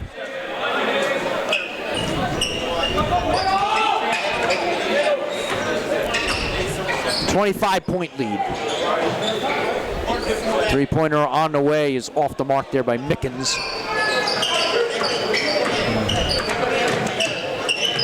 Harrell. Naboli gets it taken out of there. Howard with it. Howard draws the foul.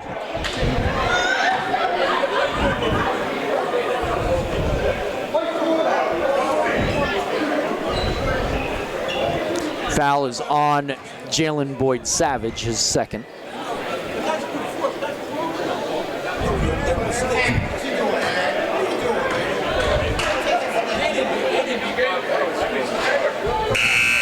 Howard makes the first.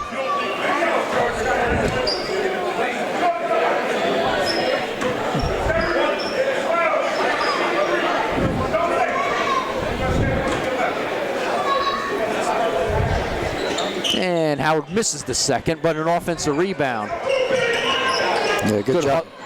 Good job by Hewitt. Yep. And he gets a blocking foul. I think that's going to be a Naboli. Yep. Yeah, Coach Devlin probably doesn't want any complacency out of Paula 6 right now. They're up by 24. Just keep playing. Yeah. Unfortunate slip for Mickens.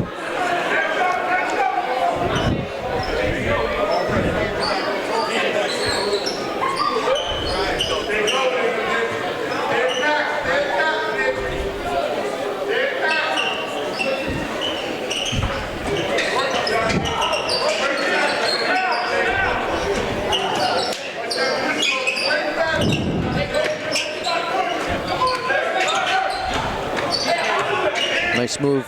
Naboli's open for three, missed. And trying to get a board inside with Sannon, couldn't do it. Coming out with it is Hewitt. And that ball gets taken away. Yeah, if the pass slipped out of his hands or what? Yeah. And now they get it off. They bounce it over to Pierre. Naboli loses the ball. Ball's on the ground, and Summit Academy comes out with it. Hewitt loses it now. And coming out is Sannon. Near side three-pointer, R-line misses. Pierre with the offensive board, gets it back.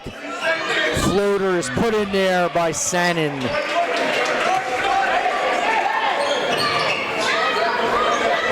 Uh, 50-24, 3:40 to go. Lazy pass. Sannon dunks it.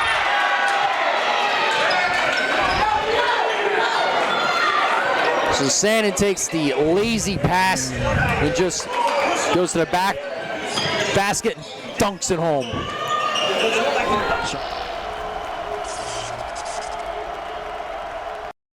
Sannon dunks it.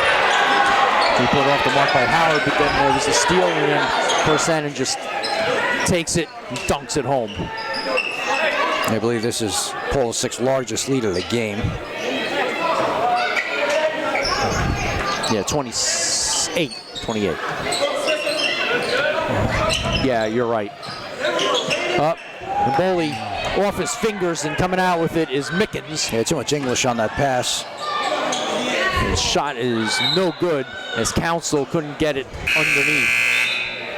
Yeah, a lot of spin on that pass. That's why Naboli couldn't handle it. 2:45 to go in the third.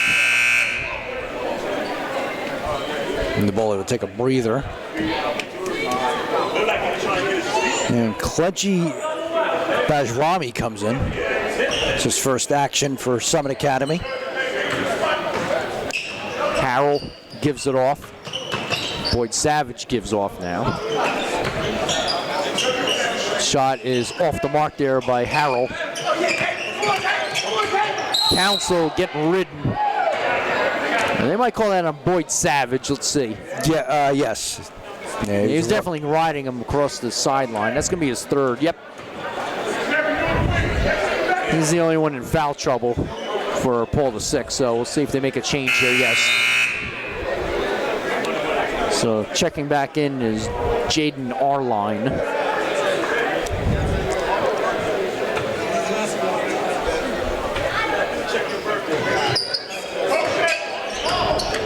Hewitt.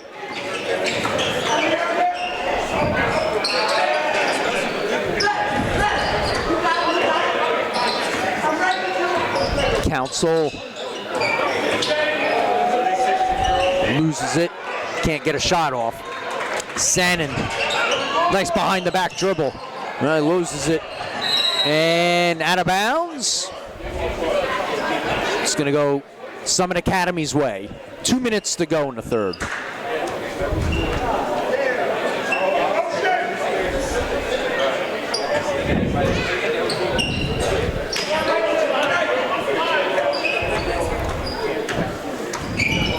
Council, nice move.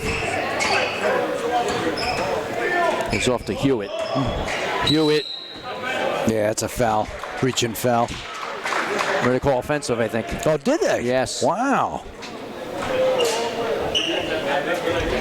And Hewitt picked it up. I thought Arline was going to get a reach in there. Unless they call it travel. They didn't put a foul on the board. Okay. Maybe that's what it was. Yeah, he jumped in the air. I guess that's what they called. Layup no good by Sannon. Yeah, so that's what it was, a turnover. Council lays it up. Can't put it in, though. There it is. They did give it to Hewitt. Shot tipped in there by Sperring. Knocked out of bounds. It will stay with Summit Academy. So a 30-point lead with 1:15 to go. So there was a foul on that play earlier.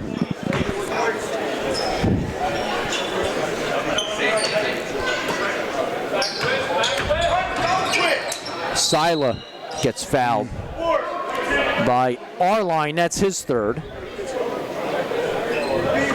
Team's fourth. Each team has 4.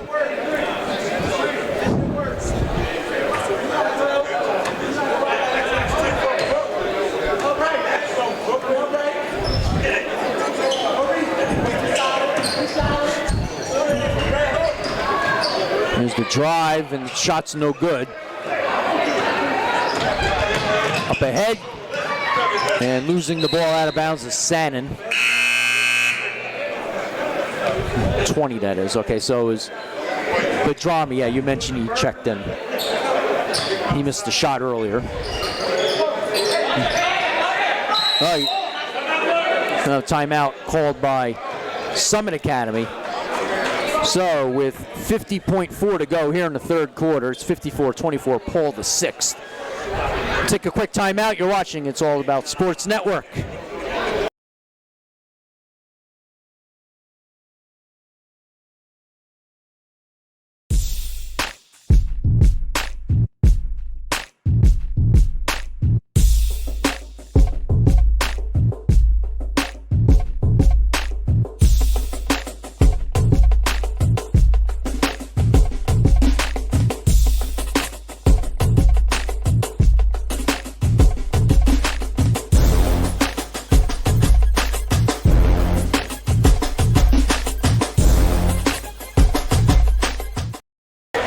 Back here at Burlington Township High School. Off the timeout, Summit Academy will inbound.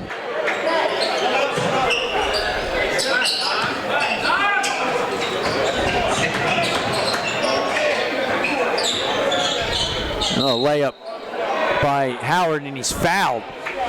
Might be on the Naboli.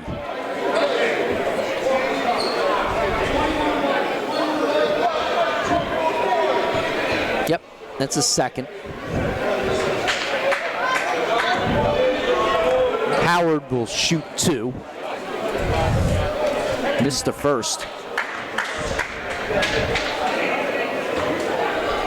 He's the only one who shot foul shots tonight for Summit Academy. And he missed that one too.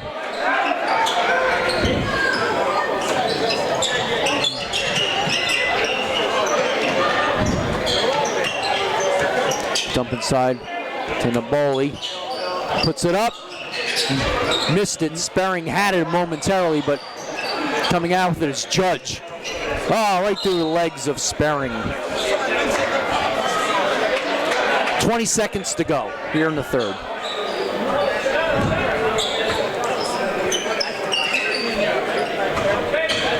Sila gives off. Shot is off the mark there by Bedrami. Layup can't be made there by Harrell. Tries to save the ball, but it goes to a Summit Academy player, and they're going to call a foul on Sperring. Yeah, Bajrami there. Trying to, he did get it. Yeah, 2.1 seconds to go. Not a terrible foul, although now you're in the, you put Summit Academy in the bonus now. Shot way off the mark by Howard, and that will do it for the third quarter with the score. Paul VI 54, Summit Academy 24. We'll take a timeout. You're watching it. It's All About Sports Network.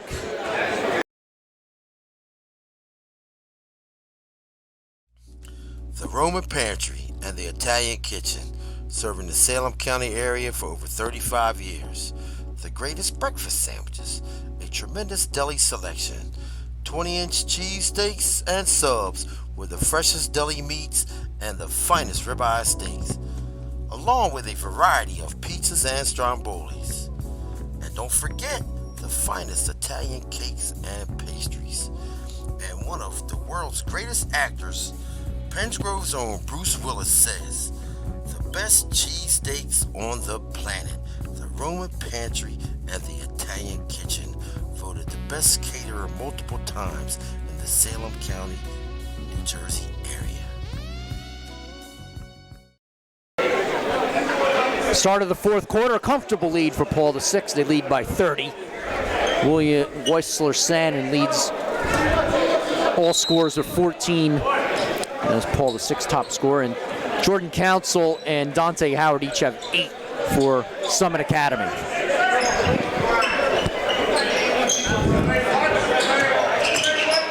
Driving is Sannon.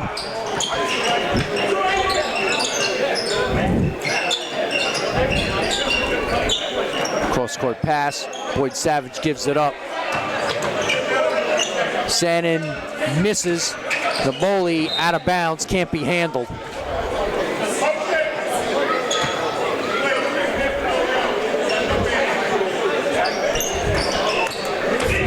Sila gives off. Oh, Nabali actually fouls Howard. That's going to be his third foul. So Howard will shoot 2.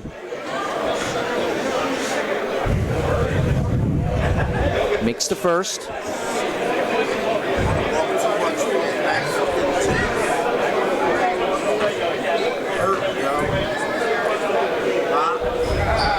Makes the second.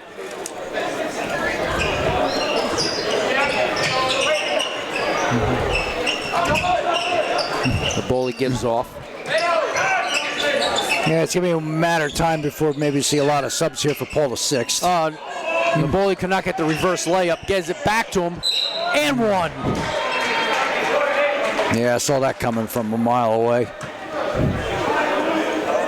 Got the contact and got the layup.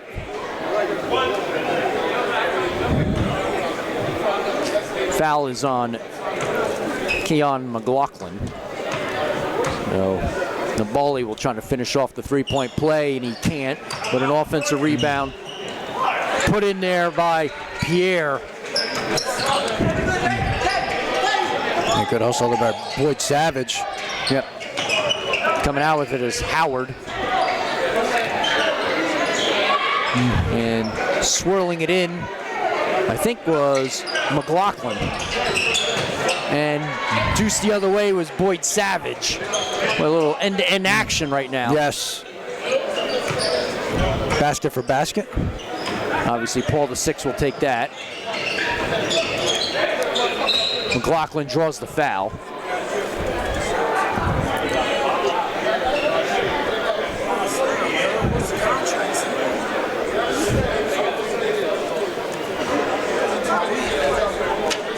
The foul is on Naboli. That's his fourth. So one more and he's disqualified. McLaughlin to shoot 2. Takes the first. 6.5 to go here in the fourth.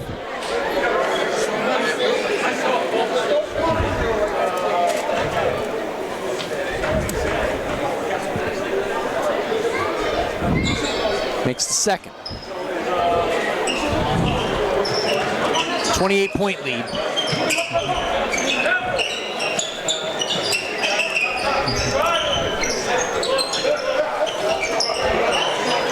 Dump inside. Pierre gives off to Sannon. Arline puts it in from 3.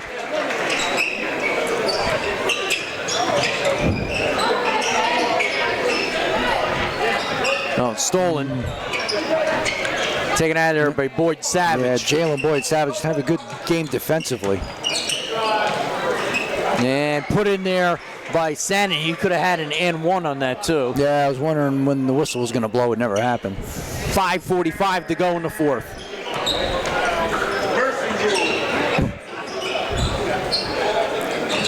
And a walk by Badrami.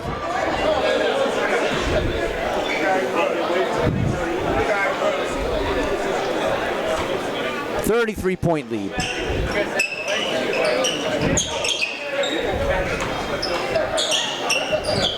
Feed inside. And a layup put in there by Jordani Pierre.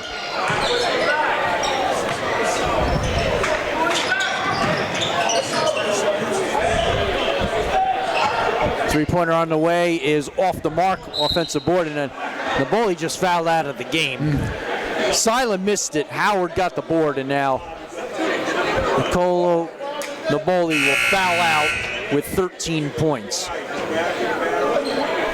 I'll bring up Colin Sperring to replace him. Okay.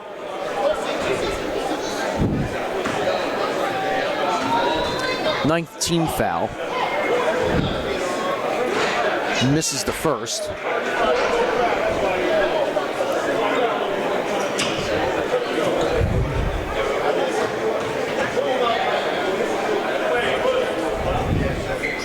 Misses the second as well.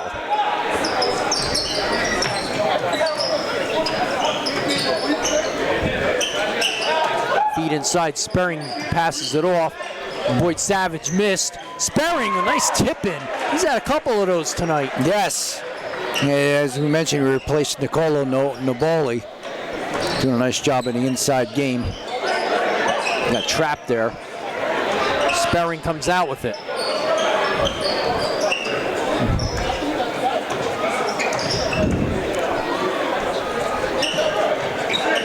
Sperring underneath, passes it back out. Boyd Savage had the baseline, didn't take it though. Three-pointer on the way is good by Arline.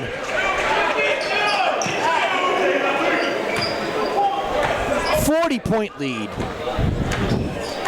Yeah, you're going to see some substitutions coming now for the Eagles of Paul VI. Yeah, I think it's safe for Coach Devlin right now. Shot is off the mark there by Hewitt.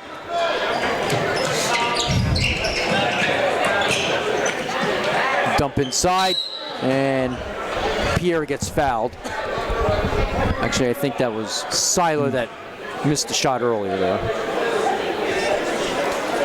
Foul is on McLaughlin, his third, team sixth.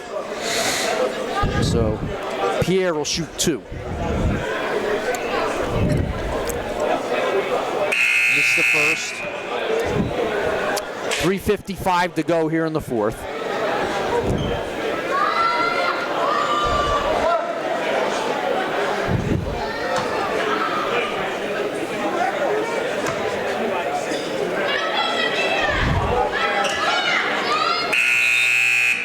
Pierre 1 out of 2.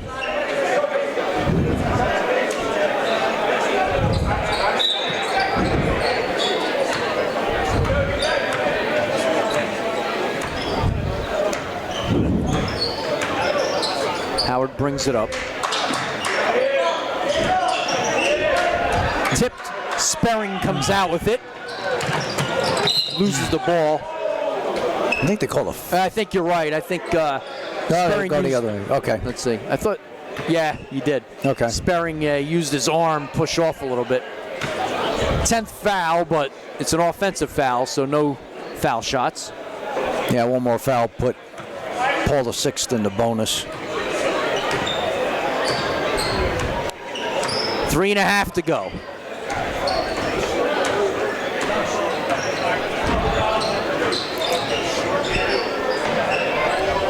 And good baseline shot. I think that was Howard, yes.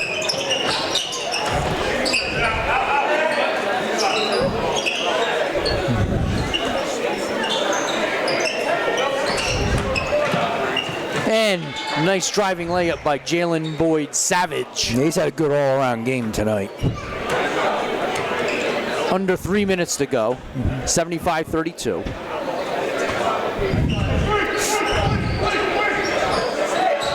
Gonna be no drama in this game, Glenn. No. The only question will be the final score.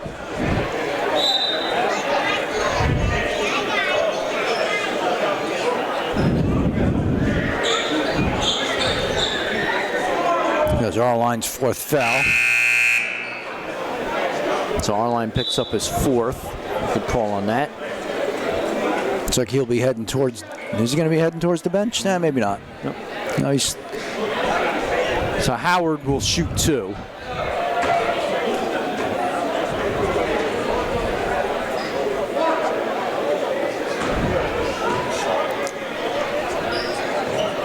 Second is good as well.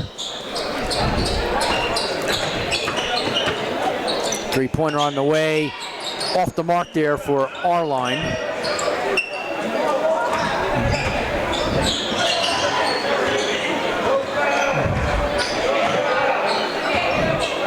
Nice drive and put in there by McLaughlin.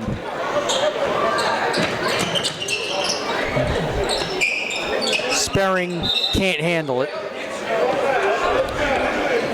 2:23 to go.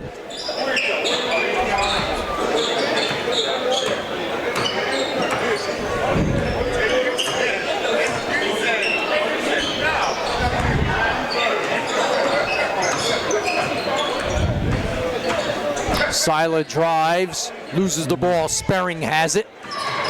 Nice spin move. And saved.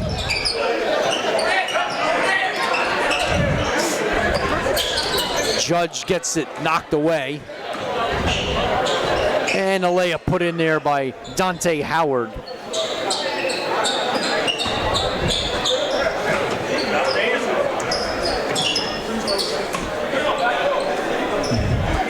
Minute 35 to go. Yeah, it's going to be a pretty long bus ride back to Brooklyn for Summit Academy. Underneath Sperring.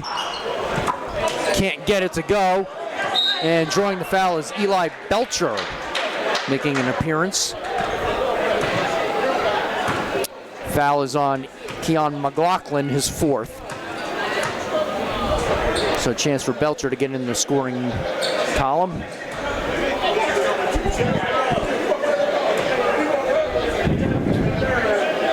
Missed the first.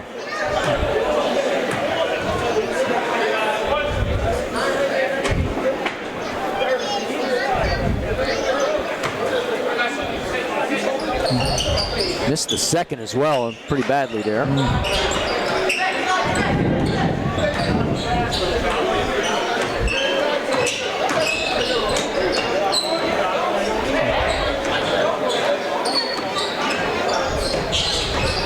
Underneath, and drawing the foul.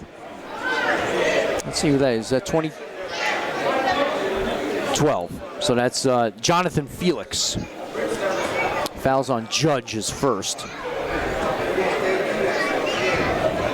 should never change that like that. Missed the first.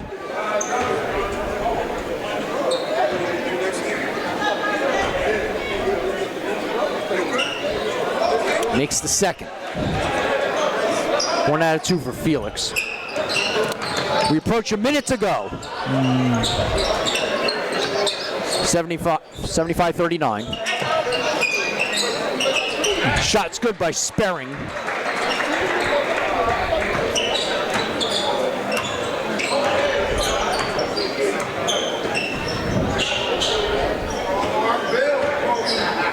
Sila loses the ball. Nice pass out to Harrell. Can't get it. Sperring off the glass, no good. And a rebound for Howard. Up ahead. And the layup can't be made there by Sila. 22 seconds to go. Three-pointer on the way by Judge, no good. Coming out with it is Felix. 15 seconds to go. And layup can't be made there by Sila. And that should do it. 7 seconds to go. 77-30. Well, now we got a foul. I was going to say that was going to be the final, but it's not the final. Foul is on Sila, his second. 4.2 to go. Andrew Harrell will shoot 1 and 1.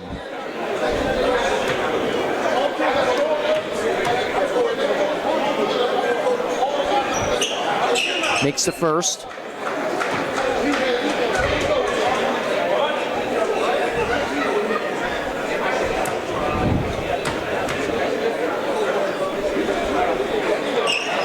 And he makes the second. So back to a 40-point lead. 4 seconds to go. Howard will hoist it. It should count. Yes, it will count.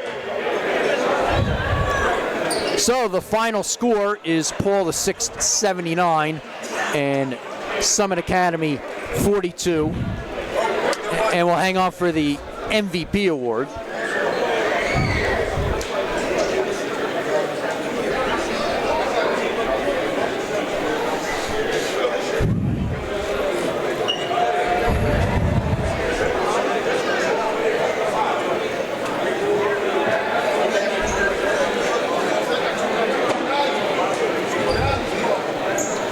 I do have all the scores. High score for Summit Academy Eagles was Dante Howard with 19, 8 points apiece for Jordan Council and Keon McLaughlin, 2 points for Samana Sila, and Jonathan Felix got 1. Fifth game of the showcase. We have an MVP we'd like to recognize. For Paul VI, Whistler Sannon. Whistler Sannon, he was the leading scorer for Paul VI with 16 points.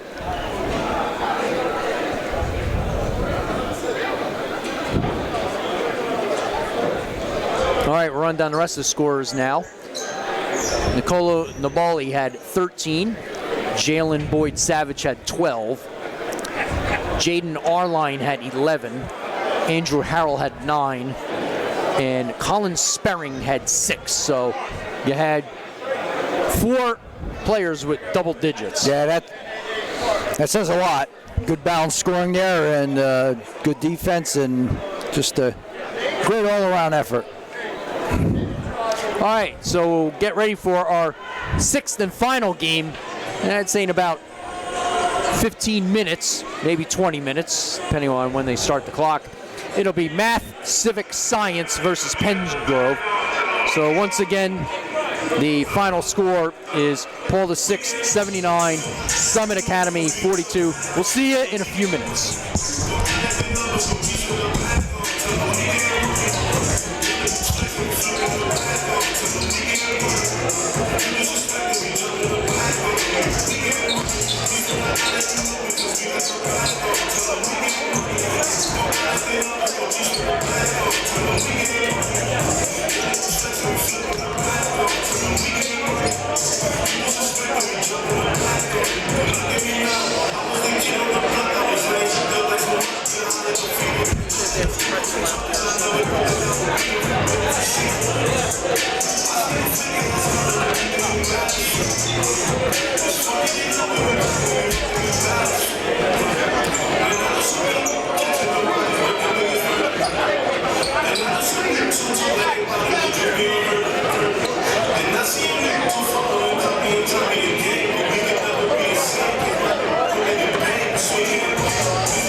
Here's a story of a Playstate spirit who sold and serviced vehicles in a small town. It was a very charming place to come together and leave happy as they're driving all around. Until one day when the population doubled, and they knew it'd be much more than a hunch. So they added to their staff and inventory and called themselves the Spirit Bunch. The Spirit Bunch. The Spirit Bunch. That's the way we became the Spirit Bunch. Spirit.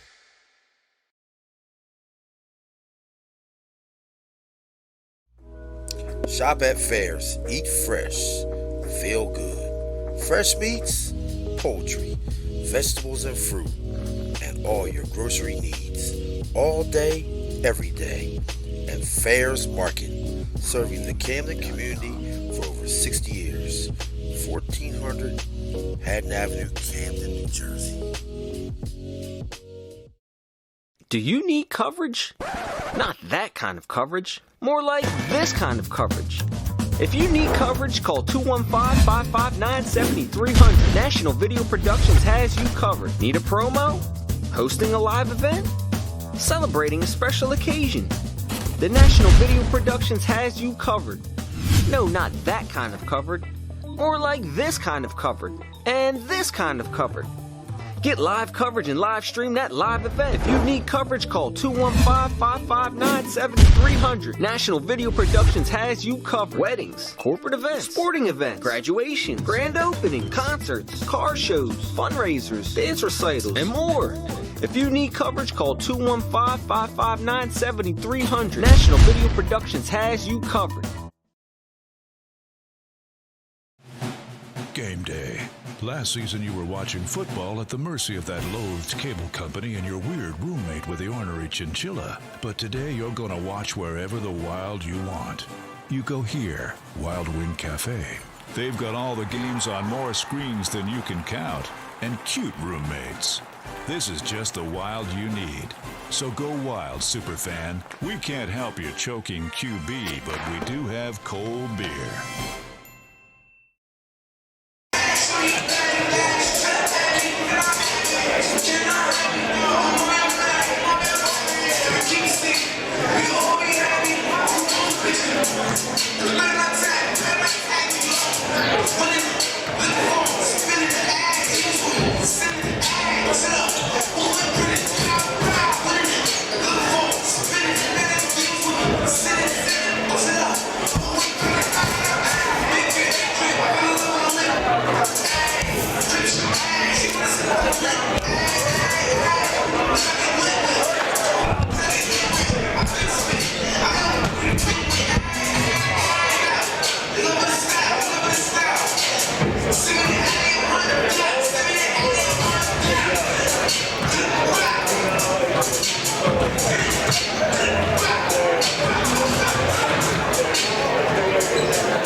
Yeah, 3 minutes, that's fine. What are the records? 13-4? Yep, and 8-2.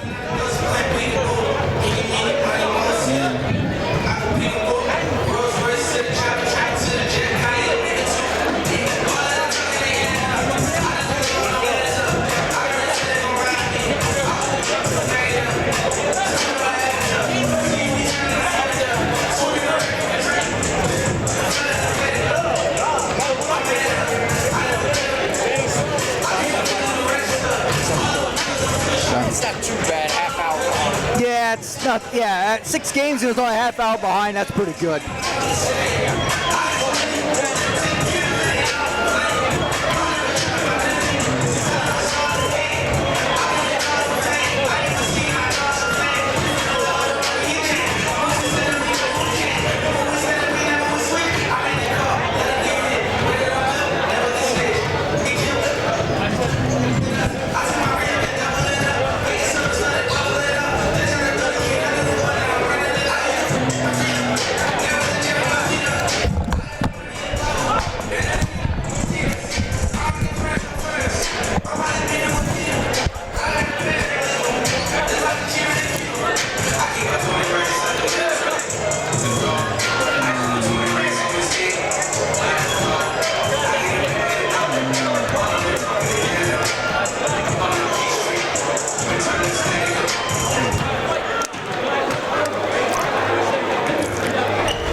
Kenneth W. Faulkner Gymnasium on the campus of Burlington Township High School in Burlington Township, New Jersey. It's All About Sports presents our final game here of a six-double header, as the finale will feature the Math, Civics, and Science Mighty Elephants with a record of 13-4 up against the Red Devils of Penns Grove with a record of 8-2.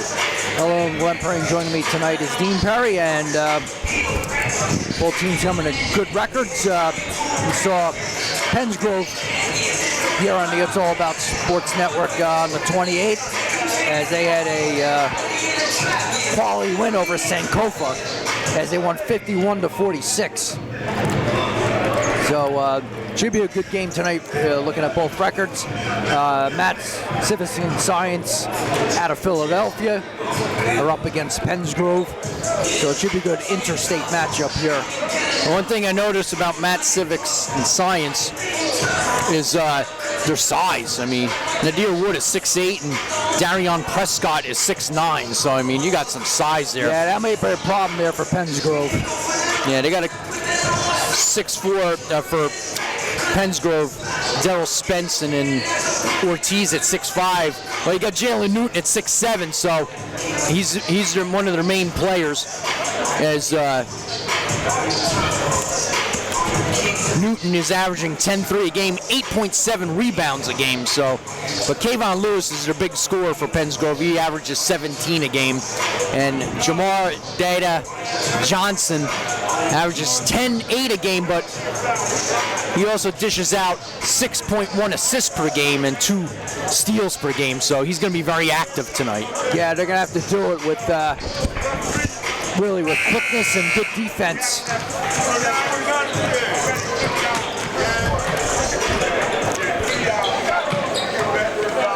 So both teams are done warming up, and then we should have the starters shortly. The head coach for Matt's Civics and Science is Lonnie Diggs.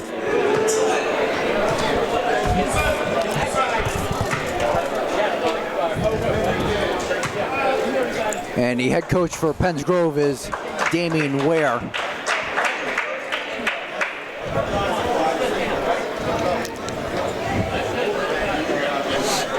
Remember, both schools have to go to school tomorrow. Yes, that's right. They're a late game. Not too bad of a drive for either school, I guess. No, not really.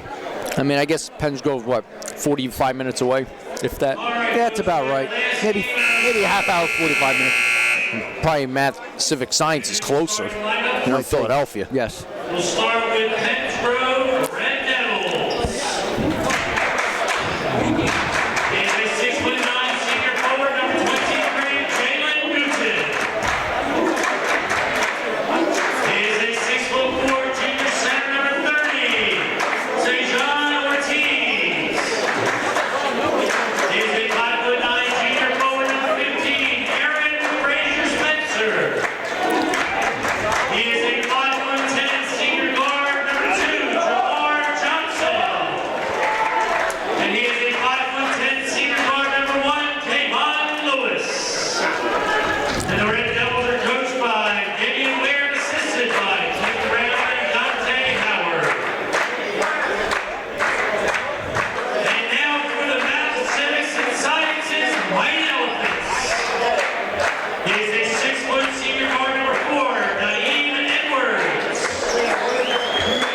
He is a 6'1" senior guard, number 3, Marcus Middleton. He is a 6'8" senior forward, number 25, Nadeem Wood. He is a 6'4" senior forward, number 23, Tavon Jones. And he is a 6'4" junior guard, number 5, Nassim Poplar.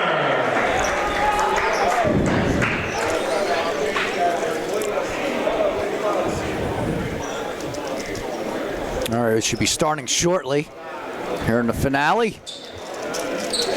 You have the officials? Yes, I do. It is Jordan Ablon, Pete Indelicato, and Greg Ackles.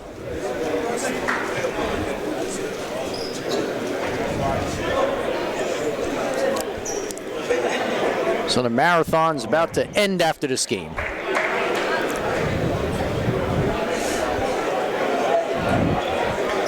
One thing I noticed, got some colorful sneakers out there. Yes.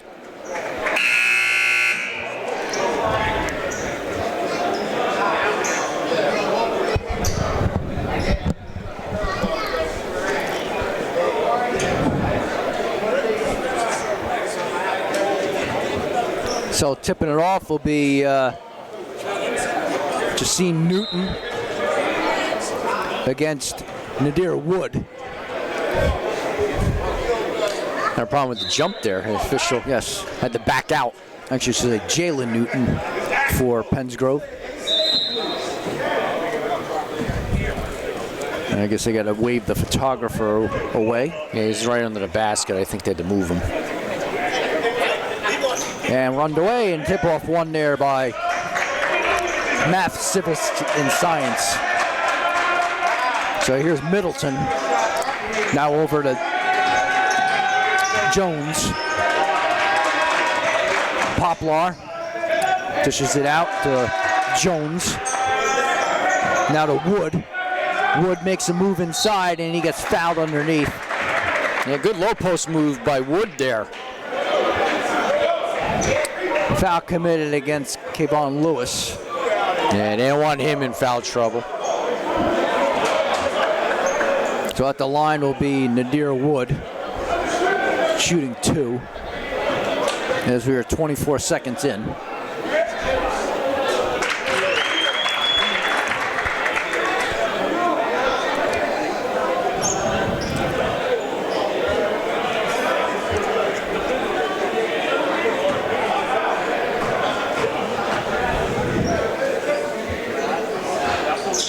And 2 out of 2 for Nadir Wood, and it's 2-0 lead for the Mighty Elephants.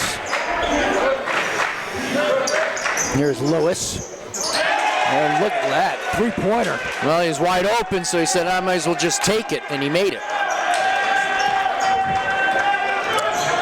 Here's Middleton, loses it. Loose ball and taken away by Dada Johnson. Little pull-up jumper, hits the back iron. Loose ball, and drawing the foul is Newton.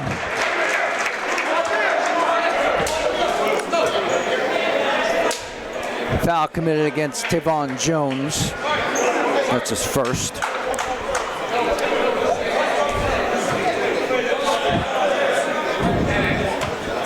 Newton will be at the line to shoot 2. Rattles that one in.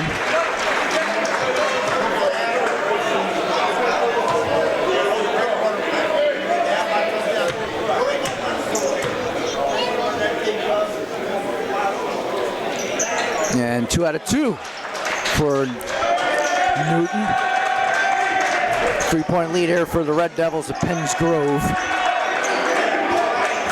Bounce pass inside, and Wood couldn't quite get it. I think there's a foul. There is a foul underneath. Foul's on Spencer. Yes, Aaron Frazier Spencer. That's his first. So Wood is at the line yet again to shoot 2. There's exactly 7 minutes to go. Front rim the first.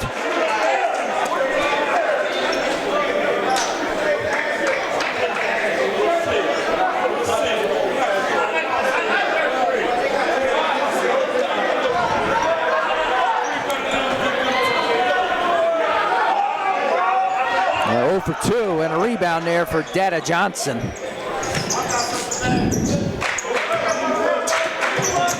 Here's a drive here for Frazier Spencer as he fed it into Ortiz, and a foul underneath. So it looks like you got the whistles early on here. Yes. I'm going to show you what kind of game is going to be called tonight, I guess. Nassim Poplar commits to personal, so 2 team fouls already, and we're only a minute 10 in.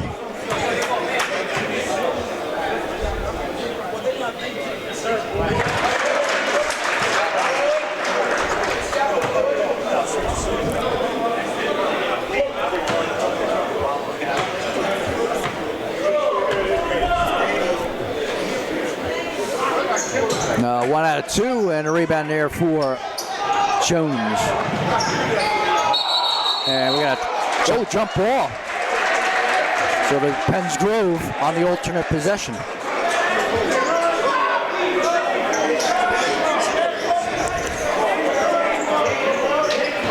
Here's Dada Johnson, guarded there by Marcus Middleton. Good screen there by Newton. Little runner, can't get it.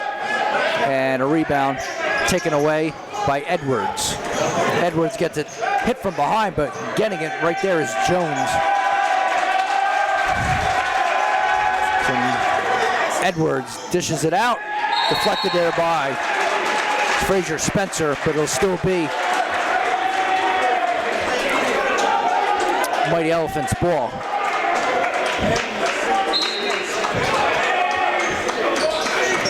Dish inside, and it's going to be an offensive foul committed against Tavon Jones. That'll be a second. Yep, it looks like there's going to be a sub. Yep, and coming in is going to be Keith Fleming. Yep.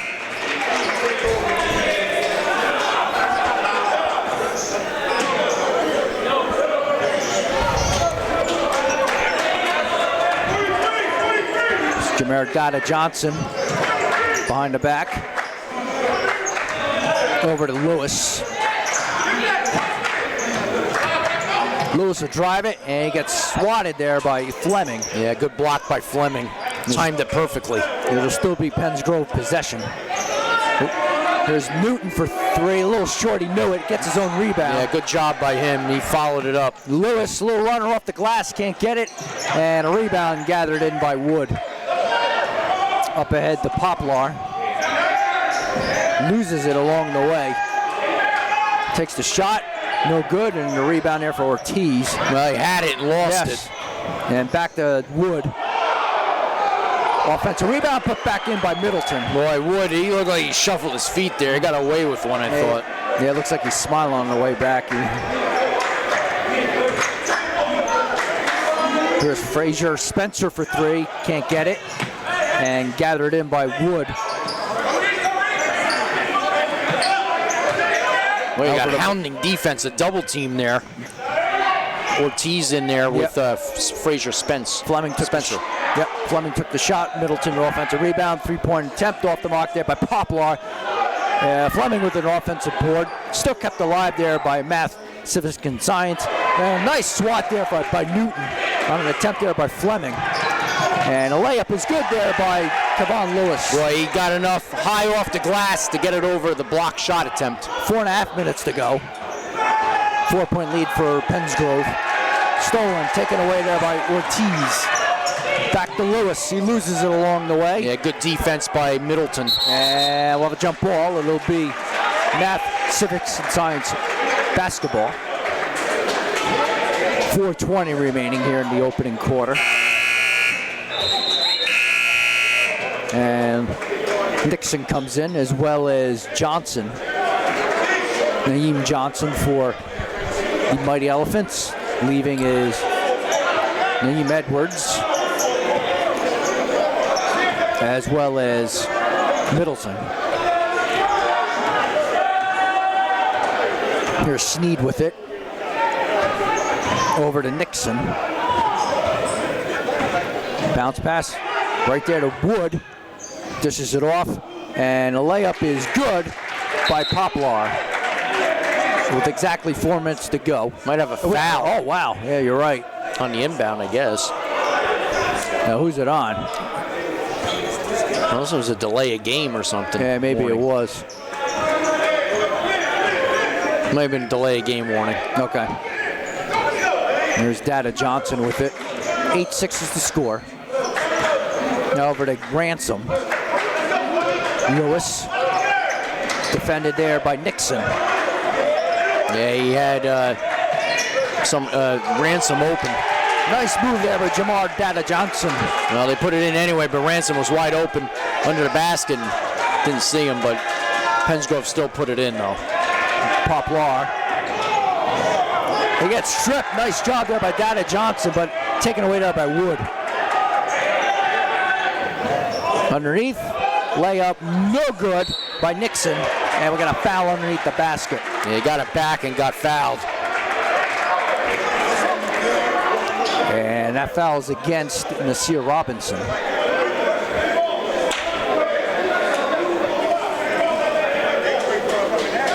So that'll put Tashawn Nixon at the line to shoot 2.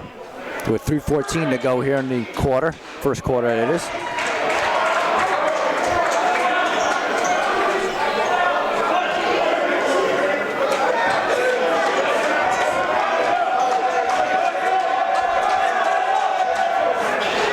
For 2, and a rebound there for Ransom. And a missed opportunity there for the Mighty Elephants. Lewis spin move. He'll take it to the lane, and he gets fouled from behind. And it's going to be against Sneed. That's his first. Team's 4th. So Lewis at the line to shoot 2. He has 5 points.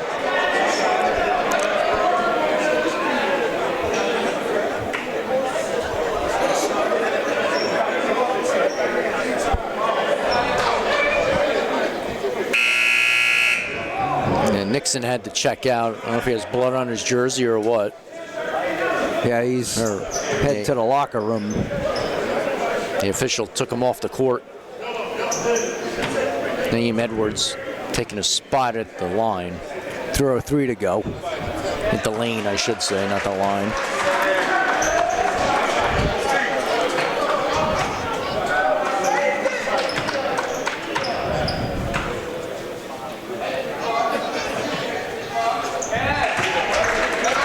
So 7 points for Lewis.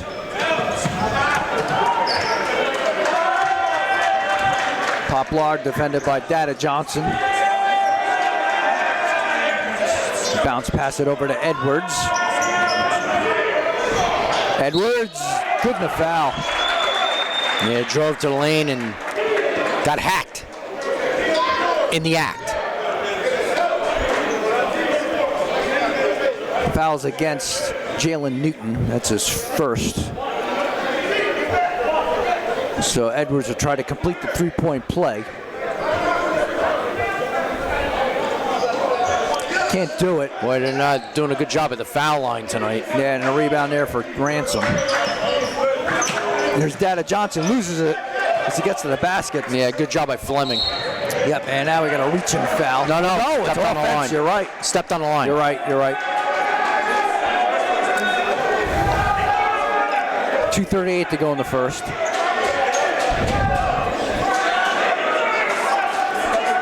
So Nasir Robinson will inbound it.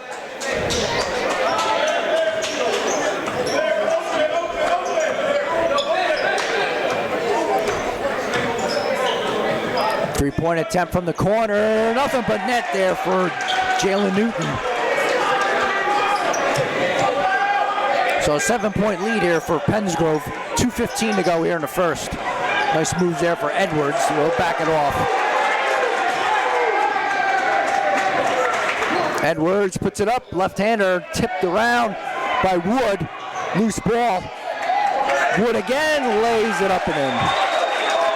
Yeah, they got some size down there. 15-10 inside 2 minutes to go here in the first.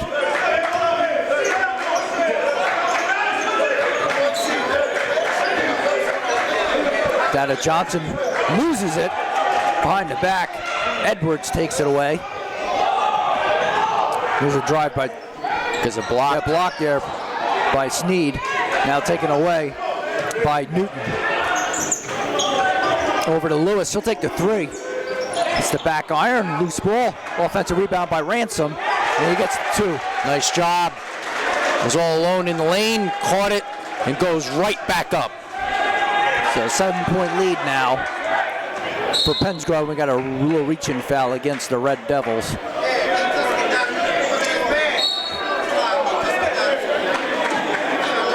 And that foul's against Lewis. That's a second, so he'll probably exit, and he does.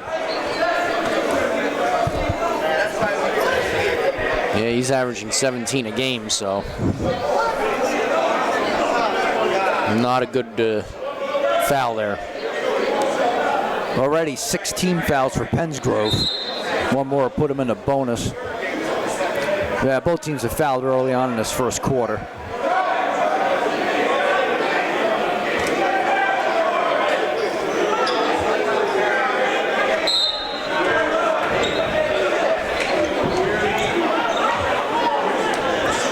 There's Poplar with it.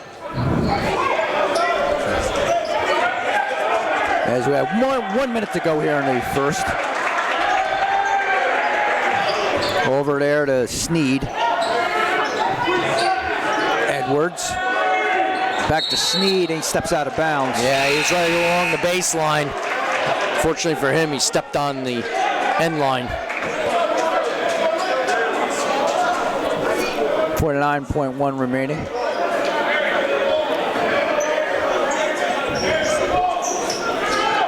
Up ahead with it is Frazier Spencer. Three-pointer off the mark there by Robinson. Yeah, good shot. He was open. He just didn't make it. Middleton loses it. Actually gives it off to Fleming, but he can't make the layup.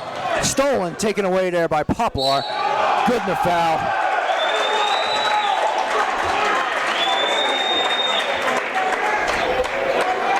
.1 remaining. Loses it. Actually gives it off to Fleming, but he can't make the layup. Stolen, taken away there by Poplar. Good in the foul. Haven't seen who commit. There we go. That's against Mackie Scott. Three-point play is good. So it's a 4-point game for Pensgrove. Here's Frazier Spencer. And he gets slapped from behind there by Edwards.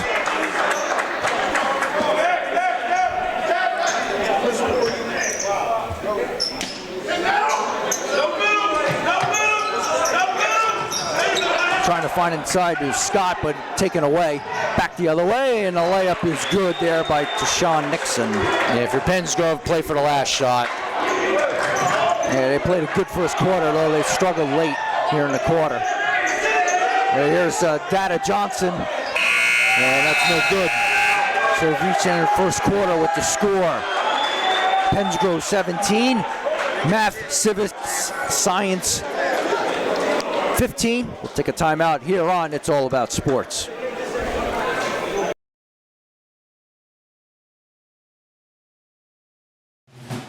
Game day. Last season you were watching football at the mercy of that loathed cable company and your weird roommate with the ornery chinchilla. But today you're gonna watch wherever the wild you want. You go here, Wild Wind Cafe. They've got all the games on more screens than you can count, and cute roommates. This is just the wild you need. So go wild, superfan. We can't help you choking QB, but we do have cold beer.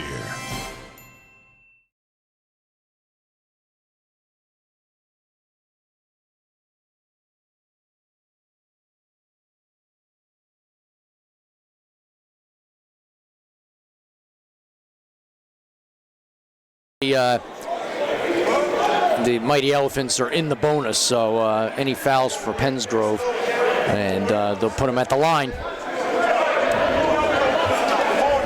Yeah, both teams press and go after the ball, so yes, there's going to be a lot of fouls. Well, league score for Math Civic Science was Yassine Poplar with 5 points, and 7 points for Kevon Lewis. Lewis has 2 fouls, though, so yes, that's a he's problem. Gonna be out for a little bit, and that's why the Mighty Elephants have come back a little bit.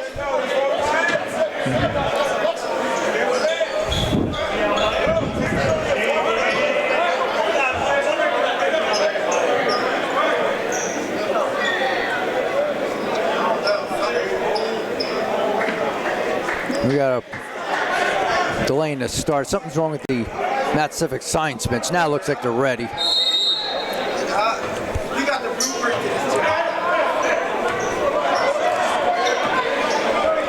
Here's Middleton with it. Makes a move in the lane and lays it up and in. Good move there by Marcus Middleton. Yeah, not much defense on the other end.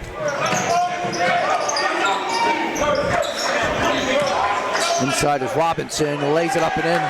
Yeah, good job. He found a spot in the low post. Once he caught it, he went right up and in. Errant pass there. I guess Middleton thought that Edwards was going to go more towards the corner, and he didn't. Back the other way is Nasir Robinson. And he gets the friendly roll for 2. Yeah, nice drive by him. 4-point lead again here for Pensgrove. Trying to weave his way is Edwards. Loose ball, shot failed there by Nixon. And we got a foul. It's going to be a bonus situation here for Matt. Yeah, too much size underneath. That's been the issue for Pensgrove. Fouls against Mackie Scott. It should be a 1-on-1. Yeah. There it is. Yeah, they're gonna. Well, they had the there it is. Now they posted the bonus there on the scorers table.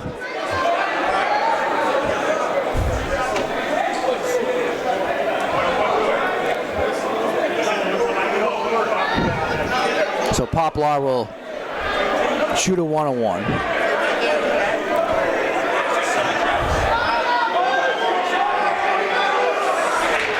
It's good.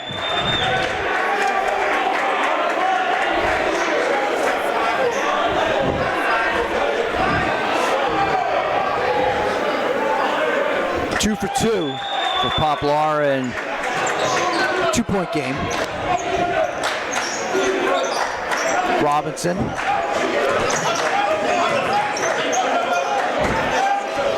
Gives it off to Newton.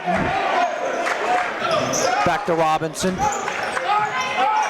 Swings it back out to Frazier Spencer. Take the jumper from the right side. Nice, smart move there by Poplar. Ortiz was right there and just hit it off of him. Goes out of bounds, and it'll be Mighty Elephant ball.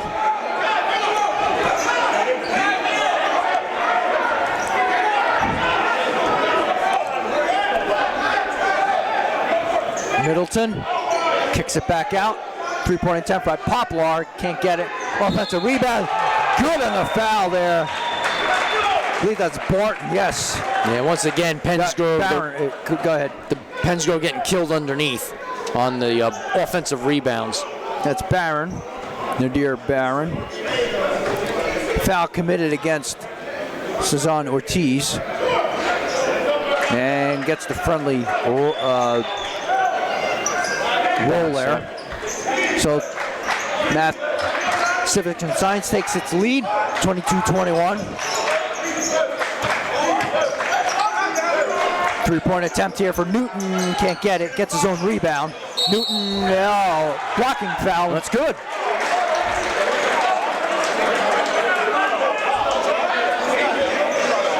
Barron commits the personal.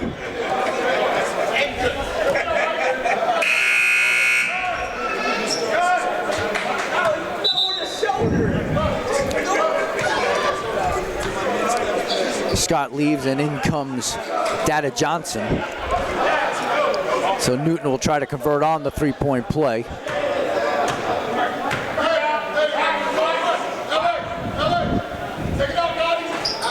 And cannot convert, and a rebound there for Poplar. Ooh, wasn't looking for that ball originally. I think it was Middleton. Yep, we're about 2 minutes into the second quarter. There's Poplar in the right wing. He'll take the shot for 3, no good. Loose ball and snagged there by Ortiz. And the ball went to the ground. Went to the ground, let's see. And it's gonna be Pensgrove possession. Yes.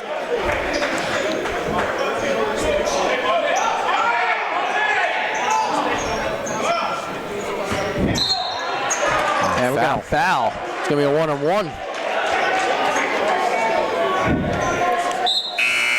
Going to be against Nixon. That's his second. Coming back in is Nadir Wood for the Mighty Elephants. Mention 1-on-1 for Jamar Dada Johnson.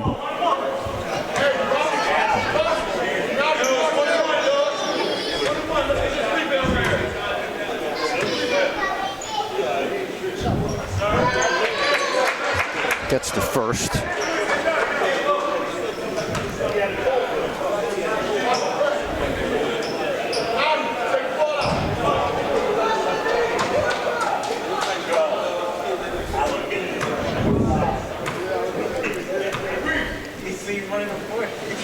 Converts on the second. So 3-point lead here for the Penns Grove Red Devils. They lead Math, Civics, and Science 25-22, 5:35 to go here in the first half. Edwards back over to Middleton.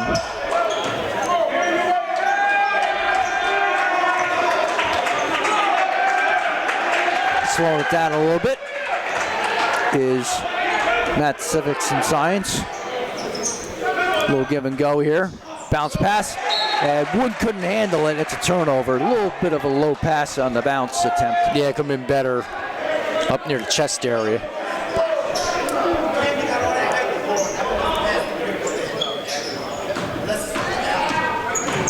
Here's Dada Johnson with it.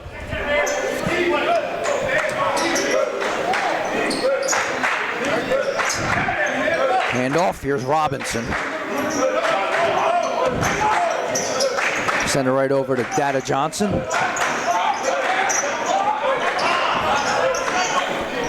Three-point attempt there by Spencer Frazier. Can't get it. And Wood with the rebound. Good box out there by Wood. Now Poplar. Edwards. And we got a traveling call against Naseem Edwards. 4:37 to go here in the second.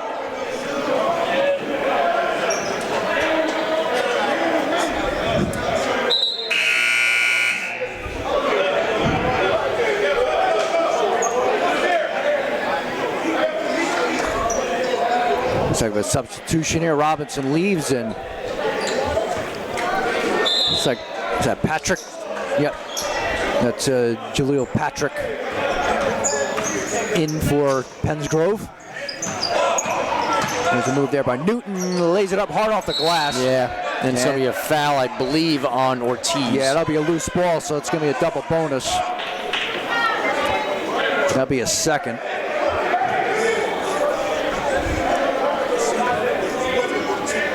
Yeah, terrible foul, 90 feet from the basket. That'll put Nadir Wood to the foul line. He's 2 for 4. He has 4 points. Swishes the first.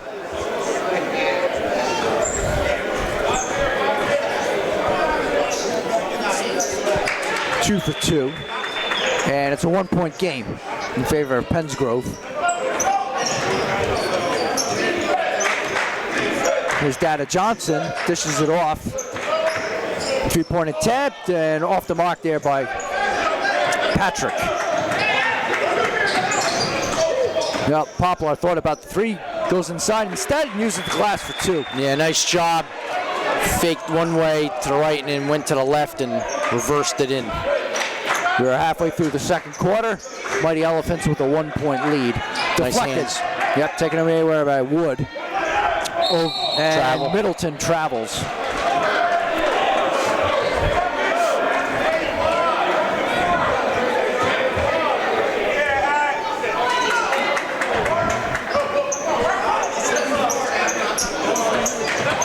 Dada Johnson over to Frazier Spencer. Patrick will drive, kicks it back out for Newton. Dada Johnson, dribble it around.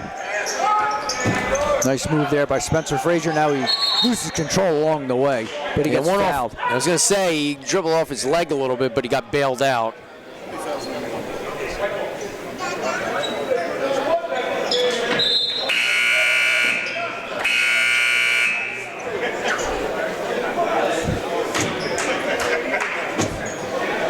So I guess it wasn't. I guess it wasn't a foul. Okay. Some sort of. Oh, it might have been a kick or something. Yeah, you might be right.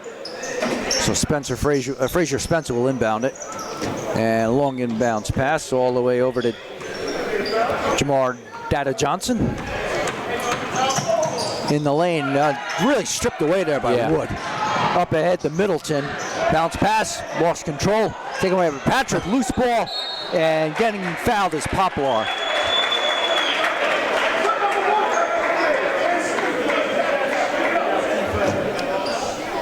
So Dada Johnson commits to personal. That's his first. So it'll be 2 shots coming for Poplar.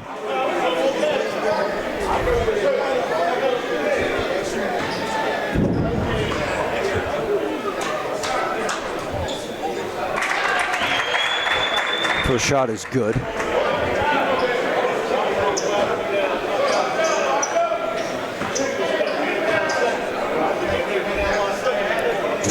Two for 2 for Poplar, and 3-point lead here for Matt Civics and Science.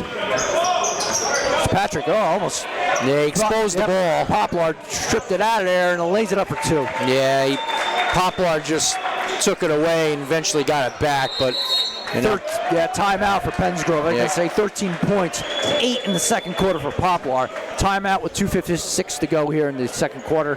30-25 in favor of the Mighty Elephants of Math, Civics, and Science. Yeah, I was going to say, it was a good timeout for Pensgrove there, losing momentum, and especially with Lewis out, they're going to have problems scoring. Yes, they need that point guard, and Lewis has been the catalyst at the point. He might be. No, I thought for a second he's coming back in, but he's just putting his warm-up jacket over his jersey. So it looks like he will not be coming in anytime soon. Yeah, they don't want him to pick up that third foul, but then again, you don't want to go down too much here at the end of the half. So a little, catch-22 with less than 3 minutes to go here in the first half.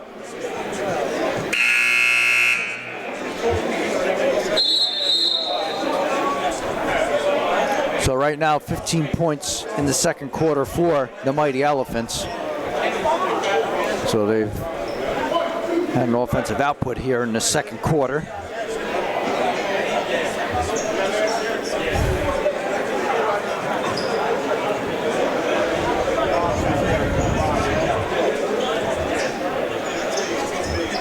So inbounding it will be Torvon Ransom. Robinson in the game. So Coach Ware made some changes during the timeout.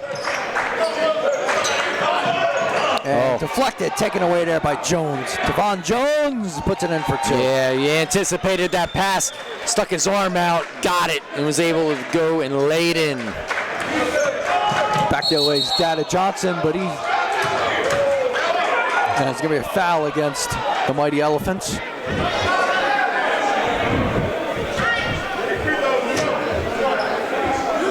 That's Dixon's third, so he's going to have to take a seat.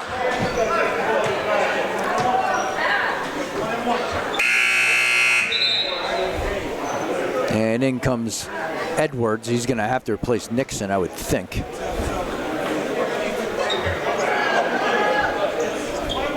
And he does. So 2.5 minutes to go here in the first half. Dada Johnson at the line to shoot a 1-on-1. He'll get the first. Boy, it seems like the 1-on-1s are going in.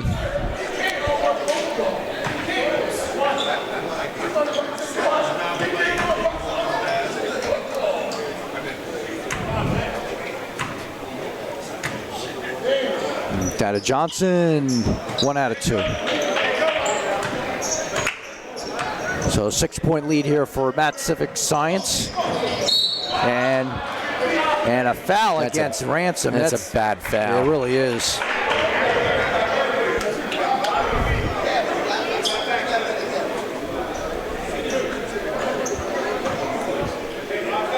So Edwards will shoot 2.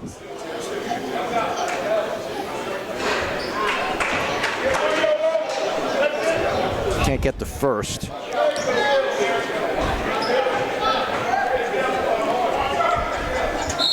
And we got a lane violation. So that will not count. Yep. And it blew the whistle right away. If it was on the defending team, they would wait for the ball to be shot and find out the result. Here's Frazier Spencer. Quick pass inside. Robinson can't get the layup. Yeah, you got to put that in. And a rebound for Wood. Alley-oop and swatted out of there by Ransom. Double team in the corner, though, but he split it. Here's Dada Johnson. He'll take it himself. Can't get it. And nice put back there by Frazier Spencer for 2. Needed that one. Little jumper by Jones, can't get it. It's the back iron, rebound by Wood. And stolen, taken away there by Jamar Dada Johnson.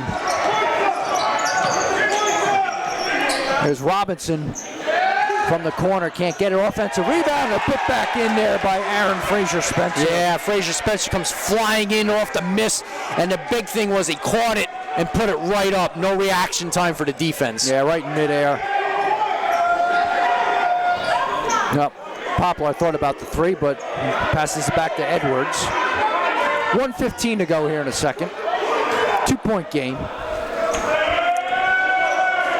Hand off. And recovered there by Poplar. Bounce pass inside. And rattled in there by Jones. 1 minute to go in the half, so. Big 1 minute, though. Here's Ransom. Gets it hit from behind there. Good job there by Sneed. Back the other way is Edwards. And he'll walk with it.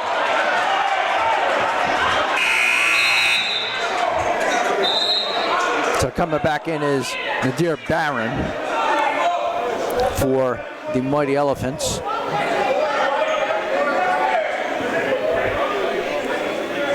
So Jones will leave.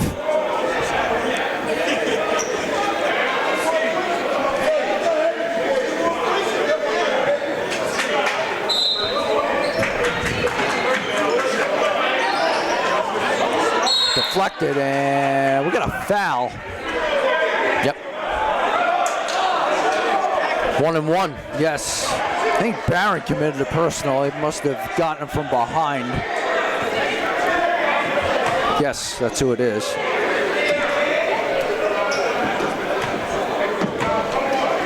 So Aaron Frazier Spencer will attempt the 1-on-1.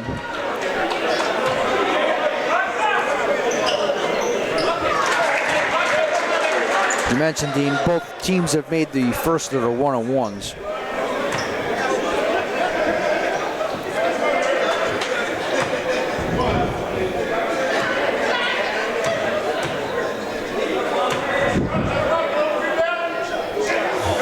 Oh, nope. Boy, we've seen about a few of those pop in, though. Yes, I was waiting for it.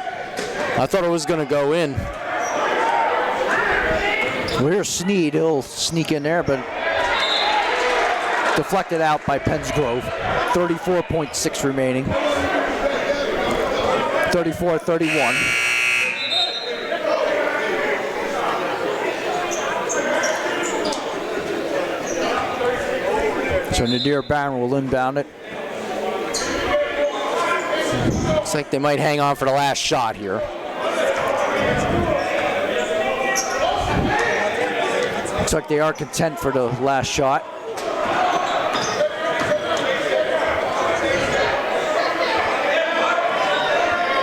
Here's Poplar.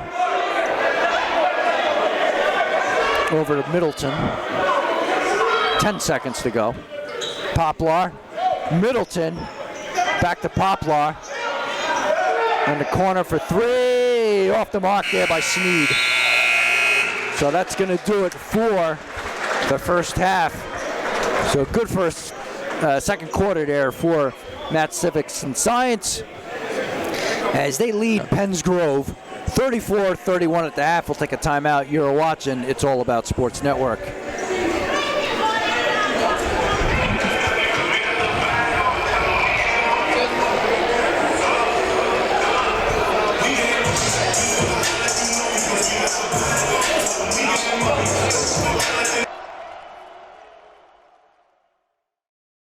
Back here at Wild Wing Cafe, again, Terry Collins, It's All About Sports, also partner with the National Federation High School Sports Network. Again, here with the Pensgrove Red Devils, Coach John Emmel. Coach Emmel, in front of us, we have the South Jersey Group 1 Championship Trophy.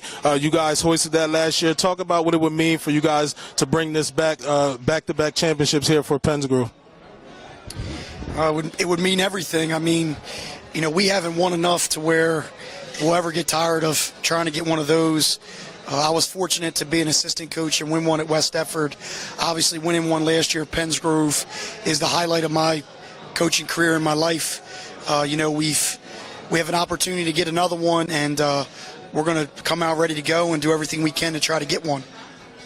And you guys will be facing a team that you're obviously no strangers to. 3 of the last 4 years, I believe, playing them. One loss in the championship 3 years ago, and then last year defeating them in the championship, and also defeating them earlier this year. What are your expectations coming to this game against Glenn Howard and those Red Raiders? Unbelievable respect and love for Coach Howard and what he's been able to accomplish. Paulsboro is the perennial program in Group 1 that you have to beat in order to win a championship, and it's no different this year. We have tremendous respect for those guys. Playing earlier this year and playing last year and playing even 2 years ago in the championship, it won't have any bearing on the game Saturday. You have two good teams that have gotten a lot better and changed probably throughout the season, and we're expecting a tough 48-minute battle, and we're excited to be playing at home. And talk real quick about, you know, some of your athletes that you have, some of the kids that have come back, Johnson, Ransom, and also your linebacker, Scott. And also a big difference we discussed previously about your offense and defensive line. Talk about the progress that they've made throughout their career here at Penns Grove. Well, I think, you know, we have a couple players, you know, Mekhi Scott, Jamar Dada Johnson, Torvon Ransom, that have started for, you know, most of 4 years, definitely the last 3.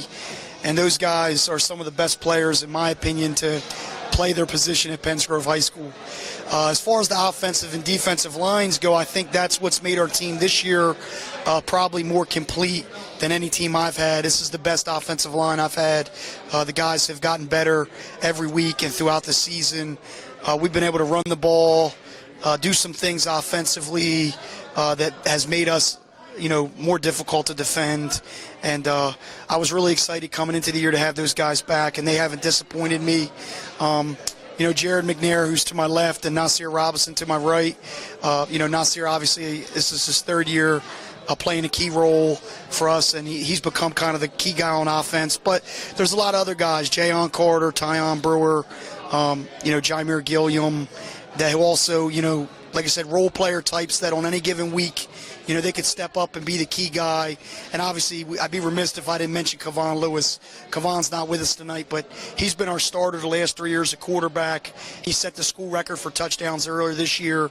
And, you know, we have a saying, I haven't hit it, when Kavon plays well, we're very hard to beat. And if Kavon has a good game Saturday, we feel the same way. We'll be tough to beat. And as we know, as you mentioned, Lewis, a 3-year starter, has put up some great numbers there at Penns Grove and done a great job with leading this team. So let's get briefly into some of the brackets over the past 2 weeks, starting with the number 1 seed in the South here, Penns Grove, first round, defeating Keensburg 57-0. Woodbury, again, in a rematch against Asbury Park, who put them out the playoffs last year. They defeated Asbury Park 42-20. Gateway, the number 3 seed, defeats Point Pleasant Beach 51-7. And Paulsboro, the number 2 seed, defeated Glassboro in a tough, close game that could have went either way, but Paulsboro comes out victorious 20-14. And in the second round there, again, a matchup that I think a lot of people thought maybe was going to be a lot closer and maybe give you guys the toughest challenge, Woodbury, but you guys steamrolled into that game and defeated Woodbury 54-7. And Paulsboro in a rematch against Gateway from a couple weeks ago, Paulsboro defeats Gateway 28-8, setting up now the rematch from last year's South Jersey Group 1 championship for Penns Grove and Paulsboro, and that game will be played at 12 or 1 o'clock next week. 12 o'clock next week in Penns Grove.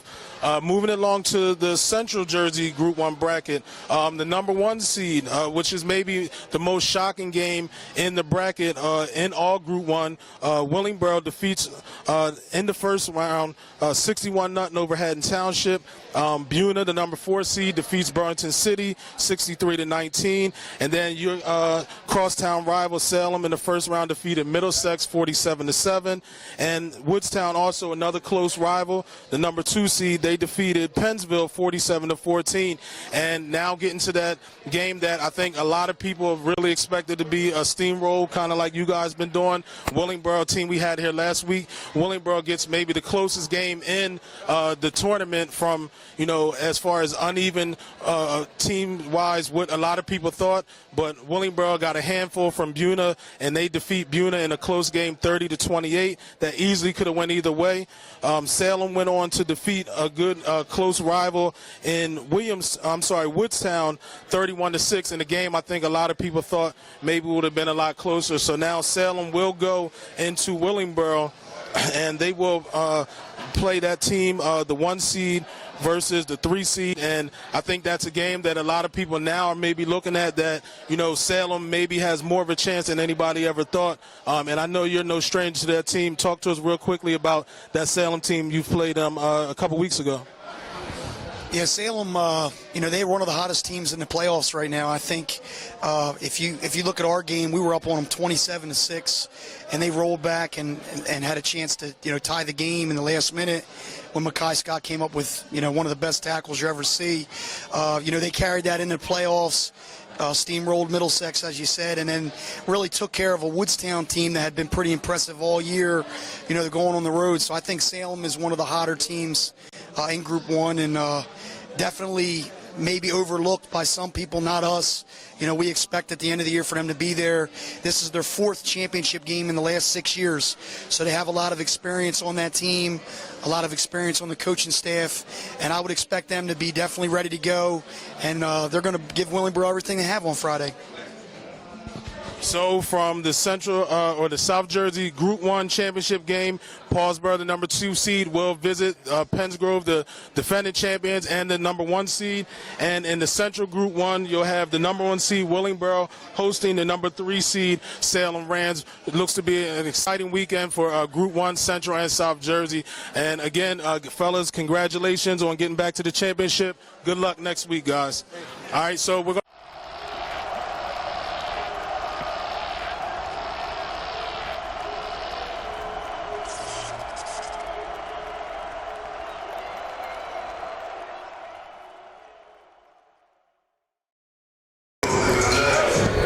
We are back here at Faulkner Gymnasium here on the campus of Burlington Township High School in Burlington Township, New Jersey. Halftime scores Math Civic Science 34 and Pennsgrove 31. The leading scorer for the Mighty Elephants, it is Nassim Poplar with 13 points, followed by Nadir Wood with 6 points, 4 each for Marcus Middleton and Tavon Jones. 3 points for Nadir Barron, 2 points for William Edwards and Tashawn Nixon. As for Pennsgrove, 2 players with 7 points, Kevon Lewis and Jalen Newton. 5 points each for Jamar Dada Johnson and Aaron Fraser Spencer. 4 points for Nazir Robinson, 2 points for Torvon Ransom, and 1 point for Sajon Ortiz. So I think when Lewis left the game, that's when Pennsgrove started to get in a little trouble. I mean, they're only down 3. Not the end of the world. Lewis is going to come back to start the second half, but their cushion went away, let's put it that way. Now they're in a deficit. Yeah, it's time for them to bounce back now. Yep. But I think the size is also a problem for Pennsgrove, is Math, Civic Science. Those skyscrapers underneath are killing them with the offensive rebounds and putting them in. Yes. Yeah, I was wondering what group, I guess the equivalent for PIAA is for Math Civic Science, if they're a 1A team. They might be a 1A team. I don't know if they have it. Got to try to find the standings here. Yes, I don't know if there's anything we can find where what class they're in PIAA. Obviously for Penns Grove, they are South Jersey Group 1. I don't seem to have it here. Okay. Let's see here. Trying to see what division they are in the Philadelphia Public League.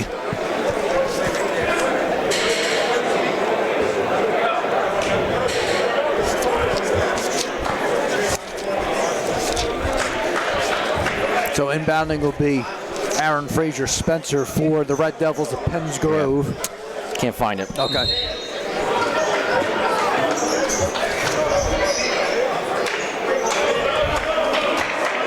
There's Dada Johnson with it.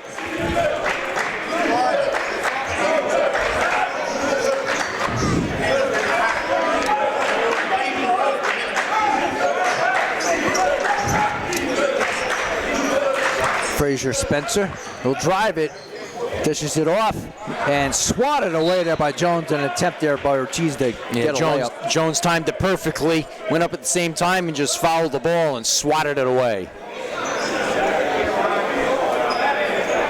So Frazier Spencer will inbound it. All the way out for Lewis, who's in the game, as you mentioned, Dean. Trying to give him a spark at the point. Lewis drives it and stops. Dishes it back off to Robinson. Excuse me, Frazier Spencer. 3-point attempt. No good there. An attempt by Lewis. And a rebound by Wood. And here's Edwards. He'll drive it in the lane, off the glass and in. Yeah, good job by him. Got it off the glass, so no shot block.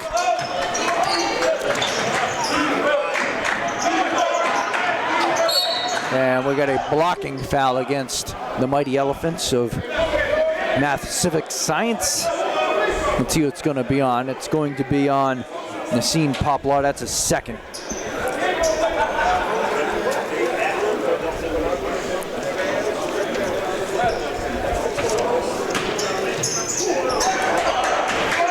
So back there was Dada Johnson. Gets a blocked offensive rebound by Ortiz. Rattles out. Wood with the rebound. Yeah, you got to put that in. And we got a foul underneath the basket. Might be against Newton.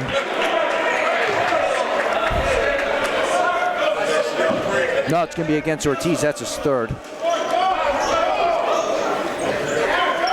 Oh, I did find it. Okay. Near Philadelphia Public A boys. Okay. So might be a larger class. Yeah, larger class. Okay. Yep.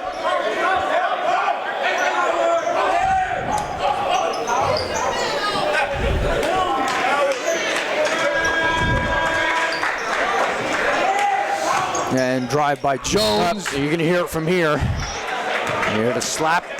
Going to be a shooting foul for Tavon Jones. Yeah, Jalen Newton got him. That's a second. So the 123 commits the other 23.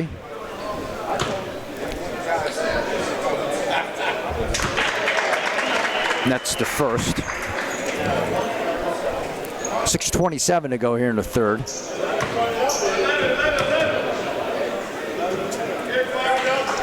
And 1 out of 2.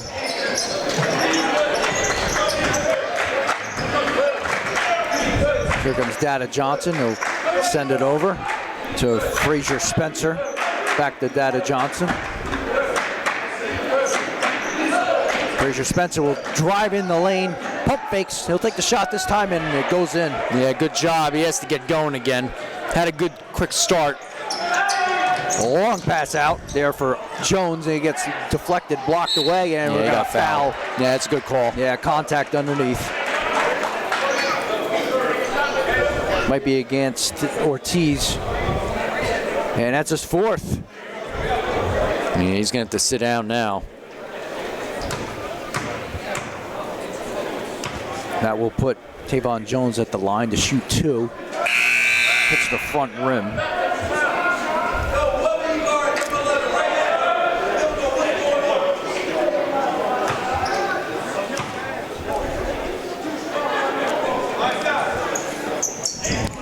For 2. And loose ball. Yeah, slow reaction time by Spence. Yes. Yeah, he should have gone right away. Middleton was right there to hound him. Here's Lewis. Nice moves by him. Well, they'll back it off. Maybe a screen will be set here, and it is. by Newton. Lewis will take the three. Can't get it. Loose ball. Hop around and take him by Pop. Good lead pass. Yep. And layup no good there by Wood. I don't know how that did not get in. Yeah, you got to put that in. Frazier Spencer along the baseline, can't get it, and a rebound there for Poplar. Back-to-back shots that should have been made. Intercepted there by Dada Johnson. Back the other way, and that one's going to be a foul. But no, I don't think there's a goaltend. I think he got it before it hit the backboard. Let's see. Foul against Poplar. Yep. So no goaltend. It was close. It was very close.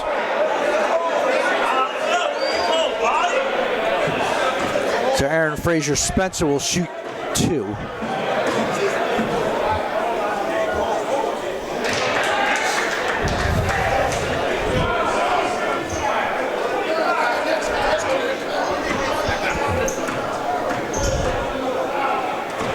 Shot number 2 coming. 1 out of 2.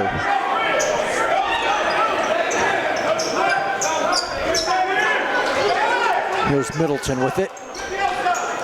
Trying to find Wood inside, but good defense by Spence as he's guarding Wood in the low post.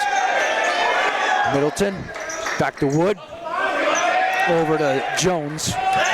Drive from Edwards, crosses contact. Yeah, good fake on the shot by Edwards, then he drove the baseline and drew the foul. This one might be against Newton. And it is.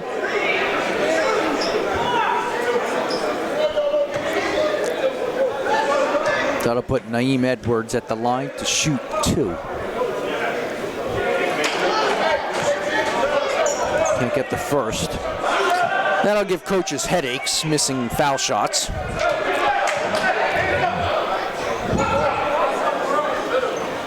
Oh for 2. Yeah, but a long rebound tipped out. Yeah, Poplar got it.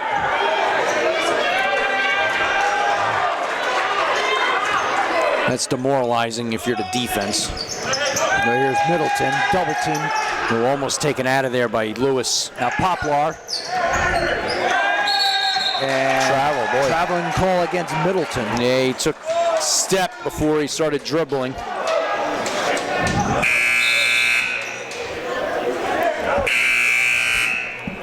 And Zaki Fleming is coming in. And he's going to be in for Wood.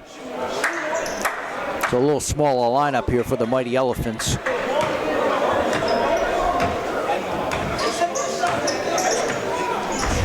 Well, here's Dada Johnson. Lewis. Screen set up there by Spence. 3-pointer by Lewis. Gets it.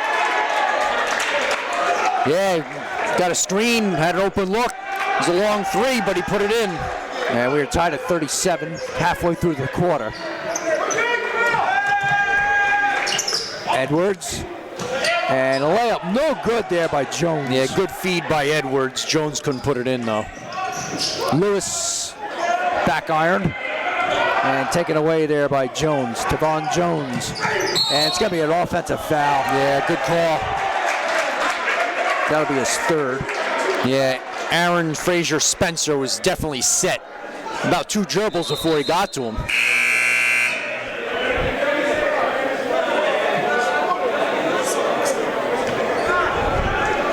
So you have a 34. For who? Yes. Darren Prescott. All right. So Darren Prescott is in the game for the Mighty Elephants of Math Civic Science. There he is, okay. And it's good. Frazier Spencer. So he gets the 3, and it's a 3-point lead for Penns Grove. Here's Fleming. He'll go to the line to shoot 2. That'll be against Darrell Spence. That's his first. 5 team fouls for Penns Grove. So Zaki Fleming will shoot 2.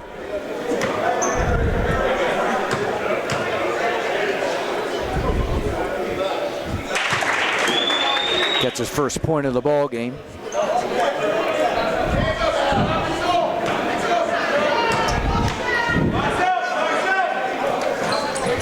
1 for 2. Yeah, hard Prescott, rebound. Yeah.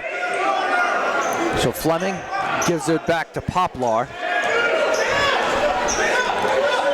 Do we have a height there for Prescott by any chance? And we got a carry. Yes, a carry. Yeah, Prescott, one of the taller players for the Mighty Elephants. 2:57 to go here in the third. Prescott is 6'9".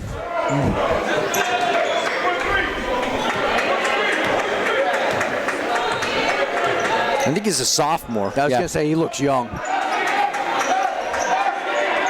But here's Lewis.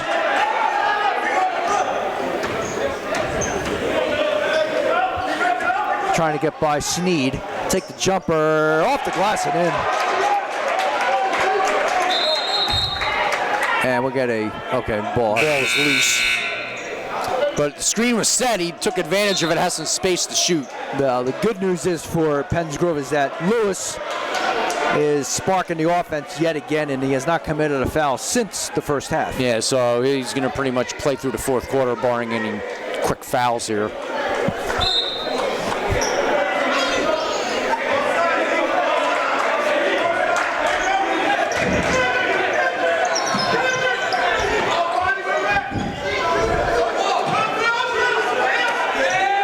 Three-point attempt.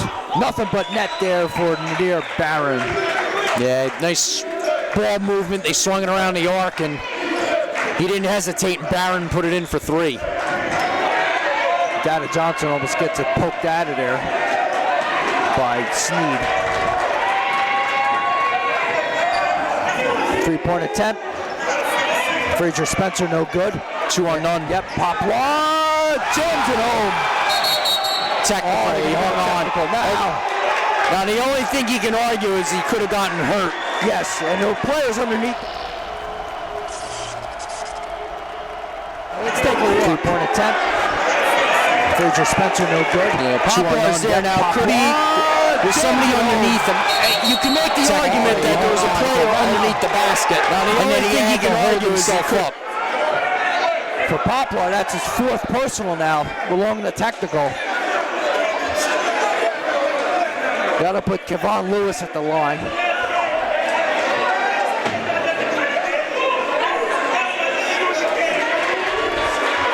That had taken. Now Matt's Citizens and Science had taken the lead at that point. Now it's tied up.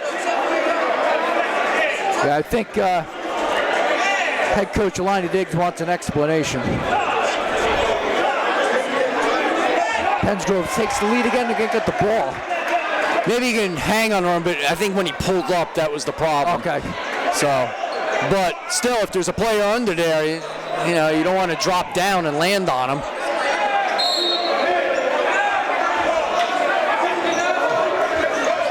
Almost stolen. Almost stolen, but Lewis recovers and picked off there by Poplar. Yeah, Poplar with the long arms there. Spin move.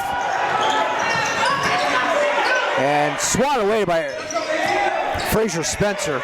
Good quick hands there by Newton. And there's going to be a foul against Nixon. He can't believe it. That's going to be his 4th. It's going to be 16 fouls. 15 fouls for the Mighty Elephants. So 4 fouls on Nixon, 4 fouls on Poplar. And we got a timeout for Matt Science, the Civics and Science, with 1:33 to go in the third, as it's a 1-point lead for Penns Grove. Yeah, obviously Kayvon Lewis has made the difference for Penns Grove when he was out of the game late in the first half or second quarter for the most part. That's when Matt Civic Science had their run and took the lead. And then when he came back in, that's when Penns Grove was taking the lead. So it's been a wild couple minutes, to say the least.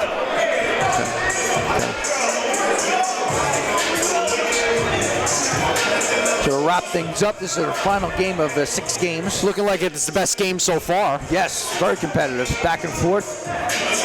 Each team has had a sizable lead, but both teams have come back. But it's been tight for the most part. So it's going to come down to whether Pensgrove, they really haven't had any answers for the size of the elephants, mighty elephants. That's right. Just the loose balls, they had to tap it around. They can't really get that high up, but they do have the speed factor, no question about it. So both teams each have 4 timeouts remaining.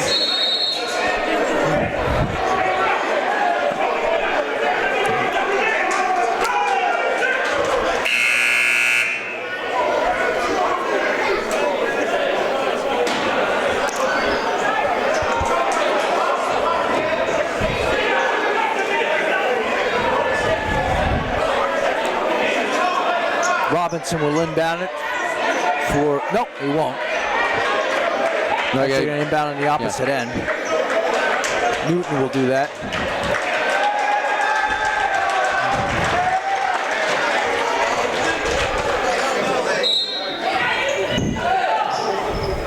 Quick pass to Lewis, lays it up and lays it in. Boy, nice inbound pass there. Got Lewis with speed. Sort of like a football play. Got a receiver going down and catch him in stride. And quick pass underneath there to Barron, 3-point attempt. And that one is good there by Zakeith Fleming. Yeah, wide open in the corner and ties the game up. 1:10 to go here in the third.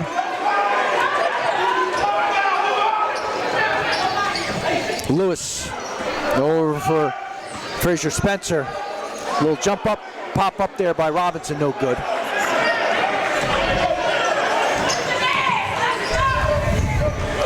So nice cut. Seconds, yes, to the basket for 2 is Nixon. Yeah, Nixon cut right to the basket, right in stride, and laid it up and in. 40 seconds remaining. Here's Dada Johnson. Can't get it. Gets his own rebound. Good in the foul. Yeah, good job. Stayed with the play. Caught it and drew the foul.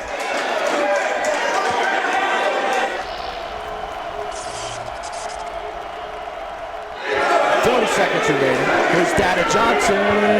Can't get There's it. a replay. Gets his own rebound. He got his own Good board. foul. And immediately went right up and put. That's the way you got to do it. You good can't job. catch, stay with the play, and make the defense Caught it react. and drew Just the catch foul. it, put it right back up.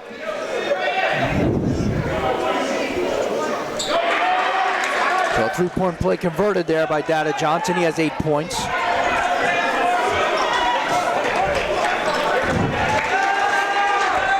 One-point lead for Pensgrove. Let's see if Math Civic Science will settle for the last shot.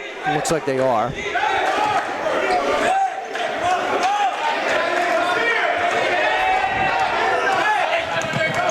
Cut off nicely. Aaron tried to whip it to Sneed, but too hot to handle and off target. 5.5 seconds remaining. See if Pensgrove can go a decent shot here. Lewis, 4 seconds, got to sprint up. Crosses the timeline, puts it up at the buzzer. Short. So that's going to do it for the third quarter with the score. Pensgrove 49 and Matt Civic Science 48 will take a timeout. We'll be back at the fourth quarter right after this here on It's All About Sports Network.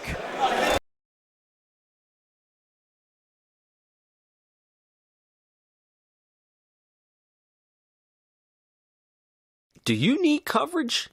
Not that kind of coverage. More like this kind of coverage. If you need coverage, call 215-559-7300. National Video Productions has you covered. Need a promo? Hosting a live event? Celebrating a special occasion? The National Video Productions has you covered. No, not that kind of covered. More like this kind of covered. And this kind of covered. Get live coverage and live stream that live event. If you need coverage, call 215-559-7300. National Video Productions has you covered. Weddings, corporate events, sporting events, graduations, grand opening, concerts, car shows, fundraisers, dance recitals, and more. If you need coverage, call 215-559-7300. National Video Productions has you covered.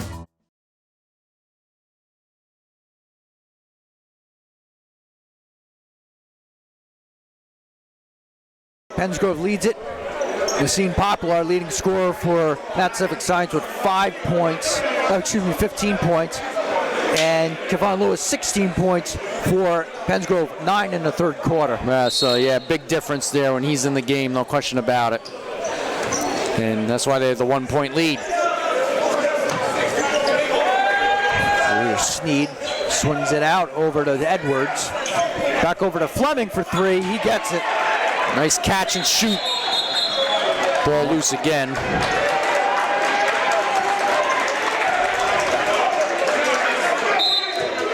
Yeah, Fleming wasted no time. Catch, shoot, no, make the defense not react. Frazier Spencer and Robinson couldn't handle it. Gets his own loose ball. Can't get the layup, but he's fouled. Fleming commits the personal. That'll be his first. It's going to be a 2-shot foul, though.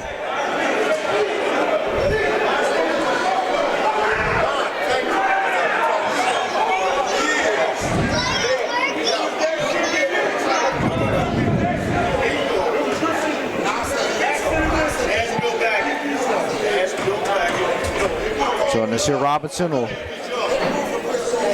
hit the first. 51-50. Yes, that is a Van Halen scoreboard. This score right there.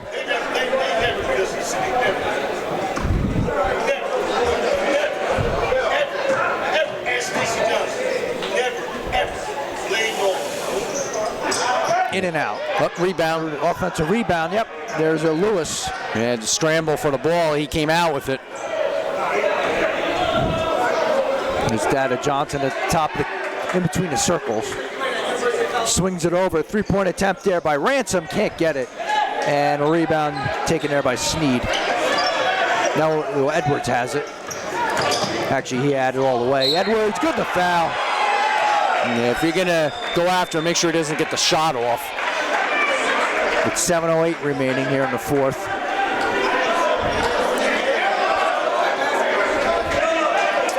And that's against Newton. That's his fourth. So Newton and Ortiz both have 4 fouls.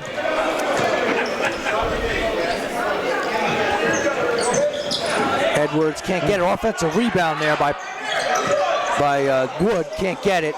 And once again, the loose ball. Good to foul there by Sneed. Yeah, they're just getting killed on the offensive boards. They don't have enough size down there.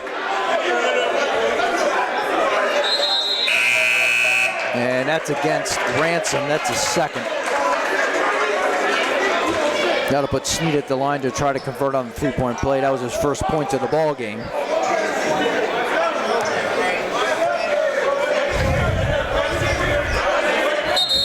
And we got a lane violation. So Ortiz checks back in the game with 4 fouls with 7:02 to go. Yeah. 5-point lead. Yeah, they don't want to get it. Coach Weir doesn't want it to get out of hand here. Not that 5's insurmountable, but you don't want to go to 9 or 11. Here's Robinson, almost traveled. A little awkward. Robinson will drive it, dishes it in. Layup no good there by Ortiz. Yeah, he's got to put that in.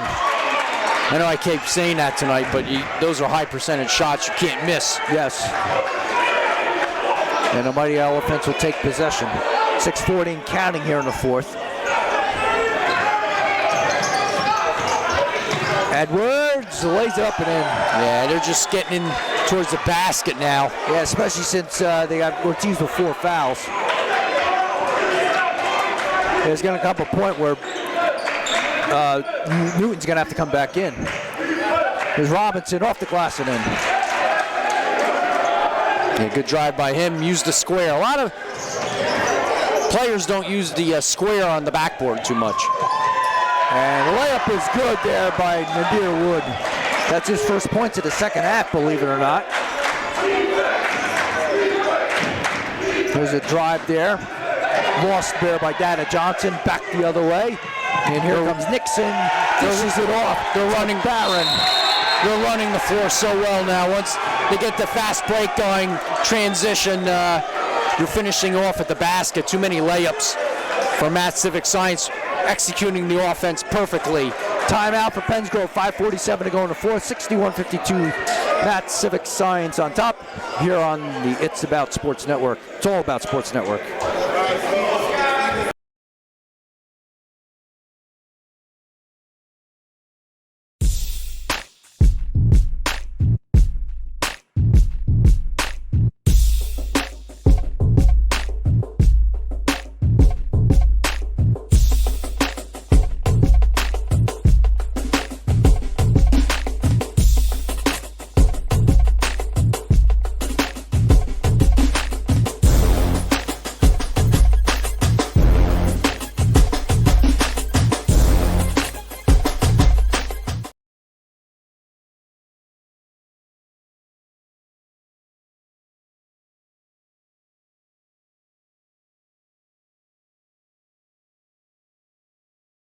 All right, we are back. 5:47 to go in the fourth. 9-point lead here for the Mighty Elephants of Math Civic Science High School in Philadelphia over Pennsgrove.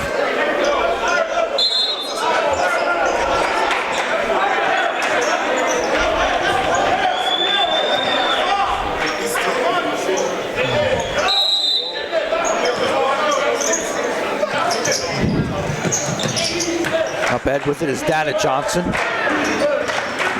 Try to take it all the way, can't get it, and taken there by Edwards. Edwards will go himself. Bounces around, can't get it. Offensive rebound there for Barron. Little runner in the lane, back iron no good there by Nixon, and snagged there by Ransom. Over to Lewis, he'll back it off. Now for Frazier Spencer for two. They needed that one.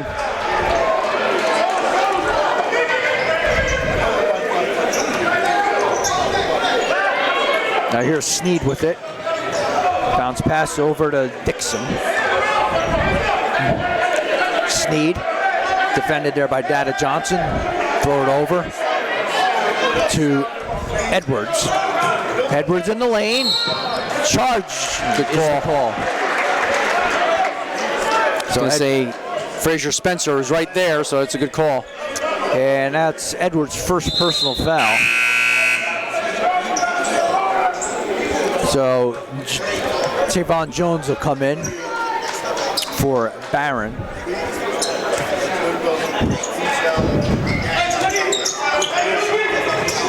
Good outlet pass. Yes, here's Lewis. Now to Frazier Spencer for three, can't get it. Good box out rebound there by Wood. Yeah, that would have been a big three. Edwards. Screen there by Wood. Pick and roll. There it is. Wood with the right hand laying.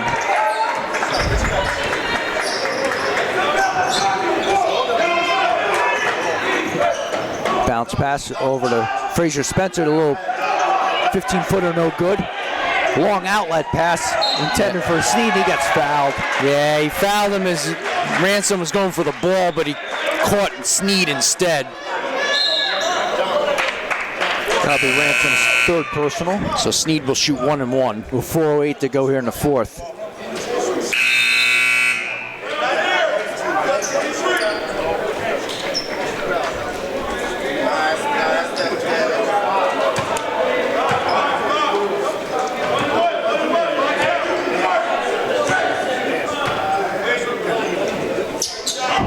And shot is no good. Traveled, yeah. Good call. Yeah, traveling violation. So Sneed couldn't get the 1-on-1, but a traveling violation against Pennsgrove. If he started dribbling, he would have got the foul call, I think.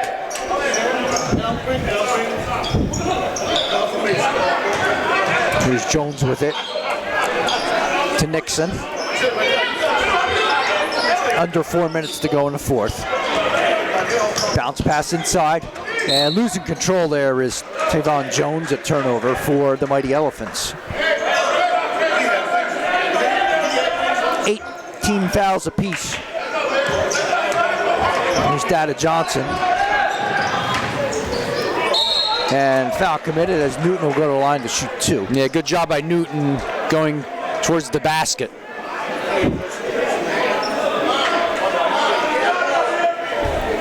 Foul against Nadir Wood. That's his first personal. Yep, I just saw that, yeah.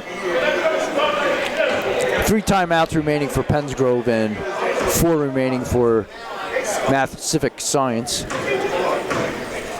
So Jalen Newton at the line. That's the first.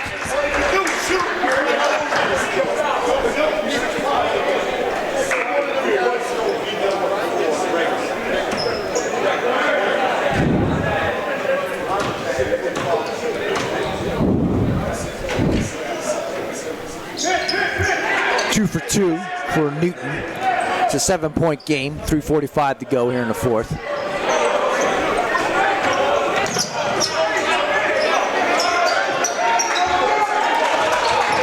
Here's Edwards, and a foul before this shot.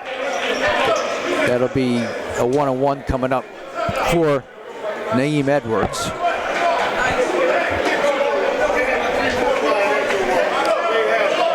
That's Kevon Lewis's 4th personal. So 3 players of 4 fouls for Pensgrove. That's Lewis, Newton, and Ortiz.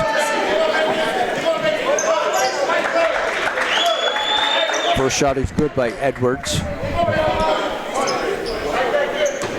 As they try to build it back to a 9-point lead.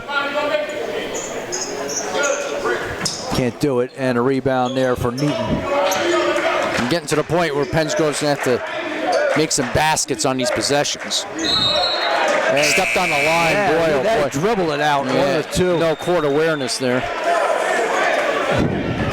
3:24 remaining in the 4th.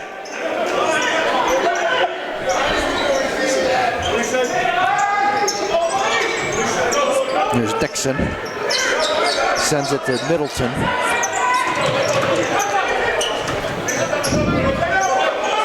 Edwards.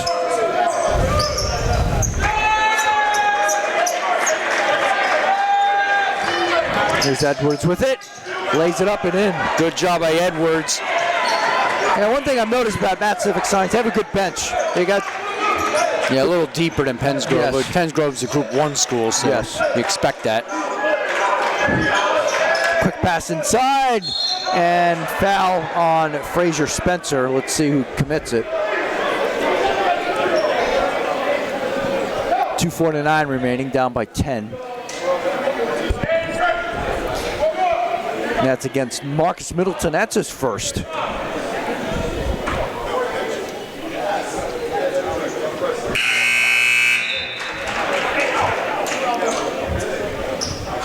He'll hit the first.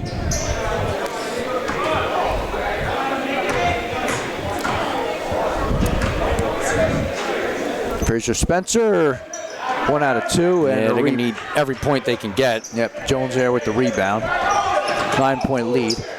Nice split. Yes, here's Poplar.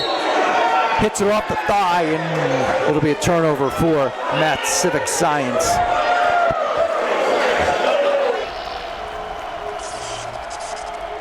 They need every point they can get. Yep, Jones there with the rebound. Turnover. 9-point lead. Nice split. Yes, here's Poplar. Hits it off. The back dribble. Now to Lewis, slow runner inside the foul line, and he puts it in for 2. He has 18. 7-point lead here. Ooh, they could have called a push off there for Edwards. No, Fleming all alone and lays it in for 2.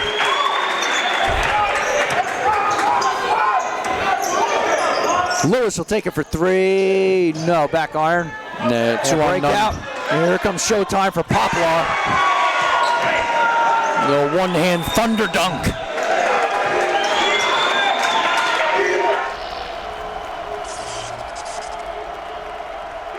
See the replay coming up on this one-hand thunder dunk. No, good shot iron. there. No, 2 on dunk. Here comes showtime for Poplar. That was Poplar that made that. Slam the one-hand thunder dunk. Foul by Poplar.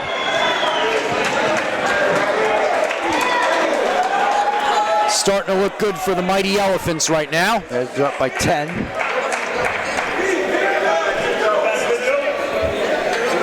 Yeah, you can see it deeper and bigger. But, you know, Pensgrove shouldn't be upset with this. No question about it. They should do well in South Jersey Group 1, I think. I think so. Now he finally got the foul against Robinson. 3-point play converted. And it's now 73-62 in favor of Matt Civic Science. A little runner, no good there by Lewis. Grabbed by Jones. And a layup for 2 by Barron. Yeah, it's pretty much just run the clock out now. Yes. Up by 13. Out of bounds there by Robinson. No, it's going to stay. The last touch there by Mighty Elephants.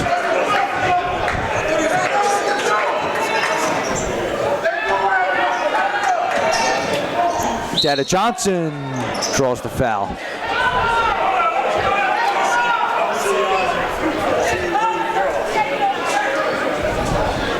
foul against Edwards. That's a second. Both teams are in a double bonus. 1:11 to go here.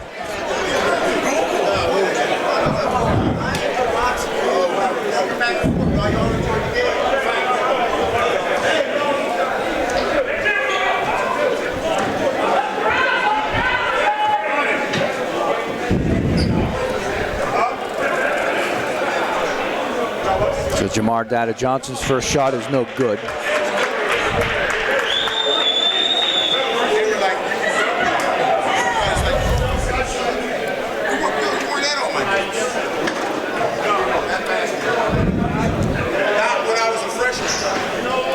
Missed them both. So let's see. That looks like they're going to slow it down here with a minute to go. Yeah, just take the air out. But that's not in their DNA, I guess. Nope. And there's the walk.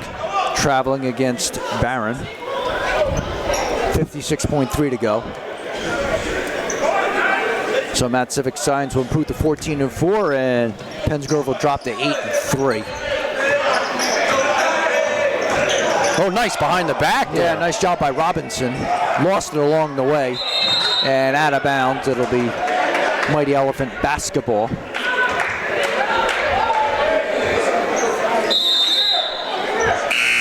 Substitution as Fleming comes in for Barron.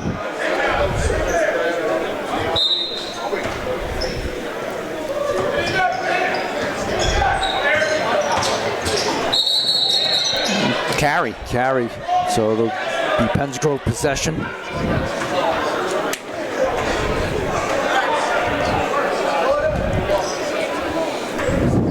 Good crowd here today. Yes. Most of them leaving now because the game's in hand. Shot no good there by Frazier Spencer. Back the other way is Poplar.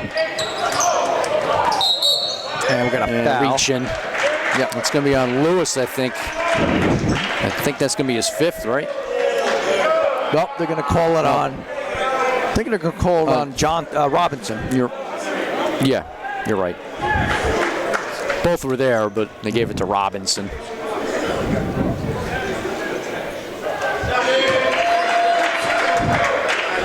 Shot good by Poplar. He might be the MVP tonight. Okay. Yeah.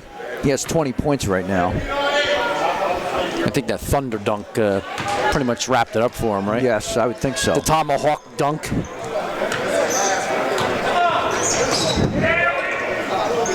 Oh, Quick nice pass inside. Yeah, Spencer Johnson with the layup. Frazier Spencer, excuse me. And that's probably going to do it.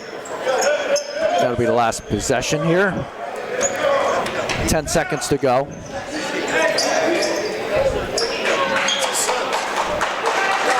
So a good win here for Matt Civic Science. They put it up.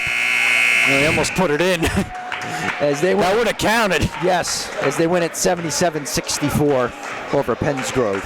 So let's see who the MVP is going to be. I think you should get the point tallies ready to go.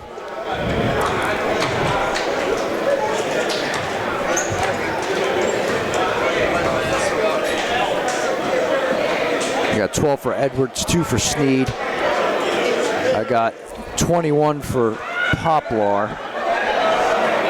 10 for Barron, 4 for Nixon, 9 for Fleming, 8 for Jones, and then 10 for Wood.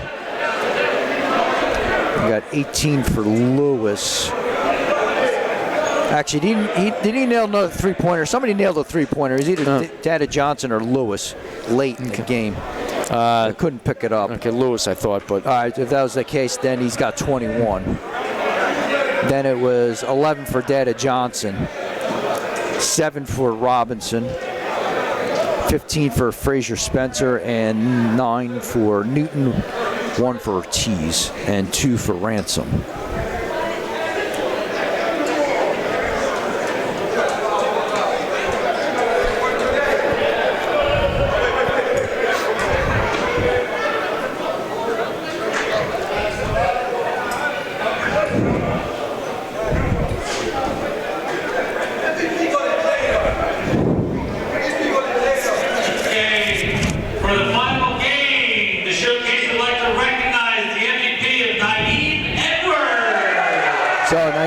Leonards gets MVP. He had a good game tonight.